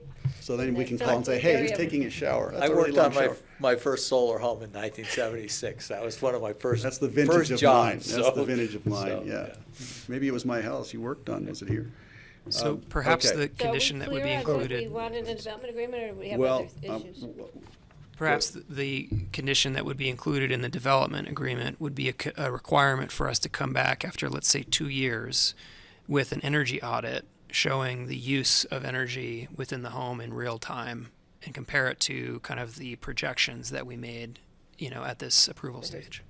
I think that'd be great. and that would be a condition of the resolution. Yeah. Great. Not- Thank you. That would be in And I the think, development yeah, agreement. Tammy That would be a piece mentioned of it the earlier. development agreement. If we could include that, when you I'm make good your with that. amended resolution. I'm writing these down for a minute. So a couple other points real quick as suggestions. One thing to keep in mind that the applicant will be bound by all representations made in the hearing. That's a standard requirement for all of these all the resolutions.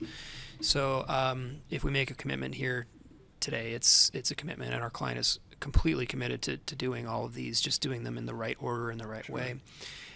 Staff could consider including in the development agreement a condition for an initial widening sufficient to permit orderly construction of the lots that would not entail the full installation of all the utilities and the final coat of pavement, but a widening with some gravel to allow for passing. But that's something that can probably be worked out at the staff level. We could consider, we will need probably 7 years for lot 12 to be completed, because that's going to be our construction staging. But you could consider a 5-year period for a vesting period for lot 13. So it's 5 years for lot 13, get that thing completed, and then you got 7 to wrap up lot 12. That could address the concern about 7 years being too long for both properties. And then, my only concern is in terms of the protection against rules of general applicability kind of coming at us, we only know of 2 that could come and really undermine the project that, our client is looking at, and that's the home size cap and its changes to the TDR. But we don't have a crystal ball, and we can't know what's coming through kind of the code changes that are coming, and which ones would be of general applicability. So I think, what I would ask is that you give the staff license to work with us to come up with appropriate generalized language that protects us against rules of general applicability that would undermine this project, but that does allow for general code amendments like building codes, life and safety things that are completely acceptable and every property needs to be subject to. That would be our ask. So I guess a question for Suzanne, if we did give a 7-year vesting period, don't they have all the rules that are applicable today would be applied to this project? Not changes that are coming, that we foresee coming, code changes because of that's what we're trying to sort out. Yeah, right. I mean, So Steve, there's a difference between when they're in land use and when they're in building. And so what I think you're thinking of is, if they're starting to build this, the changes shouldn't affect that, right? Mm-hmm. What they're saying is it's going to take a while to get to building. So those changes could come in and affect them in such a way that they wouldn't be able to do this project. So they're requesting specific language that extends vesting period for the time to do this project, as well as for how TDRs would be applied to this project during that vesting period. So it's slightly different than what I think you're thinking of. Does that make sense?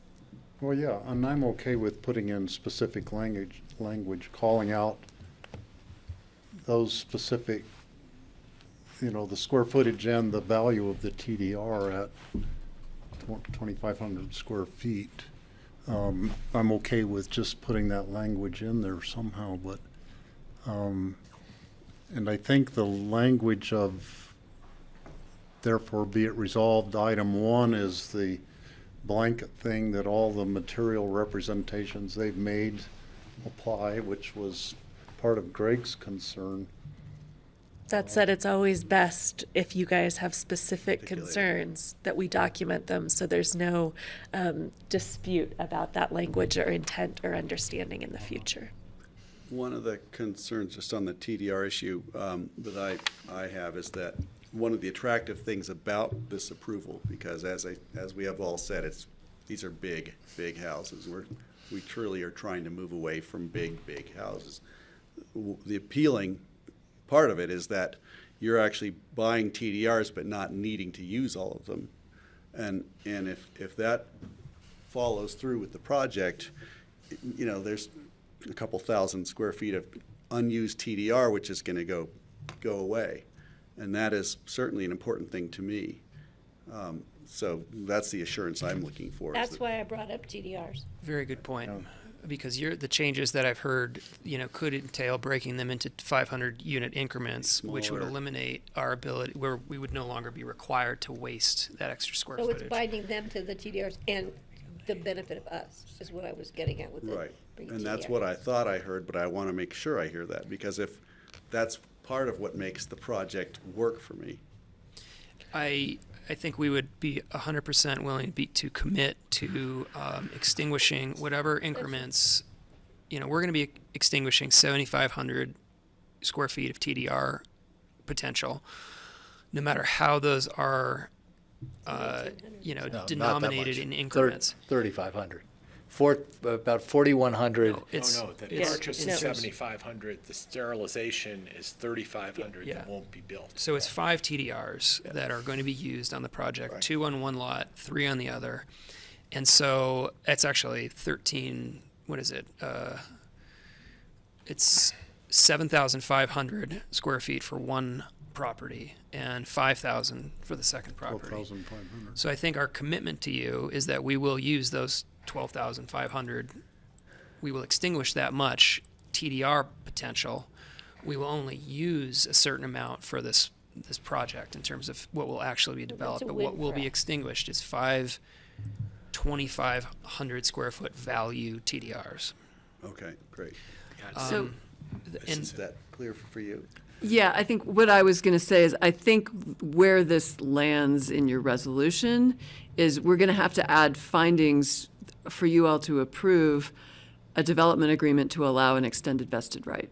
So we're going to have to, make the findings under the code about that you understand the phasing, that this is going to take more time, that whatever's appropriate, and that part of your consideration to grant that is these types of things that you're discussing now. That'll have to come back to us? What?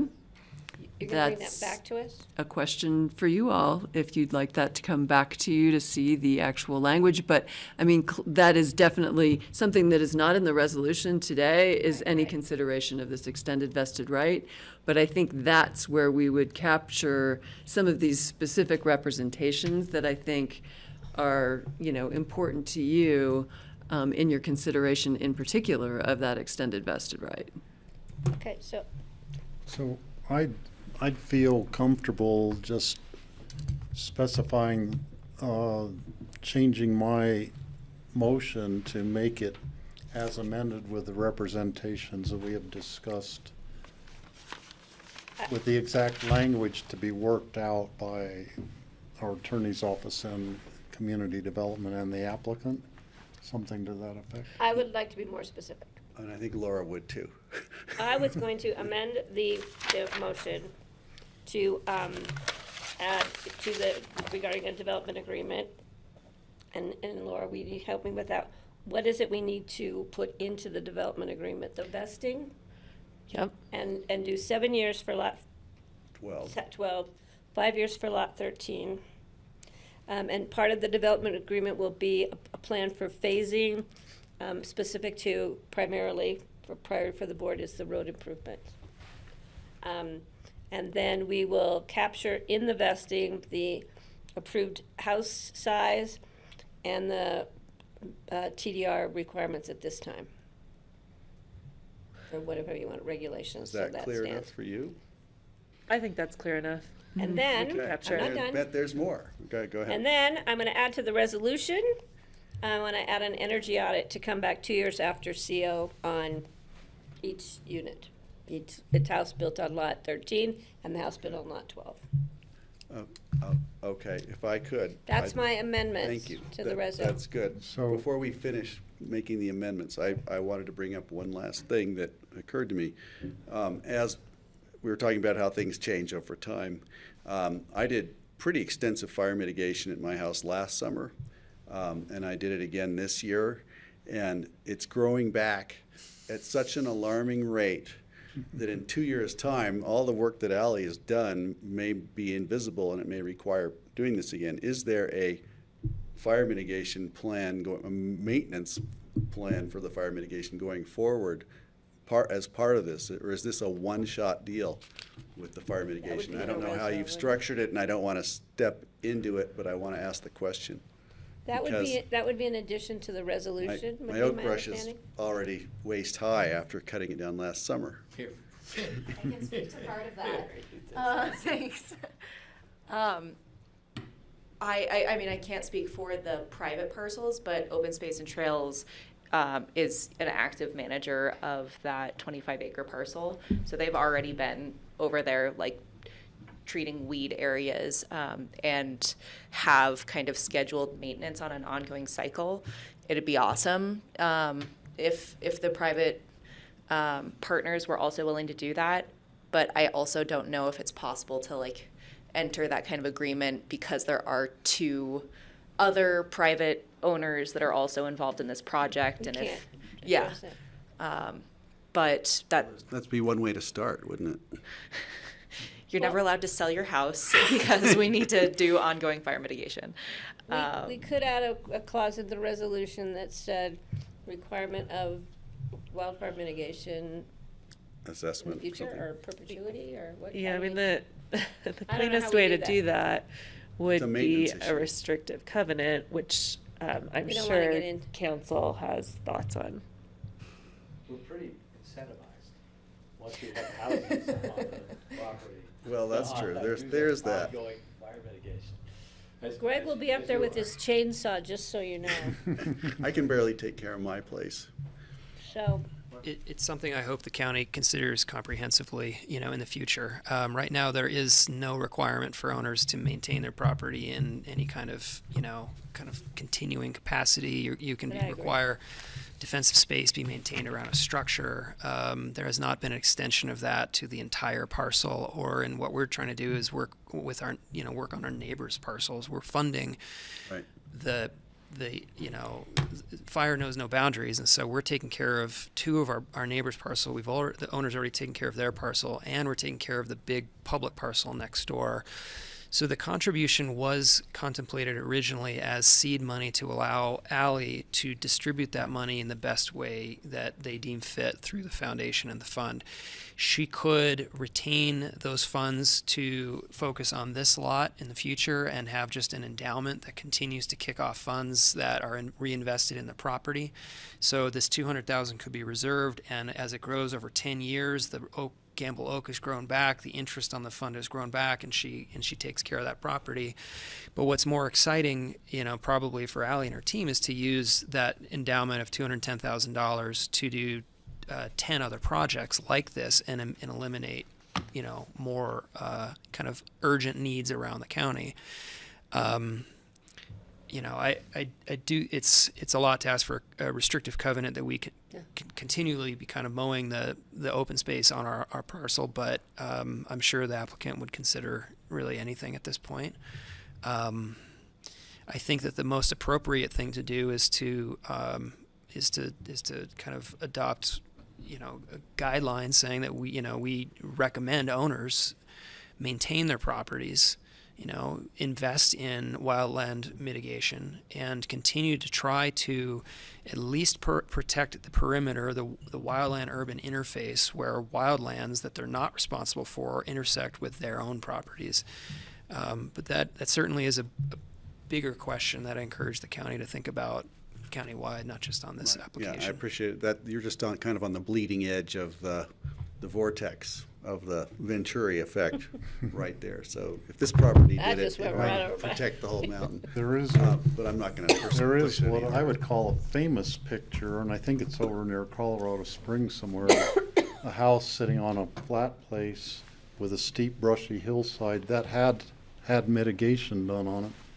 And the fire burned up right to the edge of the flat part, and then stopped right there, and the house was unscathed by the, one of the pretty major wildfires over there. Okay, Patty. so is there any other amendments that I've made to the motion before I ask for my amendments to be approved? Are you ready for us to Was I block this? clear enough or not? Yes, no, I think you're clear, and I guess I was Francis saying we need to add a finding. We'll also need to amend Condition 23, which is the standard vesting language condition, we would beef that up to obviously explain the details we've been talking about the And vested Blake right. snuck out before I could Hey, give him his Francie, are you still hand up? Yeah, I just wanted to say that I don't think we need to add anything about fire mitigation. There's quite a bit going on there above and beyond what I've seen before. So I'd like to move this forward without getting slowed down by the fire mitigation issue. I would just make a note that we put it on our list of things to work on. As you suggest, this is it's a countywide issue, So and it's I've made something a we should motion to amend include. my motion. So I made the original motion, so I will You have to- amend my motion to include the language that Patty has specified. And I think Suzanne has one more thing for you. Actually, I wanted to ask Tammy and maybe Glenn, or Glenn and you guys would know, is there a condition in here about specifying the timing for the road?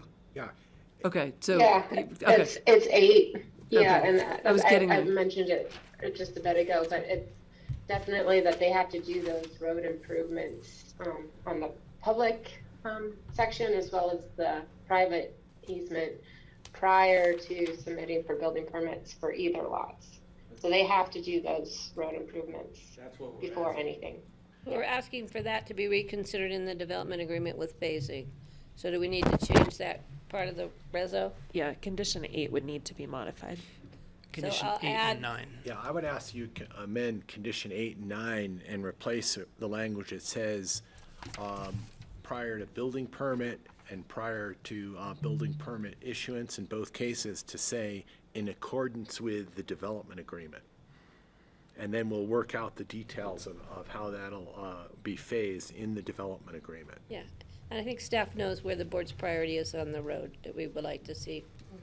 So, right, and just to be clear, I think we're talking about, right, it needs to be widened, it needs to be functional for all of these purposes, but it, right, may not be fully buffed out and completed until, after utilities want have them to go gone, back and have to whatever. rip But, it up. but up front, it needs to be improved to ensure emergency access in and out during Okay. construction. So before we approve the amendments to the motion that Steve just made, that I actually made, we're gonna add the change in the language of 7, 8, or 8, 9, 10? 8, 9, instead of saying prior to building permit issuance, to state shall be determined in the development agreement, and your direction to staff in the development agreement is what Suzanne just recited to you guys. Okay. Okay, So I'm gonna approve the, I will add those No more? amendments about the If I may. road. Woody's got more. To the discussion of the protecting house size, we're basically protecting house size and TDR, kind of purchasability, and house size goes along with it. What we're really approving is the dimensional limits and requirements for the house. It includes height, it includes floor area, includes setbacks, anything that's dimensional about the house or the size of the house. That's critical to how the house is designed. It's not just Do we floor usually area, it's the height. protect that? I know we do square footage. Do we get that specific?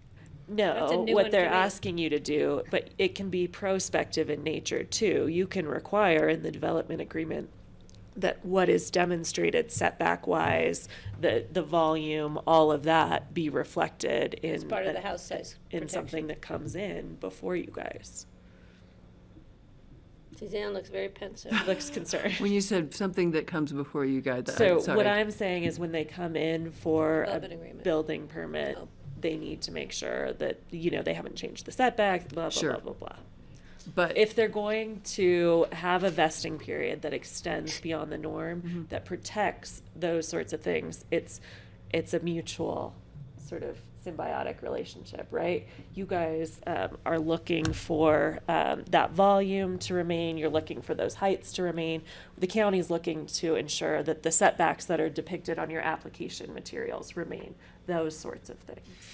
Well, what if the county says, all right, in this, the rule of general applicability, there's a new home size cap. You can only do 26 feet. Well, we have a 27-foot tall structure. We need to make sure that our home is protected against rules of general applicability that would change prevent the home that we're proposing from being developed. And Which what I'm is, saying is the home that you're proposing, you're going to be limited in a way you might not otherwise be, because it's what you've presented to the board here and they're relying on and granting you extended vesting on.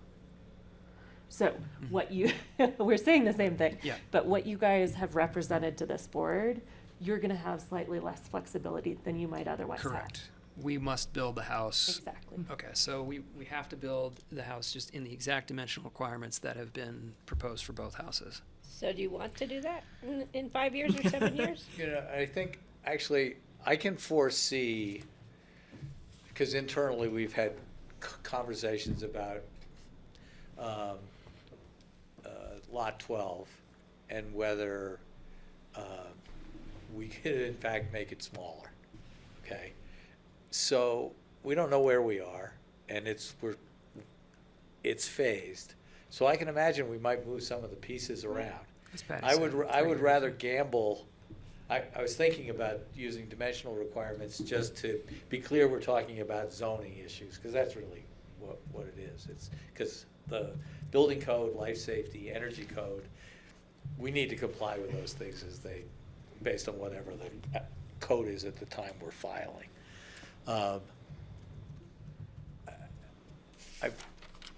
So we, I guess I'd rather have a little flexibility to adjust the way that, not so much Lot 13, but Lot 12 a little bit, without having agreed to be locked into those dimensions. Well, we always make it haven't smaller. shown any dimensions other don't than mind that. size. You know, we've got a general concept for a house. So what we're talking about is when you go to building permit, you're looking at the concept that we have in this application, and you're going to be generally consistent with that concept like any other building permit submittal. So so I how do don't we think. want to put it in the development agreement when we talk about preservation of house size? A house size generally consistent with, a house generally consistent with the proposed house that's been presented in terms specifically including but not limited to floor area, gross floor area, the usage of TDRs and extinguishment of TDR potential, and other proposed dimensional requirements. I'm going to leave out the word But that's a potential for guarantee for TDR. you. Okay. But it's not really a guarantee for us because the language is very squishy. So, I mean, we're going to have to deal with permit applications when they come in, period. But I do think that some more specificity about what you agree to sticking to rather than, forget the language you used, but it was very squishy. Generally the same. That's a building legal and term. Something like Squishy. that. I would say something that includes not increasing house size, They can't. not decreasing energy efficiency, some things like that. Obviously, we're not going to tell you where the walls need to go interiorly or whether you have to have, whatever, exterior materials, specific things like that. But generally, I think we want to be assured that the energy efficiency that you are representing, the maximum house size that you're representing, those kinds of things, we need guarantee from that if we're going to give you guarantee back, if you understand what I'm saying. Thanks, Francie. That Patty? is already in the application. He just submitted the letter about the HERS rating, et cetera, for the public record. There's a clause in there, in the whereas, that says that they will abide by the guarantees and the assurances that presented to us today. They're not gonna get any more square footage unless they come back to us, and God only knows what'll happen then. But, so I would just like to keep it as it is with the vesting, house size TDRs. You had to take out the word potential on decrease the square footage that's actually, we're gaining in Pickett County with the TDR program. Use potentially. No, it's not potentially. We are gonna get that. Okay. So, So the TDR usage and extinguishment will be locked in the Right. development. Okay. do we need to be specific about dimensions and roof height and? Height's an issue. That's, I feel like, I mean, they've made representations, they've got a site plan that's gonna be recorded. I mean, I think that all captures, if they come in to do something, I mean, even if you Smaller? reduced it, it was substantially different, you'd have to have a conversation with us about whether we need to amend that site plan to reflect that. We've I done mean, that if in the it's past. minor, you know, I mean, again, there's gonna be a conversation at that point anyway. So, I mean, I don't think, I guess to me, right, the really important things they're asking for is floor area and the TDRs, and I think. And the development agreement that'll do the phasing on the road. Right. Yeah. et cetera. Right. Okay, And there's- and the energy audit, which is important to Greg. So I think we're clear. Do I need to amend the amended motion? I think we've covered it. I don't think so. There is one last piece of housekeeping we should probably make sure is in the record, and that was part of your job today is to consider and approve, hopefully, the inclusion of these two units, the acceptability of the two Hunter Creek units into the housing pool. So as part of Land Use Code 83070, the first condition, it's subsection I, is that the county commissioners have approved these particular units for inclusion in the housing pool based on things like their physical location or the physical condition, their location, their expense, and I think we should have that as it would be an amendment to section 11 of the resolution. That currently reads that prior to the issuance of any building permits, the applicant will either pay the employee housing impact fees or comply with section 83070. And I think we should add a line saying that the county commissioners approve 951 Vine and 1318 Vine pursuant to Land Use Code section 83070 subsection 1. I think, yeah, I'm comfortable with I don't have a stating problem, that you but I think guys the find board them is supportive of those sufficient two to meet units. the criteria of 83070. So that'll be included under reso number, what did you say? 11. 11. Condition 11. Condition 11. And we've had, those have been inspected by APSHA, they've been checked out by Cindy whomever Christensen's, does that. okay. To make sure they're not gonna fall down next week. They We not been have a physically representation by the applicant that they have done that. If we were to find out that that had not occurred, that would be a substantial issue for the applicant. They have not been physically inspected by APSHA. We've provided the specs, we've provided photos, we've provided the HOA, the dues, and based on that information, it was acceptable. Okay. Okay. So Steve, So- thank you for amending the motion Yeah, so it's- clearly, and I will second your Worked up a amendment. sweat doing that. Can I just, Put me over here in Okay, the corner. can I just clarify that last one? So so we also need to do a finding because that was not, my understanding was that was gonna come back. So, I mean, I think if we do, I think we're making findings under that, but then I guess just to be clear, are we still leaving this either pay the fee or are we, or I mean, they're accepting this as the mitigation? Yeah, All the they're so doing is the- satisfying. Yeah, the board finds that those particularized units are sufficient to meet the conditions. Right. And so then the condition, then we have to tie in a condition to, like, at what point those Right. have been So there's something to tie de-restricted, to. et cetera, before the permits. Exactly. Okay. And the way it'll work is the first step is the board says step 1, Romanet 1 in the code says that the BOCC approves the units in terms of general acceptability. Physically they're located in appropriate location, the physical condition is appropriate. Then the third criteria is that the county attorney or the board of commissioners have recorded approved a deed restriction against those units. So we will, if the county attorney accepts the deed restriction that we're going to try to place on this property, then they will be deed restricted, and we would, be credited against the employee mitigation fees. If the county attorney says, "Look, we don't like the record title on these properties; they're not acceptable," then we're just going to pay the employee mitigation fee, and you won't have the opportunity to get these two actual units, but. Our priority would be the 2 units. Of course. Us So too. are we clear on that? I have one other thing. I want staff and the applicant to know if there's any issues, I want to make sure it's okay with the board. I can't hear you. If there's any issues with the development agreement between staff or the applicant, that they can bring it back to the Board of County Commissioners. Hopefully they know The that. onus should be on us to resolve it. Okay, that sounds good. One other thing we might want to have would be the reason for, to me, the reason for extending the vesting is because of the manner in which the construction management plan is going, using the one lot for staging area for the other lot. I don't think we need to put that in. You could come in and say, we're gonna build both houses at once, and somehow, I don't know how you manage the parking and everything, but you could do that and do it in a shorter period of time. But because you are staging it and using the one lot, that's the really driving force behind needing the extended vesting, and I think maybe that should be reflected in the They've already conditions. represented that they're gonna use lot 12 for their Yeah. staging. So that's that technically just already gives- in there.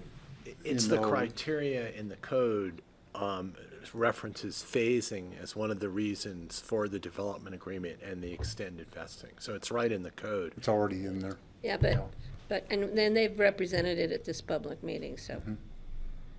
Okay, I think are we there? Yeah, we are. One more things. I'm I have no more things to add. Zipping it from here. Francie doesn't seem to have any. I I'm would love it. ready to call the question. All in favor of approval of this application as amended? Aye, Aye? Aye. thank you. Okay. You don't want us to continue it for, Thank you, we appreciate it, and, thank you. Now, I was gonna make a comment about the pickleball.